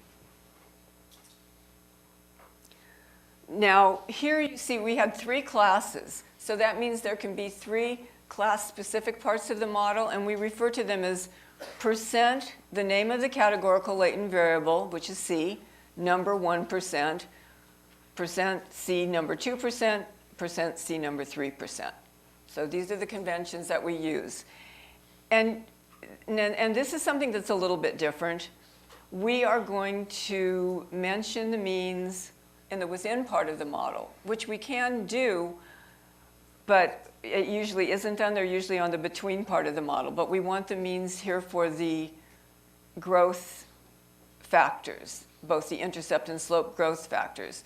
So the way to refer to means is to use a bracket statement.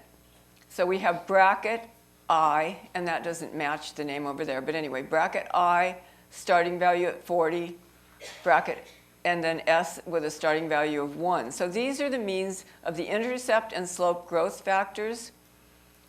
We're also referring to the residual variances up here, math 7 through 10, and we're starting them at the value 20. And then we're mentioning the variances of I with a starting value of 13, and S was a starting value of 3. We do the same thing in class 2 with different starting values, and the same in class 3. And sometimes if you've had a complicated analysis that you've been working on, and you have an idea, and then you know better what the starting values can be, you can speed things up a little by giving them. But for the most part, you should not give starting values unless you have a very good reason to do so, because the default starting values are pretty good. And if you give a bad starting value, then you're going to end up with problems. And then there's something else now. So we had the 2 broken arrows over here. So that means that we're going to allow the slopes to vary in the regressions of I and S on the covariates, and also C on the covariates, which isn't here. Is it, or am I looking wrong? It comes later. Oh, it comes later. Okay. So, and the defaults in Mplus are to hold, if you have regressions in the overall part of the model, it's to hold the regression coefficients equal across classes. The defaults are either done because they're what's commonly done in practice, or because they will assist in convergence. So it's always good to first do the model without any class-specific statements and just go with the defaults. And then as you start relaxing things, to do it slowly or a small number of statements at a time. And then, or to actually, if you're doing growth mixture modeling, you can look at our plots of the classes and see if it looks like there's variability within classes. If it doesn't look like there is, then maybe you don't want to relax the variance of the growth factors, for example. So that's what we do. You notice we only put it in 2 because if there's 3 classes and you put it in 2, well, the third one's not held equal, so you don't have to put it in all of them. Then in the between part of the model, we have the overall, between and overall, and then you note here that we have an intercept-only growth model. So we only have one name on the left-hand side of the bar. So that means it's an intercept-only model, And we can say math 7 through 10 at 1, or you can just say math 7 through 10. You don't have to say at 1. We'll do that automatically. And you see that then we fix the mean of the growth factor IB, of the intercept growth factor IB at 0, because it can't be identified in addition to the means that we freed on the within part of the model. But we do want to estimate the variance parameter for the intercept growth factor IB. And then this statement just refers to IB and high school dropout, just gives starting values to the variances, or the residual variances rather. And then this is a residual covariance that we gave. We have fixed the, on the between level, the residual variances of math 7 through math 10 at 0. That isn't reflected in the picture. Excuse me. I need water. No, I've got it here.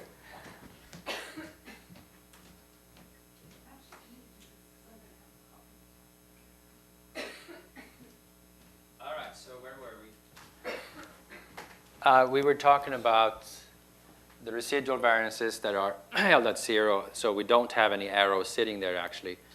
But we are more interested in the IB, the variation across schools of the intercept growth factor onto school level covariates, lunch and MSTRAT, sitting down here bottom left. So lunch is then the poverty index for the school, and MSTRAT is the math student-teacher ratio. So the higher it is, the worse the teaching quality.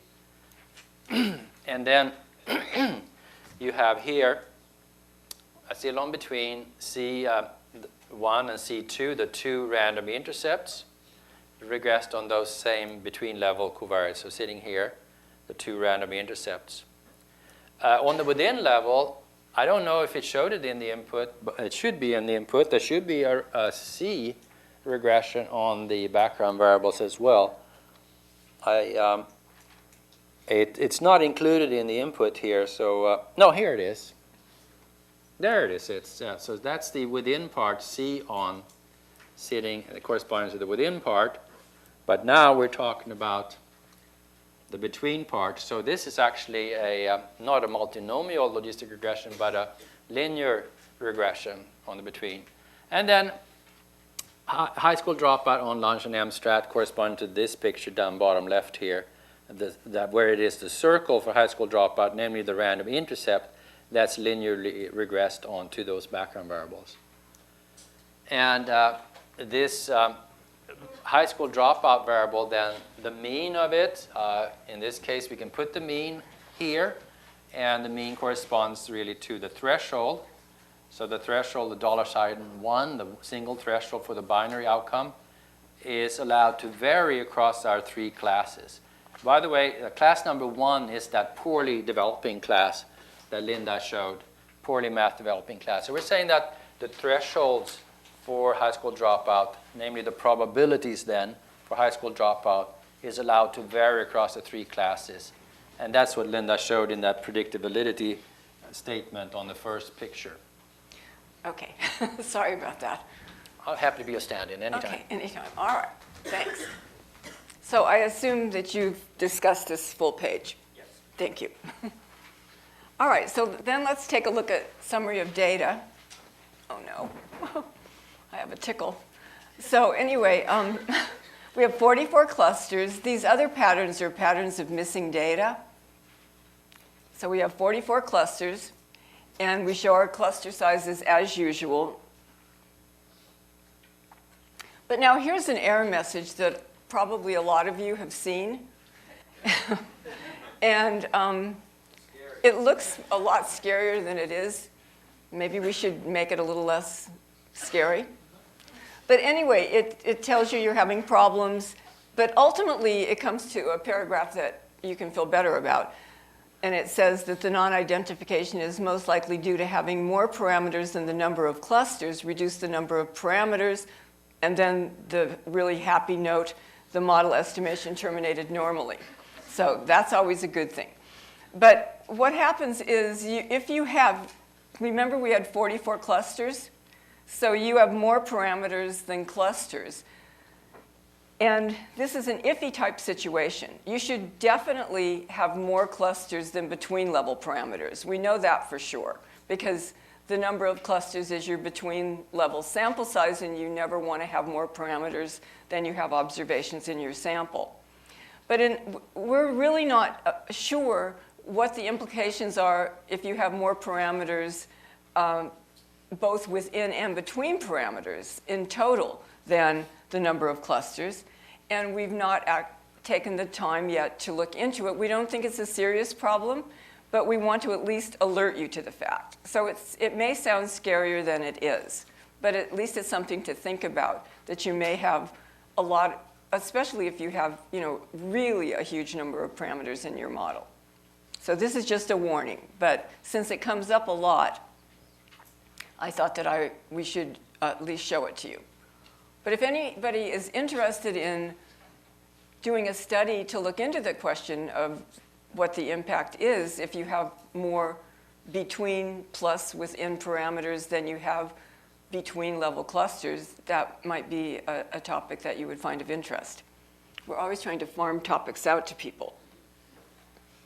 So then we have our tested model fit, and this is obviously maximum likelihood estimation because we're not getting any chi-square test statistics, just our log likelihood information. And then at the bottom is something that's new for latent class analysis for anything that's type equals mixture. And for the 3 latent classes, we show the number of people in the class and the percentage. So these are final class counts and proportions of total sample size based on estimated posterior probabilities. And you'll note that it's not an even number. So, it's 686.43906 people. And that's because during model estimation, people aren't in one class or another class. They're in the class, all classes proportionally. So that's why you come up with a number like that. Okay, then we have the model results on the between level. Let me put one more forward and put that all up there.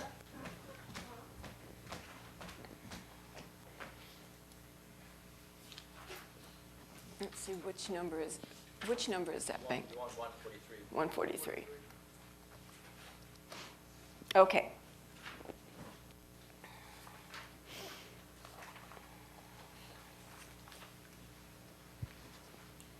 Okay, so remember we had an intercept-only growth model on the between levels, so, and the intercept growth factor was defined in the 7th grade. And we might think of this as school excellence in math in the 7th grade then, because that, the intercept growth factor is described defined by the time point where the time score is 0. And we see that there's no relationship to the poverty proxy variable lunch, no significant relationship, but there is a significant relationship or negative relationship with MSTRAT. And so as MSTRAT increases, and MSTRAT is the proportion of students to teachers, so as each teacher has more students, so as each teacher gets more students, then school excellence decreases. So, the student-teacher ratio is very, very important. So it's important to have a lot of teachers and to be able to give a lot of attention to the kids. So we see that there. And then we have the school's propensity for high school dropout, and we see what it's related to.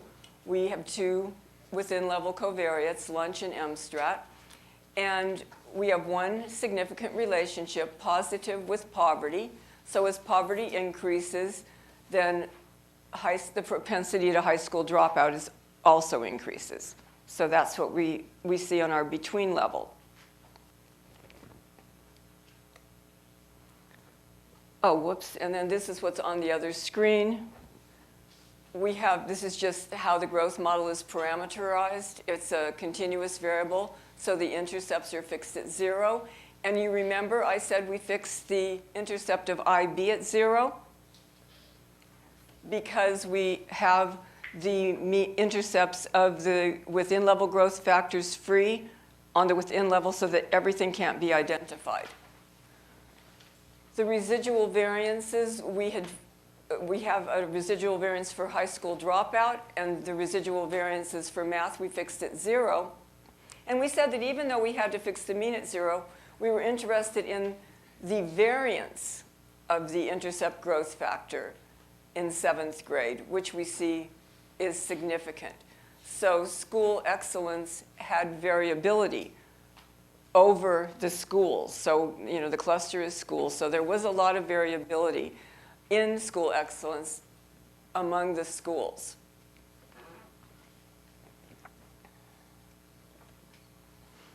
So now on the within level, we have more to drop out or to look at.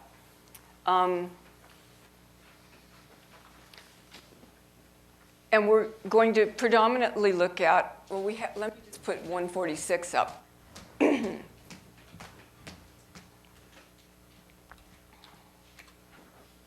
Okay, so we have C number 1 and C number 2 on all the variables, on all that whole set of within background variables.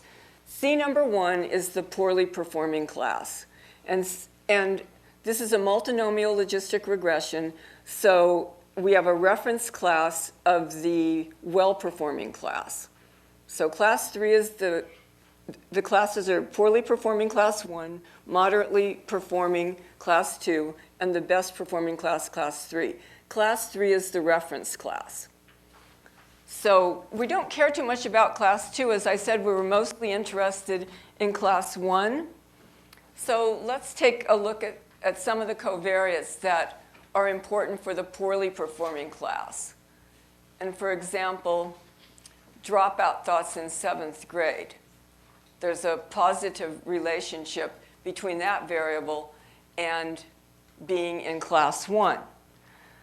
So basically how you would interpret this is for kids who have the dropout thoughts in 7th grade, the probability of being in the odds of being in the poorly performing class versus the well-performing class increases.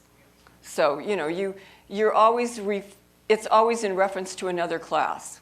So for students in the poorly performing class, in reference to the well-performing class, the odds of being in class 1 increases as the dropout thoughts in 7th grade increase.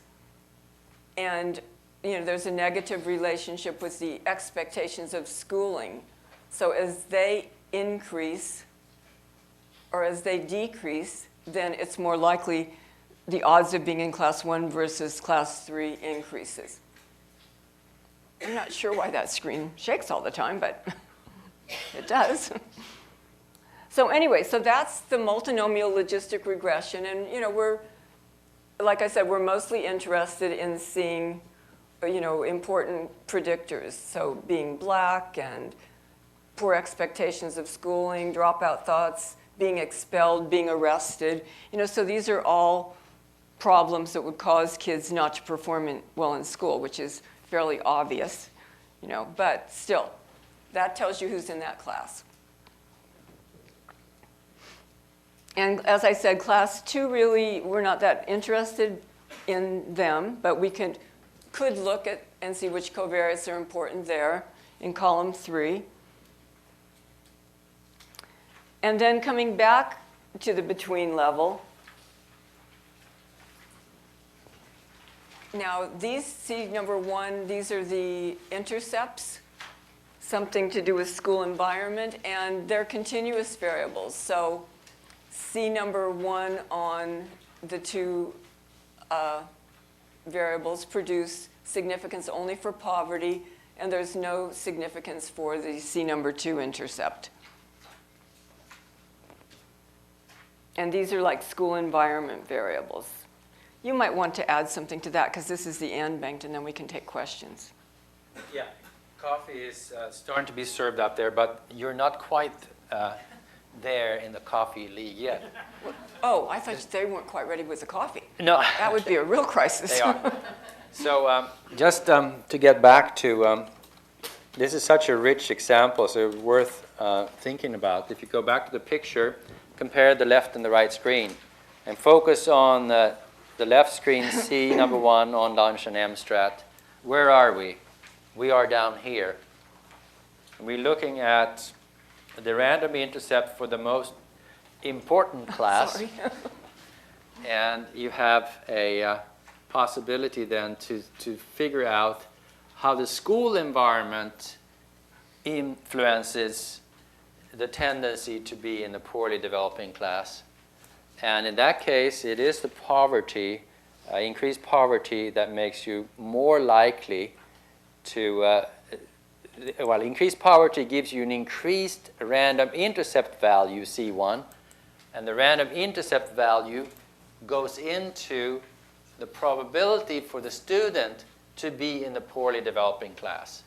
So you come from level 2 here, school level, poverty increases the value of the random intercept. That higher value of the random intercept for that class makes the student in that school more likely to be in the poorly developing class. So if you go back and I don't think we have anything on 148, right? No. If you Well, let me see. Yeah. So if you go back to 140, so you can then look through and see what the combined influences of lunch and MStrat for the between level and for the within level implicitly, the cross-level influence. And you can see that in some instances lunch is important, poverty is important, in some instances teaching quality is important. And you can go back and see that story. You can see then that poverty, for instance, influences poorly I think it has a direct influence on high school dropout, if I remember correctly, but it also has an influence on the school environment for being in the poorly developing class, and being in the poorly developing class has an influence on high school dropout on the within level. So it's a genuine multi-level influence of poverty that comes through in this kind of a model. So it's a really rich modeling framework for learning a lot about longitudinal data like this with a twist of this distal outcome. So with that, I think we're ready to take questions for one more time. Yes? I think both my questions are probably pretty basic. So with this model that you were just commenting on, in the between conclusions that you're drawing, let's say about lunch and poverty on the between level, is that holding constant, like things like mother's education and race and gender from the within level? Can you draw that conclusion? So you're saying, are the between level coefficients controlled for the within level covariates? Correct. No, these relationships are pure school level covariates where you have no control for the within level covariates. So the within level covariates haven't affected class movement? No, it's true. The within level covariates do influence the probability, but there is the further influence on the probability that comes this way. So yeah, I guess in that sense you could say that I'm saying that this influence is not controlled for that, but the influence on the probability of class membership for that these variables are controlled for by this. Yes. So in this, when the ultimate influence on this variable, you're controlling for this background variable when you talk about this influence. That would obviously have big implications for policy. Yes. What kinds of conclusions. Right. And my other question was really very basic. On slide 137, Slide 137. I think I got mixed up writing things down. If you could just comment on what the three model statements are under each of the class-specific model statements. Just So you're confused about what the class-specific model statements apply? Okay. I mean, I know the first one, I think, is the... Right. First of all, pretend this is I and this is S, not IW and SW. So then in the bracket statements, we refer to the intercepts of the intercept growth factor I and the slope growth factor S. So we refer to their intercepts, and the way we refer to them is by using an asterisk to assign a starting value to them. So for example, 40 to the intercept of the intercept growth factor and 1 to the intercept of the slope growth factor. And then here we're just simply giving, so here, the math 7 through math 10 statement refers to the arrows coming, the residual arrows for math 7 through math 10. And what we're doing once again is using an asterisk to assign starting value of 20 to those variables. And then I and S in the third line refer to the residual variances of the intercept growth factor I and the slope growth factor S. And once again, we're assigning starting values. And the same thing in class 2 and the same thing in class 3. And do you want to say something too? I'd like to add to that. So the default is that the growth factor means, or growth factor intercepts as it is here, are varying across classes. So you wouldn't have to mention that. What's new here is that we also let some variances be class specific. And that's not by default. That's something you have to say, and you should have a good reason for it. And as Linda alluded to, the picture of the individual scatter showed that there is class variation in the variances, and also then class variation in the regressions of I and S onto background variables is not by default, but has to be specifically given here. And in previous analysis, we've found that to be the case as well. So well, I don't know, maybe we don't need to say more on that. And starting values are not necessary. It was just used to speed up time here. Yeah, lady in the middle. Yes. I just had a general question. I know with factor mixture models, the estimator can only be a maximum likelihood. Does that also apply here? So the question is, with Yes. factor mixture modeling, the estimator of choice seems to be maximum likelihood. Do we have to do this by maximum likelihood as well?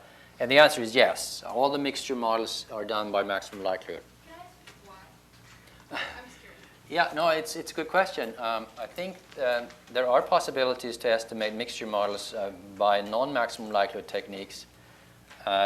Generalized estimating equations, for instance, have been used, and Bayesian analysis can be used.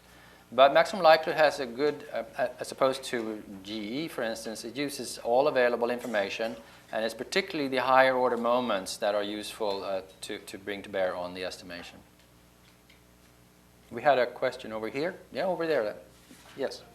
Slide 132. 132. You said that obviously the class membership, the individuals are probabilistically assigned. So I just wondered how you've actually plotted individual trajectories within the actual class. So the question is, the class membership is probabilistic. Linda talked about these posterior probabilities. So how is this plot created? And it's created by Mplus, and so each individual is giving a posterior probability, could be 0.8 probability of belonging to class 1, 0.1 belong to class 2, and 0.1 to belong to class 3. And Mplus simply chooses the most likely class membership for that individual. So this is the individual observed trajectory for individuals most likely to belong to that class. That's one way of doing it. Yes? How did you get the relationship between the class variable and dropout rate? Where's that in the output or the... Class variability and dropout rate is essentially here. In the between part here, you have the class-specific high school dropout thresholds from those thresholds, it is easy to compute the probabilities that you have at the bottom of slide 132. And we go through that exercise in topic 6. The details, if you look at a handout of topic 6, you have an example where we go through the details. It's very easy to translate the threshold into the probability using the logistic regression function. You said it's 0.2, 0.9, or 1.2. What is These are just starting values to help speed it up. After you run the same thing many times with small variations, you pretty much know what it's going to be. something value of the threshold? Say that again. Of the thresholds? Yeah, these are thresholds, yeah. So you can think of them as z-scores or logit scores. Logit scores, rather. More questions? Yes, late in the back. Mixture modeling in general needs a lot of cases, and you got you know, a between thing here. How many observations you need in the between level for this to be able to make it work? So I'll just repeat the question. So what's the sample size requirements for mixture modeling when you have 2 level? How many clusters do you need for models like this? Well, The classes are within classes. You know, the classes are not between level classes or within level classes. So I guess I would think it would be 30 to 50 minimum, as we would say normally. Would that be right? Exactly what I would say, yeah. So, but I was just going to say, but after the break, Bengt is going to talk about between level classes, and then that would be an issue, I would think. But it really depends on how many parameters you have on the between level. And then, again, some parameters on the between level are harder to estimate than others, namely the variance parameters on between are harder to estimate. But it's really the ratio of a number of clusters to number of between level parameters that's key. So I think we have enough here. I forget how many between level parameters we have. 44? No, I think we have... Isn't this the one where we got the error message about too many parameters? Yeah, okay, maybe it is. Yeah, right. Next question. Lady in the back. Can you put 142 on this side? 142? How come the percentages, no, how come the percentages don't match 132, which was up on that side? So 132, could you have 132 over there? 132? Okay. Yeah, these are, so that's a good question. These are the proportions estimated by posterior probabilities for being in class 1, say 29%, and the sharp eye here realized that was different than 20% here. And that is the distinction between probability estimated by the posterior probabilities versus estimated by the model. So in the Mplus output, the first thing that comes out is class probabilities as estimated by the model. That's 20%. Probabilities estimated by the estimated posterior probabilities, 29%. That is, can be slightly different when you either have 2 latent class variables or when you have a multi-level modeling. So you should not really pay attention to this number as much as the class probability as estimated by the model. And those will agree with those numbers. Yes? And where do those appear then in the output? Those numbers here, they will appear as the first thing below this. So this is sort of cut and paste here. So the class probability is estimated by the model is the first thing that comes out below there. Yes, gentleman over here. Yes, on the slide, 133. 133? Yes. 136. Oh, I'll do 136, Bengt. Probably be backwards. Well, that's okay. Okay. Okay. I have one question about the syntax, please. Okay, I can see in the graphic, in the picture on the right, in the within moderation, that the class, the written class, is affecting to the dropout in high school. Okay, but I don't see in the syntax this relationship. Very good question. Is my problem or you have forgotten it? I mean, it's No, it is in the model, but it's implicitly in the model. But let me restate the question. In the picture, high school dropouts is influenced by latent class variable. Looks like a regression there. Right. But we don't, in the input, show that regression. And we could. But actually, ahead. there's two other lines that I did talk about. I forgot that one. When the latent class variable points to something, it means that the intercept of that variable is going to vary over classes. That's the convention. So I forgot to say that one. So C is pointing to IW, SW, and high school dropout. That means the intercepts of IW, SW, and high school dropout vary across classes. The broken arrows that are pointing to the lines from the covariates to SW, for example, or from C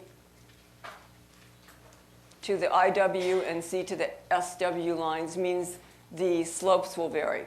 And remember, I said that line on the left was a mistake. So I just forgot to point out that one. Yeah, and don't we have that somewhere? Okay.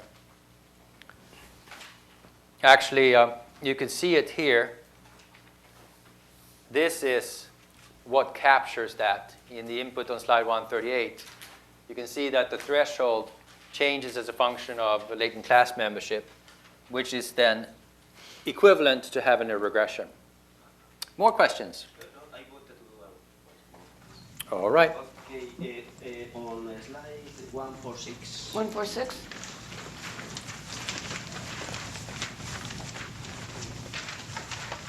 How can we interpret the intercept in relationship with the third intercept? Okay, because it looks like the first class has a higher level than the third class, no? Because the third class is the class of reference.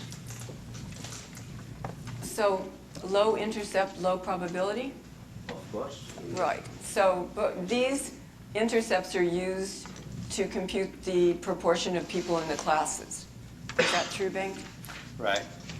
I think these are very hard to interpret because they are intercepts, and what you really want is the means, and the means is a function of the covariates that predict the latent classes, and the covariates have different means in the different classes. So I don't think you can draw much of a direct conclusion from the intercepts of those multinomial logistic intercepts without knowing what the class-specific means are of the covariates that predict the class probabilities. So I typically ignore these when there are predictors of class membership. Just ignore them. I would use them, or the program can use them to compute the class probabilities, which are the ones that are given in the output as estimated class probabilities. But it would be too hard to interpret them because of the class-varying means of the predictors of those Cs. Only two follow-up questions. Yes, only one. Please, it's my problem. How do we interpret that the class 1 is the worst class and the class 3 is the best class? We have put the thresholds at the beginning, but what is the, I mean... You plot it. You get a plot like this, and that question is, how do you interpret the first class as being the worst class? You just interpret the features of the class, and it is low starting point, low. So low mean for the intercept, low mean for the slope, relative to the others. Okay, more questions over there. Yes. Just very quickly responding to your question about our the between level results adjusted for by those covariates on level 1. Right. And I know that Radish, I'm like seeing it in my mind. I wish I could be more specific. Rodbush and Bright talk about options to try and address that in their regression framework. How different. How you could control for the with, but I was just thinking that actually when we were talking about that, if you let that not be on the within list, and then there's a between component and a within component, isn't that controlling to some extent? not for the within part, but at least for the between part of those particular covariates. Well, remember Linda's picture yesterday morning where she talked about random intercepts? And that was a cross-level influence. If you insert the random intercept equation here into level 1, you will see that these variables sit right next to these x variables. So this is the W sitting next to the x. So they are controlling for each other in that sense, but on different levels. Just by the fact that it's a random intercept, right? More questions? Yes? It seems to me like there should be a variance term for C1 and C2. A variance term? Can you repeat the question? So the question is, it seems to this individual that there should be a variance term for C1 and C2. You mean a residual variance here? Yeah, that could be. That could be. But I don't see it in the output. That could be because the output is fairly truncated. Yes. But that's true. You do have a residual arrow here as well because these are continuous latent variables, standard linear regression, so you would have residual arrows for it. I think, you don't have to have that, but I think in the model they were included, and the output is just heavily truncated because it's very long. Yes? The same slide, 133. How would you go about calculating a predicted value for an individual in a given school for a high school dropout given lunch? Which it has both levels addressing it. How would you go about creating predicted? So probability for an individual? So the question is, how do you go about computing the probability for an individual high school dropout risk, taking into account the school level information and the individual level? Mostly the effect of lunch, given that it affects both at the between and. So the particularly interested in is how lunch plays into the situation. So you could, for instance, look at two individuals that have the same within level covariates and just look at variation in the lunch to see what that effect is. I think it's trucks running by on Monument Street. I hope. Something very strange. I know, I want to look at it. In any case, so I would say, hold these at some fixed interesting values, female and black or high home resources or whatever, and then play with lunch up and down. I think it's actually dichotomous. And lunch then will predict what the C1 value is for the school, which can then be inserted here, which is the intercept value for the school. And together with the values here, that gives a probability of class membership. And then you can see which class the person is most likely to be in and compute the high school dropout probability for that class.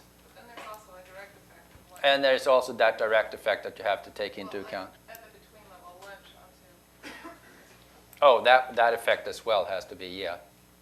If you. Well, from lunch to high school dropout. Oh, this one, yes, certainly that's right. Yeah, that one as well. That direct effect, this effect that becomes an indirect effect here, together with those background variables going here plus that. So it is calculable. You can sit down and calculate that from the Mplus output. And would you consider latent class membership to be a mediator? As being what? A mediator between lunch and high school dropout? Yeah, exactly. I think the latent class variable, the categorical latent variable here, is a mediator between lunch and high school dropout. When it is a mediator, yes, but you also have that direct effect, which is a multi-level effect here onto the intercept. So it's a very, with only a few variables, it's a very rich interaction of sources of influence here. Good, you're getting the hang of it. Yes, gentleman in the middle. Page 1, slide 138. 138?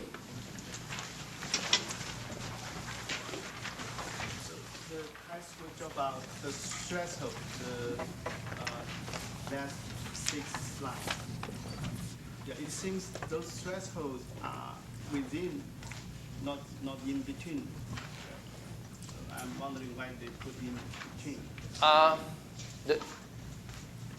we tend to want to put level-related parameters, means, or thresholds on between. That's just that convention.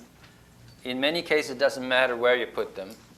But you know, in multi-level modeling, the means of any random effect ends up on the highest level. So it really doesn't matter. As long as you have the means only in one place, you don't have a double set of means within and between, which would not be identified. So basically, this can put anywhere, like between both. Yeah, in some cases, you won't be allowed to put it on within, and Mplus will tell you so.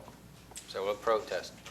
Okay, question here? Well, this is a follow-up on page 137. You indicated that the means are usually on the BE level, but in this case, you're putting them on the within level, and I was just wondering if there was a reason for that, or if it just... When we did the growth model, you mean on within and between, and we moved the means? I think we were more interested in the means of the within level growth model, and we couldn't have both, so we decided to just have those and have the other one be 0.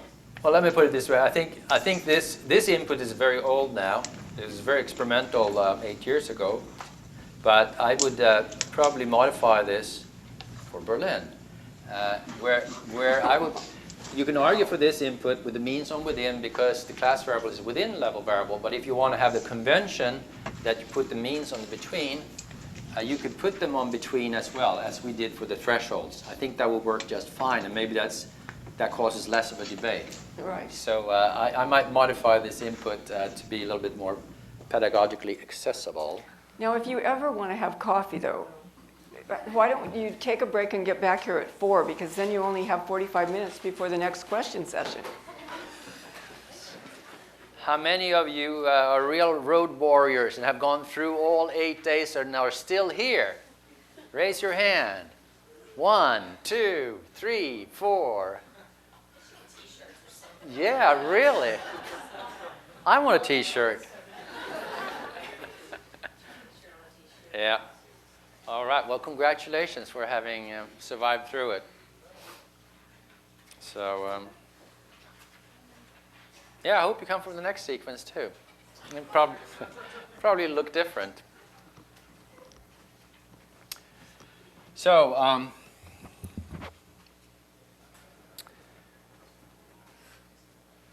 we've gathered here in this hall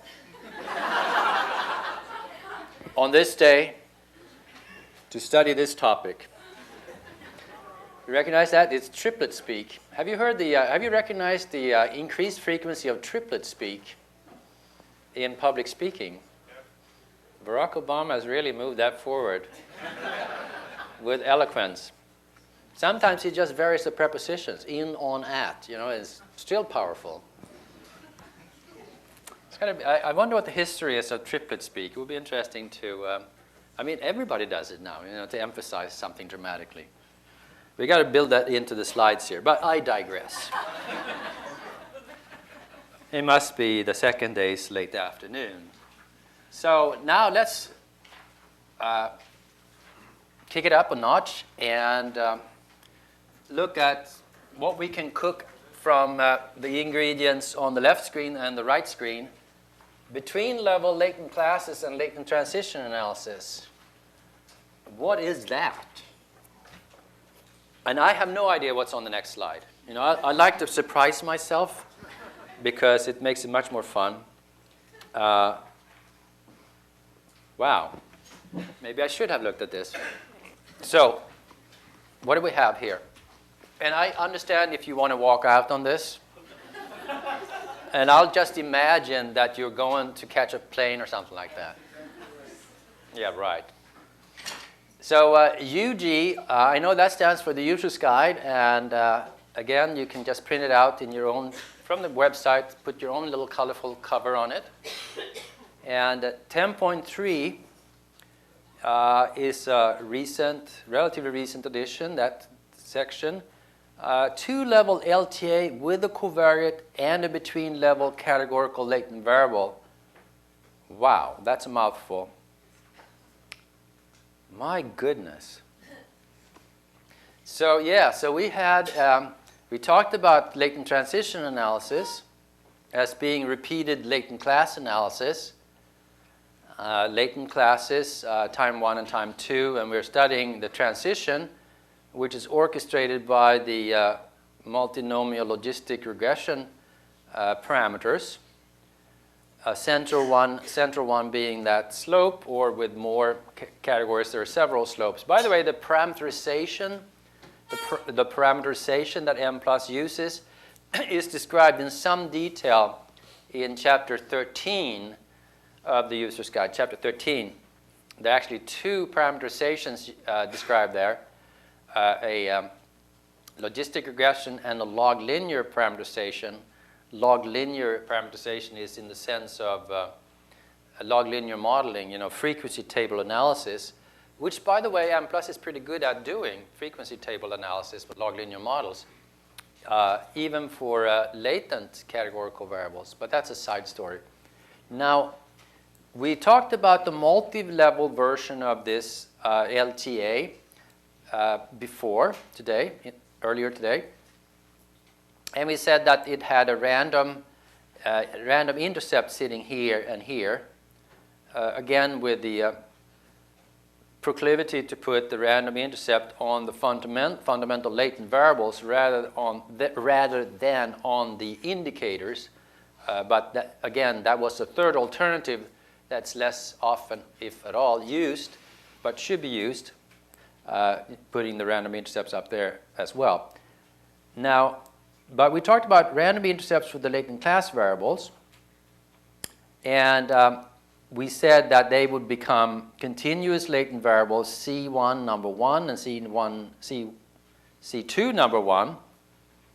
So there's one random intercept for each of the 2 time points, which must imply that we're dealing with 2 latent classes at each of the 2 time points. 2 latent classes giving rise to 1 random intercept. So these are continuous variables, and in line with the, if you try to remember one of the approaches to 2-level latent class analysis was the so-called non-parametric approach, and the other was the parametric approach. So let me just talk about the parametric approach. Parametric approach would say that these 2 circles would be bivariate normal, and you would just estimate their variances and covariance. So they're bivariate normal, which has a specific parametric bivariate normal form. But the alternative was a non-parametric, sort of a discrete histogram type of representation of their distributions. And that was orchestrated by a latent class variable, CB. So CB is a categorical latent variable, and it's influencing the means of these 2 random intercepts. So say that CB has 3 classes, then C1 number 1 would have 3 different means, 1 for each of the classes. And so the means would give the positions of the histogram bars on the x-axis, and the proportions in the classes would give the heights of these bars. Maybe I should do it this way, so it's skewed. Here's the little bar, here's the height. In any case, got to be careful. You have a non-parametric representation of each of these 2 random intercepts, and I said it was advantageous computationally because it deletes the need for numerical integration when you do maximum likelihood estimation. But the novelty here seems to be that we have a random slope as well. So a random multinomial logistic regression slope saying that the transition probability is influenced by school level characteristics. So it has a school component. So S is a continuous latent variable here, varying across schools. And it, too, is characterized not by a normal distribution, but by a non-parametric approach, a histogram approach where the CB orchestrates different means for S with different heights. So, and then you have a school-level covariate influencing CB. So this is a multinomial logistic regression sitting there. So we're not there yet, perhaps. in application terms, but I like one little segment of each day to look forward. So in future training sessions, we will have beautiful applications that you have produced and sent to me. You only send me your successful applications, okay? And we'll put them onto slides here as examples, and you get your name on the screen and all that. So do that. So that's a potentially interesting thing because, you know, we had the continuous counterpart to that, growth, intercept influencing slope, and that the relationship between starting point and growth rate varied across schools. Well, here's sort of a categorical counterpart to that. Input for that, well, you have it in the user's guide, so I'm not going to dwell upon it very long because the user's guide describes the input in detail. But you have it at the bottom of slide 151. You have the within part and the between part. The within part, C2 on C1 and X are multinomial logistic regressions, 2 of them, one for C2, one for C1. And the between part, it is C1 on CB. We actually say C1 on CB here, and that says that the mean of C1 changes as a function of CB. Default is that you get no residual variance here, which implies that you have the non-parametric representation. Is my mic still on? Yes. Okay. And I think we talked about this. Let's see if we should say a few more words maybe. So you have model CB, you have model C1, model C2. Let's see. Go back to slide 151. My apologies. Let's do this. 151. We'll have it in right order so we don't get confused. No, that's not the right order. So we have here, in the variable command, you have classes equals CB, C1, and C2. So there are 3 latent class variables floating around here. And CB is specific. It is put on the between list. CB is put in the between list, telling the program that's the latent class variable, which concerns variation across clusters only, not across individuals. And these C1 and C2 are individual varying latent class variables. Anyway, so then doing it this way, looking at the right screen, model CB is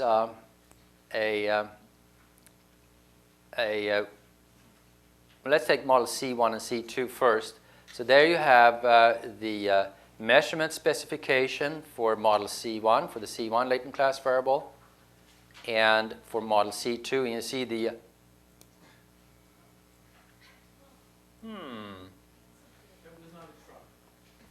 We're back. Not quite. That's not what I see on the screen. Okay, we'll work over here then. So you have the measurement invariance across time here. I don't see anybody in the control booth. No, I do, actually. Measurement invariance across time, just like we had before. And model CB then, let's see, that looks complicated here. Model CB on within with the CB number 1. C2 on C1. You know what? I think this is a, let me think for 2 seconds, but I think this is misprinted here. You would find the correct input in the user's guide instead, because at least with a brief look at this, I can't make sense of it myself. And then it's bad. C2 on C1. C2 on C1. Oh, yeah, that's right. That's right. No, it actually does make sense when you think about it. So the within relationship here, C2 on C1, is specific to the CB classes. Is specific to the CB classes. So since you mentioned it for CB class 1, it will be different for that class, and therefore it will be different across the CB classes. So this little blurb here is actually corresponding to this relationship here. CB influencing S, S being the relationship between C2 and C1. It was just a little bit too clever for 4:15.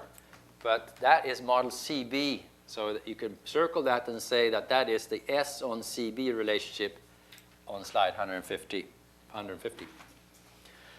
All right. Growth modeling then. Slide 154. How can between-level latent classes be of interest in growth modeling? Well, Linda had that example of ELSE, where the classes were for students, student development and math achievement. But between-level latent classes is really characterizing the schools, so different kinds of schools, or different kinds of classrooms, or in other applications, different kinds of communities influencing individual behavior. Here again, we're back to the school thinking, and you recognize this idea that we talked about in the medley section early afternoon, intercept influencing slope, and that relationship having a school varying regression coefficient S. And on the school level, S is the variation in S is characterized non-parametrically by school type of classes. So some schools in some classes have a high S value, strong relationship. Some have a very low relationship. And the variation is characterized by the school type. And the probability of having a school of a certain type is influenced by school-level covariate. So again, it's a non-parametric representation version of the model we looked at earlier. Earlier, we had the parametric normal assumption here for S. But here, it's non-parametrically handled. So that's 10.8. The input is described in detail there. I'm not going to go through that. And then growth mixture modeling. How can the between-level latent classes play a role in growth mixture modeling? Well, let's take a look at that. And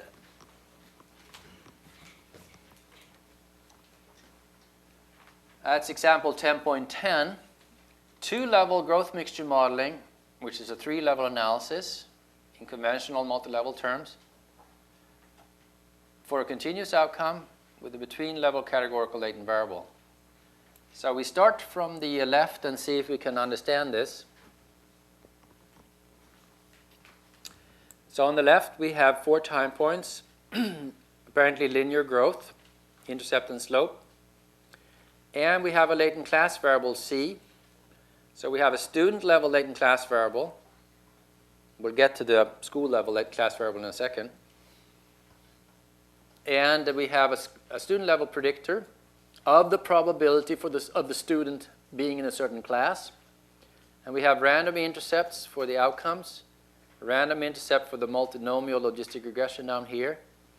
Those become continuous latent variables on between, up here for Y, and down here for the random intercept in the multinomial logistic regression, influenced by a school-level covariate. But then we also say that there is a latent class variable, CB, a categorical latent variable here, CB, varying across schools. Again, CB is categorical. C number 1 is continuous, the random intercept of C. So CB says that there are different kinds of schools differing in the IB2. So that's the second intercept growth factor in the between. So CB is just a school-level latent class variable that shifts the achievement excellence level up or down, the starting point. Doesn't have to do with the growth rate, but just the starting points. So schools of different excellence level is influenced by CB. So the coefficients here are all 1 for the 4 Ys from IB2, just like they are 1 from IB, the original IB. This IB has a random has a residual term to it, whereas this IB2 does not. So it is a non-parametric, determined non-parametrically by CB as a possibly non-normal distribution once again. Once again, few applications of this. There is one application of this drawing on Baltimore data in that book chapter by myself and Tiamer Asparohov in the 2008 Handbook of Longitudinal Analysis, which I recommend that you get, at least if you're methodologically inclined. But just for, if you can read those kinds of statistical text, it has a lot of accumulated wisdom. And anyway, we have that chapter in there where one of the last examples has to do with a between-level latent class variable in a growth context, growth mixture context. And it's applied to these Hopkins aggression development studies where you have distinguished between different individual types of trajectories, C, but also the cluster level is classroom, so you have classroom types. And actually the types are of two kinds. There's more highly aggressive types of classroom. Average classroom level of aggression is high and low. And the intervention effects then, there's an X variable is an intervention. The intervention effects are different in the highly aggressive classrooms than in the low aggressive classrooms. So that is, from my knowledge, the first application in the growth mixture context of both a C within level latent class variable and between level latent class variable. We need to learn more about clustering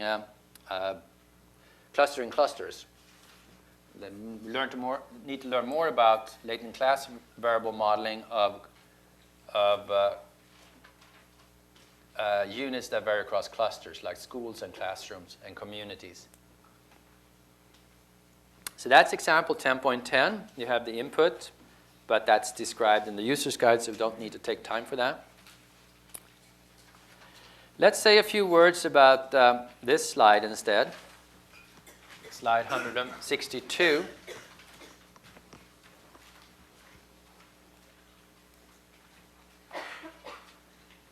So we talked about numerical integration quite a lot, and let's just close with a few statements about numerical integration because we seldom have the time to talk about it. And essentially, I'm going to try to put it in very simple, naive terms, which matches really nicely with my knowledge level. And so you have a normal distribution here on the left. And essentially, numerical integration tries to approximate this continuous normal curve with a histogram. These crude classification type of bars. And the more bars you have, the better you approximate that normal distribution. So there's a branch of mathematics, applied mathematics, that's called numerical analysis. And it sounds real nerdy, but it's a really interesting topic. You know, if you're into statistics, you can have fun with numerical analysis too. And there's so much knowledge that goes into figuring out how to approximate a curve like this. You know, you want the area under the curve to be of a specific value. And these little boxes can be used. You can add up. You know what the area in a box is. You know, it's the height divided by the width. And you can just add up this and sort of approximate the curve area very nicely by all kinds of clever numerical analysis tricks. Now, the x-axis terms are points or nodes, and the y-axis terms are weights. So it's often called quadrature points and quadrature weights. And there are books giving the values of these for various distributions. Like for the normal distribution, if you're going to use 40 points, you look up a book and you can read what the points and the weights are that best approximate. And it's great reading. But so when we talk about integration equals 15, that's 15 histogram bars here. All right, this is a rough but pretty good approximation. We can go down to 10 or 7 or 3 sometimes, but sometimes you have to go up to 30 and 50 for some problems that otherwise wouldn't work well. Now, there's a nice relationship between numerical integration, which is used to approximate a density, as it were, like this, and mixture modeling. And that's why it's so fun to go back and forth here. You know, mixture modeling, if you take a simple case here where you have 1, 2, 3, 4, 5 points, so this is integration equals 5. For a normal distribution, if you say that, if you take the default approach of Mplus, it's a parametric approach, normally distributed random effects, growth factors. If you say integration equals 5, it will do something like this to approximate the curve. The points and the weights are published in books or can be computed on the computer, but they are fixed values. They're not parameters to be estimated. But mixture modeling is really related to this. This could be seen as a mixture model problem with 1, 2, 3, 4, 5 classes. 5 classes. It's a 5-class model. On the x-axis, you can look at this as the means. The means of the classes sit here in different positions, and the class probabilities are the heights, the weights, namely a small probability for this class, high probability for this, etc. And both the points and the weights become parameters that are estimable. And then now you start to see why I call that the non-parametric flexible representation, because then you can capture a chi-square distribution, for instance, where the weights are high, lower, lower, lower, to like this. For instance, we saw the 3-point situation for the 2-level regression mixture analysis, the slope coefficient for females. So you estimate the points and estimate the weights, and therefore get a very flexible representation of a distribution that's not necessarily normal. You avoid normality assumptions. And you know, normality assumptions, here's a general statement. Normality assumption for continuous observed variables is not very harmful. That is, maximum likelihood estimation under normality assumption for observed outcomes is a reasonable assumption. That is, if it's violated, if the assumption is not true in the data, your point estimates for the parameters are usually still very good. The standard errors and the chi-square test of model fit will not be good, but we have great techniques for adjusting them. That's the non-normality robust standard errors and chi-square values that we're talking about. Sandwich estimators for the standard errors, and MLM or MLR approaches handle that, as well as giving chi-square distributions. But that's for continuous observed variables. Now we're talking about continuous latent variables. Whenever we have latent variables and make normality assumptions, that is no longer an innocuous assumption. It is a critical assumption, and if you're wrong, all bets are off. Now, usually the accumulated wisdom is it isn't too bad to assume normality for a random effect in most cases for underlying distributions. It's certainly been a lesson in IRT where they assume normal ability distributions that even if you try non-normal ones, typically doesn't make that much of a difference for the 2PL item parameter estimates. It's also been found to be true when you work with tetrachoric correlations between variables that have underlying normality. Violations of that, at least mild violations, have been found not to affect results very much. Here, there's a lot of writing in statistics and in our 2008 chapter in the handbook on violations and with mixed results. In some cases, it could be critical to avoid assuming normality. And then you can switch to the mixture case for capturing a non-parametric characterization of the distribution instead. And it's interesting, you know, there is if you take a parametric approach, not only are you making a strong assumption about normality, but it's also costing you in computational time by doing numerical integration. If instead you take the non-parametric approach, you're making a less strong assumption because you're estimating the distribution, and at the same time you're avoiding numerical integration. You're avoiding numerical integration, so it's faster and less stringent, using less stringent assumptions. So why is it not used more often? Well, beats me. I don't know. Maybe because it's hard to administrate, but it seems like that should be automated. And something to think about. All right, what does it say here? Boy, that's a lot of text. I'll put that there and this here, 164. So your task now will be to read this carefully. Open your books on page 164.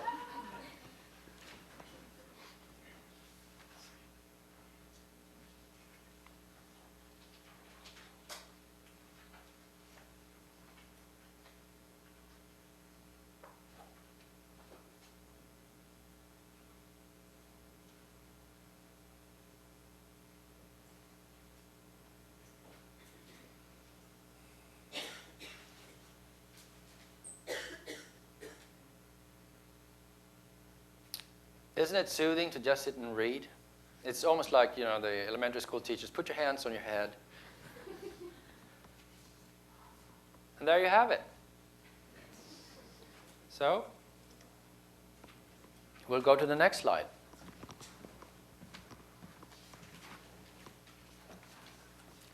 So what does this mean in practice? I hear Linda's footsteps approaching. Must be because we're talking about practice. Types of numerical integration available in Mplus, with or without adaptive quadrature. We haven't talked about that, but adaptive quadrature is a way to keep changing the quadrature points to better hit the central part of the distribution. And there are certain default settings where we use adaptive. It's better in terms of precision when we can use it, but we have to cover so many different kinds of model applications that it's not always activated. But in the printout at the top, all of that technical stuff, it says what kind of quadrature we do use, adaptive or non-adaptive. Standard that we have is rectangular trapezoid, default 15. There's also Gauss-Hermite, which is perhaps the more classical approach. And then there's the Monte Carlo, which sort of randomly picks the points that we work with.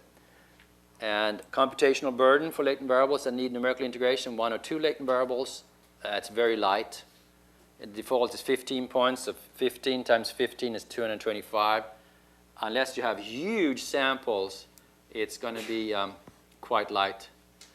And 3 to 5 latent variables is more heavy, although you can reduce the number of integration points. And in Linda's example, she had the intercept, slope, and quadratic growth factors in the first binary growth model. Ignoring classroom clustering, so it was one single level, 3 growth factors, 3 dimensions. She put it down to integration equals 10, which means 10 times 10 times 10, 1,000 points. I think it took 5 seconds, so that's nothing. Over 5 latent variables, very heavy. Now, there is some numerical analysis. Development speed seems to have slowed down in this area, but there are some possibilities to further speed this up. I'm not going to talk about that. But suggestions for using numerical integration could be important on slide 167. Start with a model with a small number of random effects and add more one at a time. And do remember that the most important random effects are the random intercepts. Very often you don't need anything more than that. If you need random slopes, it's for a minority of the regression equations. Don't say that every single regression slope is random. That would be a problem in any software. And if you want to start with the random intercepts, fine, and maybe add 1 random slope at a time to see if it's really necessary. That is, to see if the variance is significant. Variance significant, by the way, is a big topic in itself that we sort of are slipping by in a to decide on the significance of a variance is a big topic. Just note that big important topic, how to decide significant variance. We'll get back to that later, maybe in the next course cycle. But anyway, start with an analysis. Here's a good practical suggestion. Some of these models are complex in terms of the parameterization. You don't know which parameters should be where in the model, or if your Mplus setup gives you the parameterization that you really want. And they take an awfully long time, some of these models. They could even take days if you have large samples and many dimensions of integrations and many latent classes and multi-level. But, and you don't want to wait days just to notice that you set up your model wrong. So the first thing you should do, always ask for Tech 8 when you get up to complex models, which has to do with the iteration history. It gives you screen printing that you can follow, but also in the output. And do say M iterations 1. So say just that you want one iteration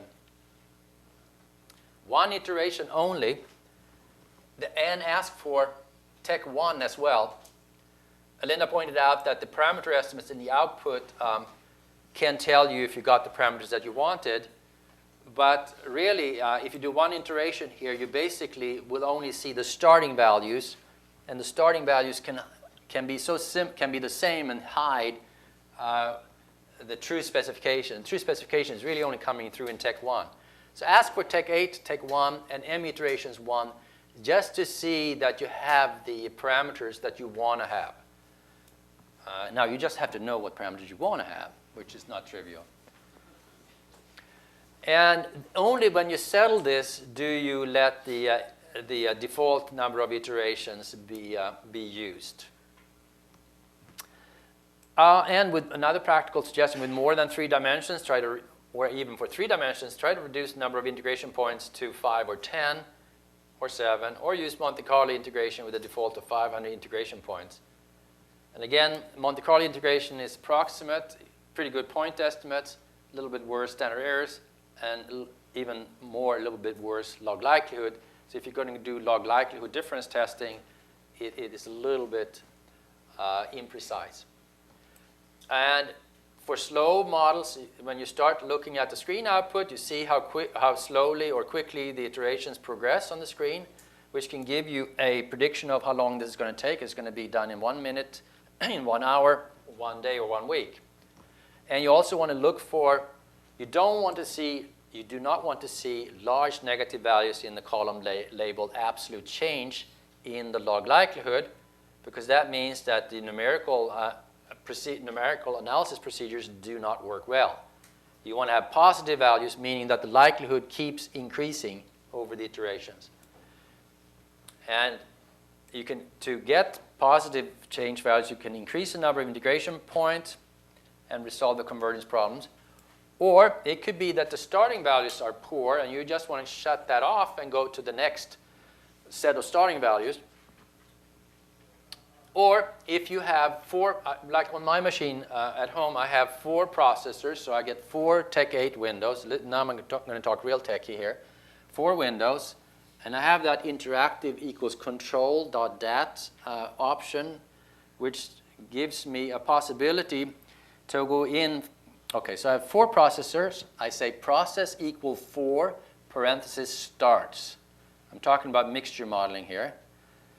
Starts says then that the different random starts, which you need many in mixture modeling, are farmed out on the 4 processors. So this starting value, or starting values 1 to 100, are handled by that processor, and 200 to 300 by the second, etc. And then I monitor I see the development, the Tech 8 iterations on the screen, and if they're slowly coming through, like taking 15 seconds per iteration, something like that, and I start seeing these problems, negative apps changes, I shut off that. I go to the next starting value for that processor by going into that interactive equals control window and just clicking on some key parameter values which are described in the user's guide. So just a set of tools to speed up the computations of these more complex models while we're waiting for faster computers. And here, finally, some formulas on the last 2 pages here, 168 for those. We're talking numerical integration. Can you believe it? She loves it. So this is statistical, and you can ignore me at this point, at any point. But the EM algorithm is used for maximum likelihood estimation for many of these, or most of these complex applications. EM stands for expectation maximization.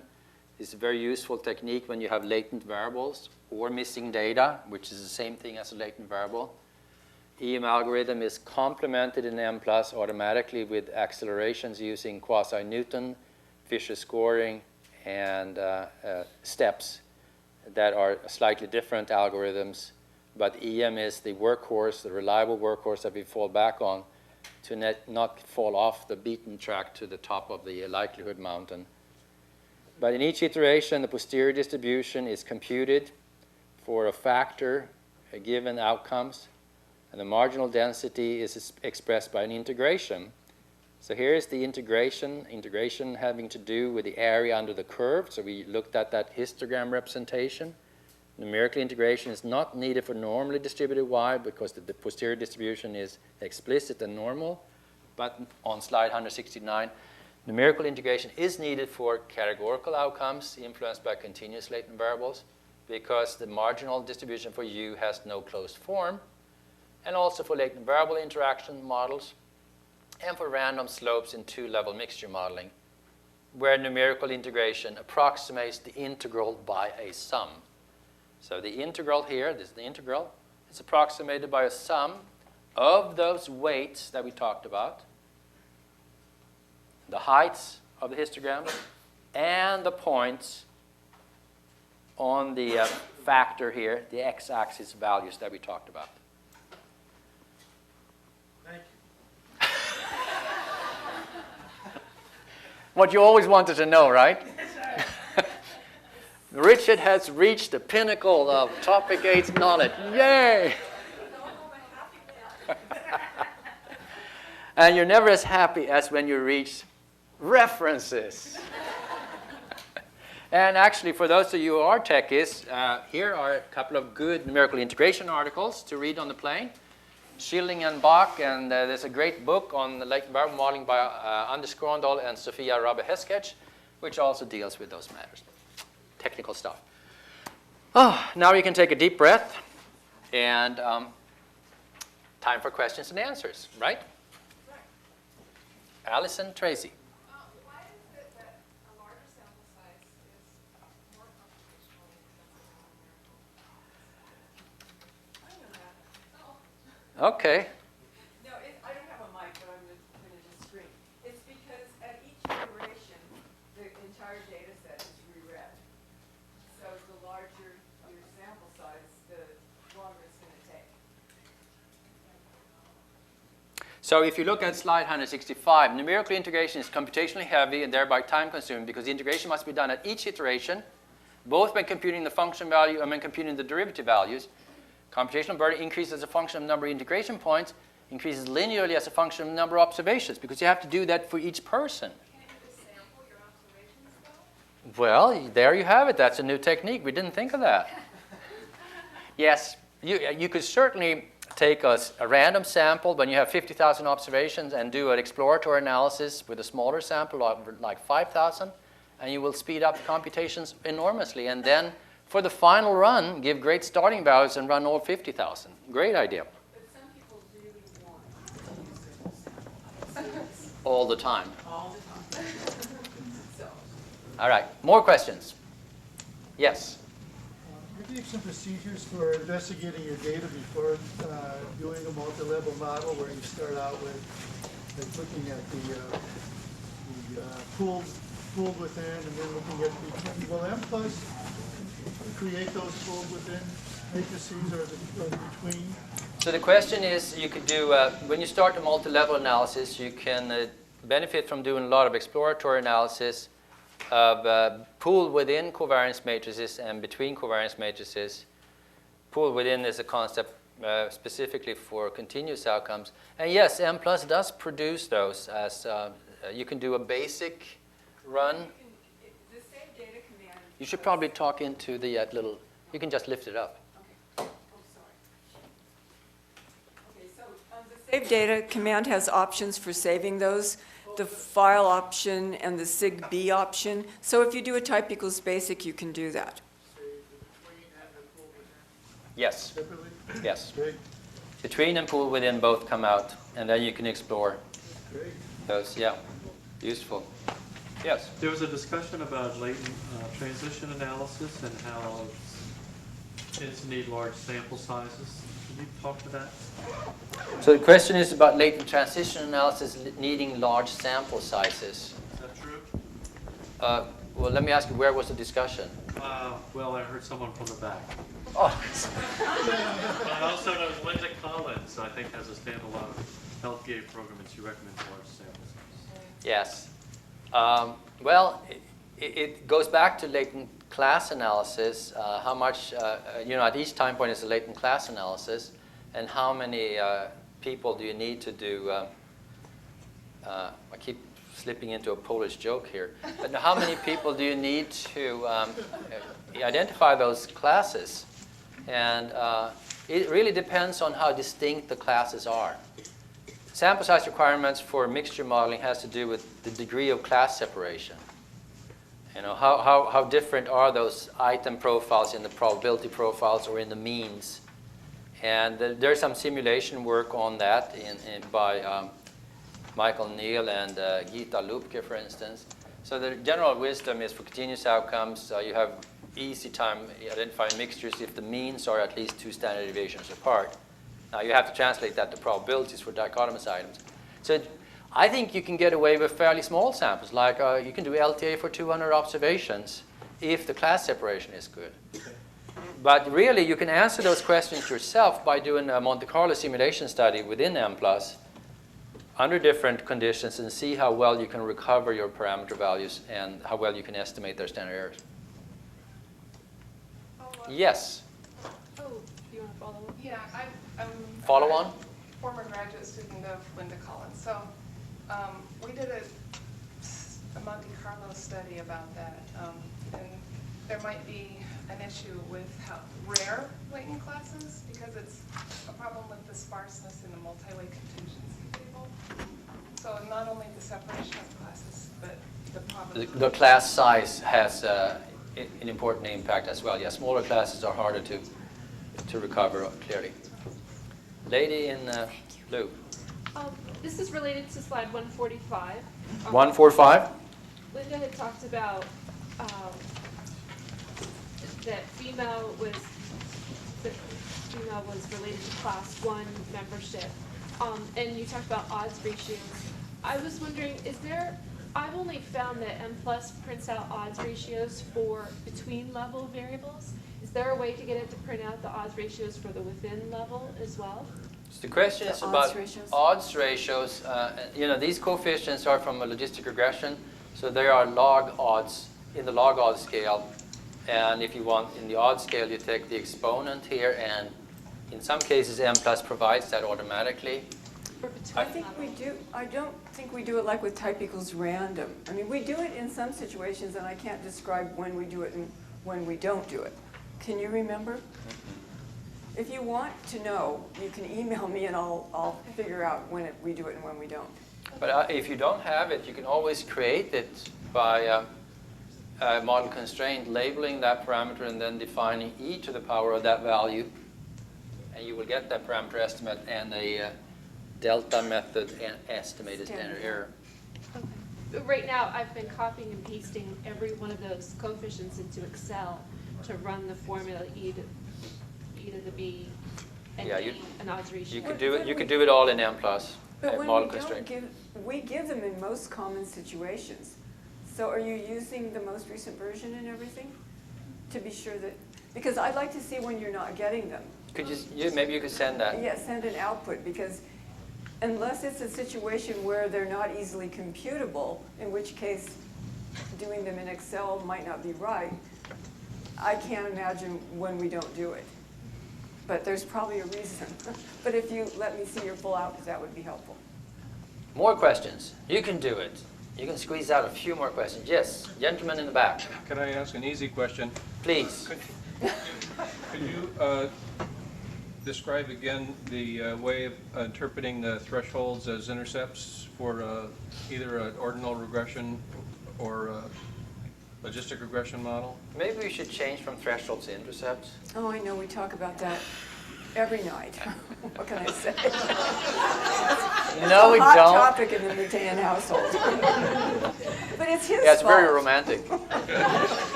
No, he had to have the thresholds and then switch over to intercepts. I don't know. I couldn't keep on top of things at the beginning when they were going so quickly. So I try to do better now. So we don't want to answer that, right? So in the binary case, the thresholds are the negative intercepts. So if you don't like thresholds, just change the sign according to the intercept. For an ordinal regression, is it just the first one that's... No, for ordinal regression, you get C-1 thresholds corresponding to C categories. And they're all the reverse of the intercept? The thresholds? Well, I don't know how you would think of an interceptor. You should think about them, when we talk about, in topic 2, we talk about the way, there's a good book on this, Alan Agresti's Categorical Data Analysis. He talks about the ordinal logistic regression case, and he talks about the proportional odds version of the ordinal regression model. And then he brings in the continuous latent response variable that we have called U star here in Mplus context. And U star has its continuous variable that has thresholds. And if you're above a threshold, you answer in that category. And if you're in between, you answer in that category, etc. So the thresholds are ordered on that underlying scale, which can be thought of as a z-score, normal score, or a logit score. And therefore, the threshold concept is very natural for ordinal variables. Apparently, it's less natural for dichotomous variables. But I think it doesn't present a problem, I think, once you start working with them. And the thresholds are going to be on the log scale for the output? Yes, the thresholds are going to be in the logit scale, yes. Logit scale. Yep, these are thresholds in the logit scale, easily transformed into probabilities according to the handout of topic 2? 6. No, 06? We don't go to categorical in 2? But we talk about growth yeah. mixture modeling with the distal outcome, so we lay it out there. We also show some of those formulas in chapter 13. Yep, chapter 13 is good in the user's guide. More questions? Yes? If I understood what you were saying about numerical integration, using the non-parametric estimates is a good alternative, but, and I understood that one of the reasons it was good is it's computationally less heavy. Are there other reasons it's good? I mean, does it give you something better than numerical integration, or is it just to avoid the... So the question is about numerical integration and the non-parametric representation alternative using mixtures, and it's computationally advantageous, and you're asking if there are other advantages. The advantage mainly being that the additional advantage mainly being the avoidance of normality assumptions, which could be wrong and are not easily checked. Yeah. Well, while you're thinking about more questions, I'd like to just say that these have been 2 advanced days in our series, and you're really welcome to come back and come back to the first topic, do 1, 2, 3, 4, 5, 6, 7, 8 in that order. And what's really a good way to learn is to start using the program and do analysis as you go along in these training days. So you take topics 1 and 2, first 2 days, and then go home and do analysis of that kind and generate questions and maybe explore some of the growth modeling that you will meet in topics 3 and 4. And then you hear that, and then you go back to your interesting data and try out those ideas. Not just accumulate all this quote-unquote theoretical knowledge, but actually try it out in actual analysis so you generate questions for these Q&A sessions. So that way of going about it, eventually you become experts. And can do these great applications and can send them to us. We can use them in our teaching. No, please, not more materials. But if there aren't any more questions, then I'd like to thank you, and I'm sure Bengt would too, for being such an attentive audience. Yeah, thank you.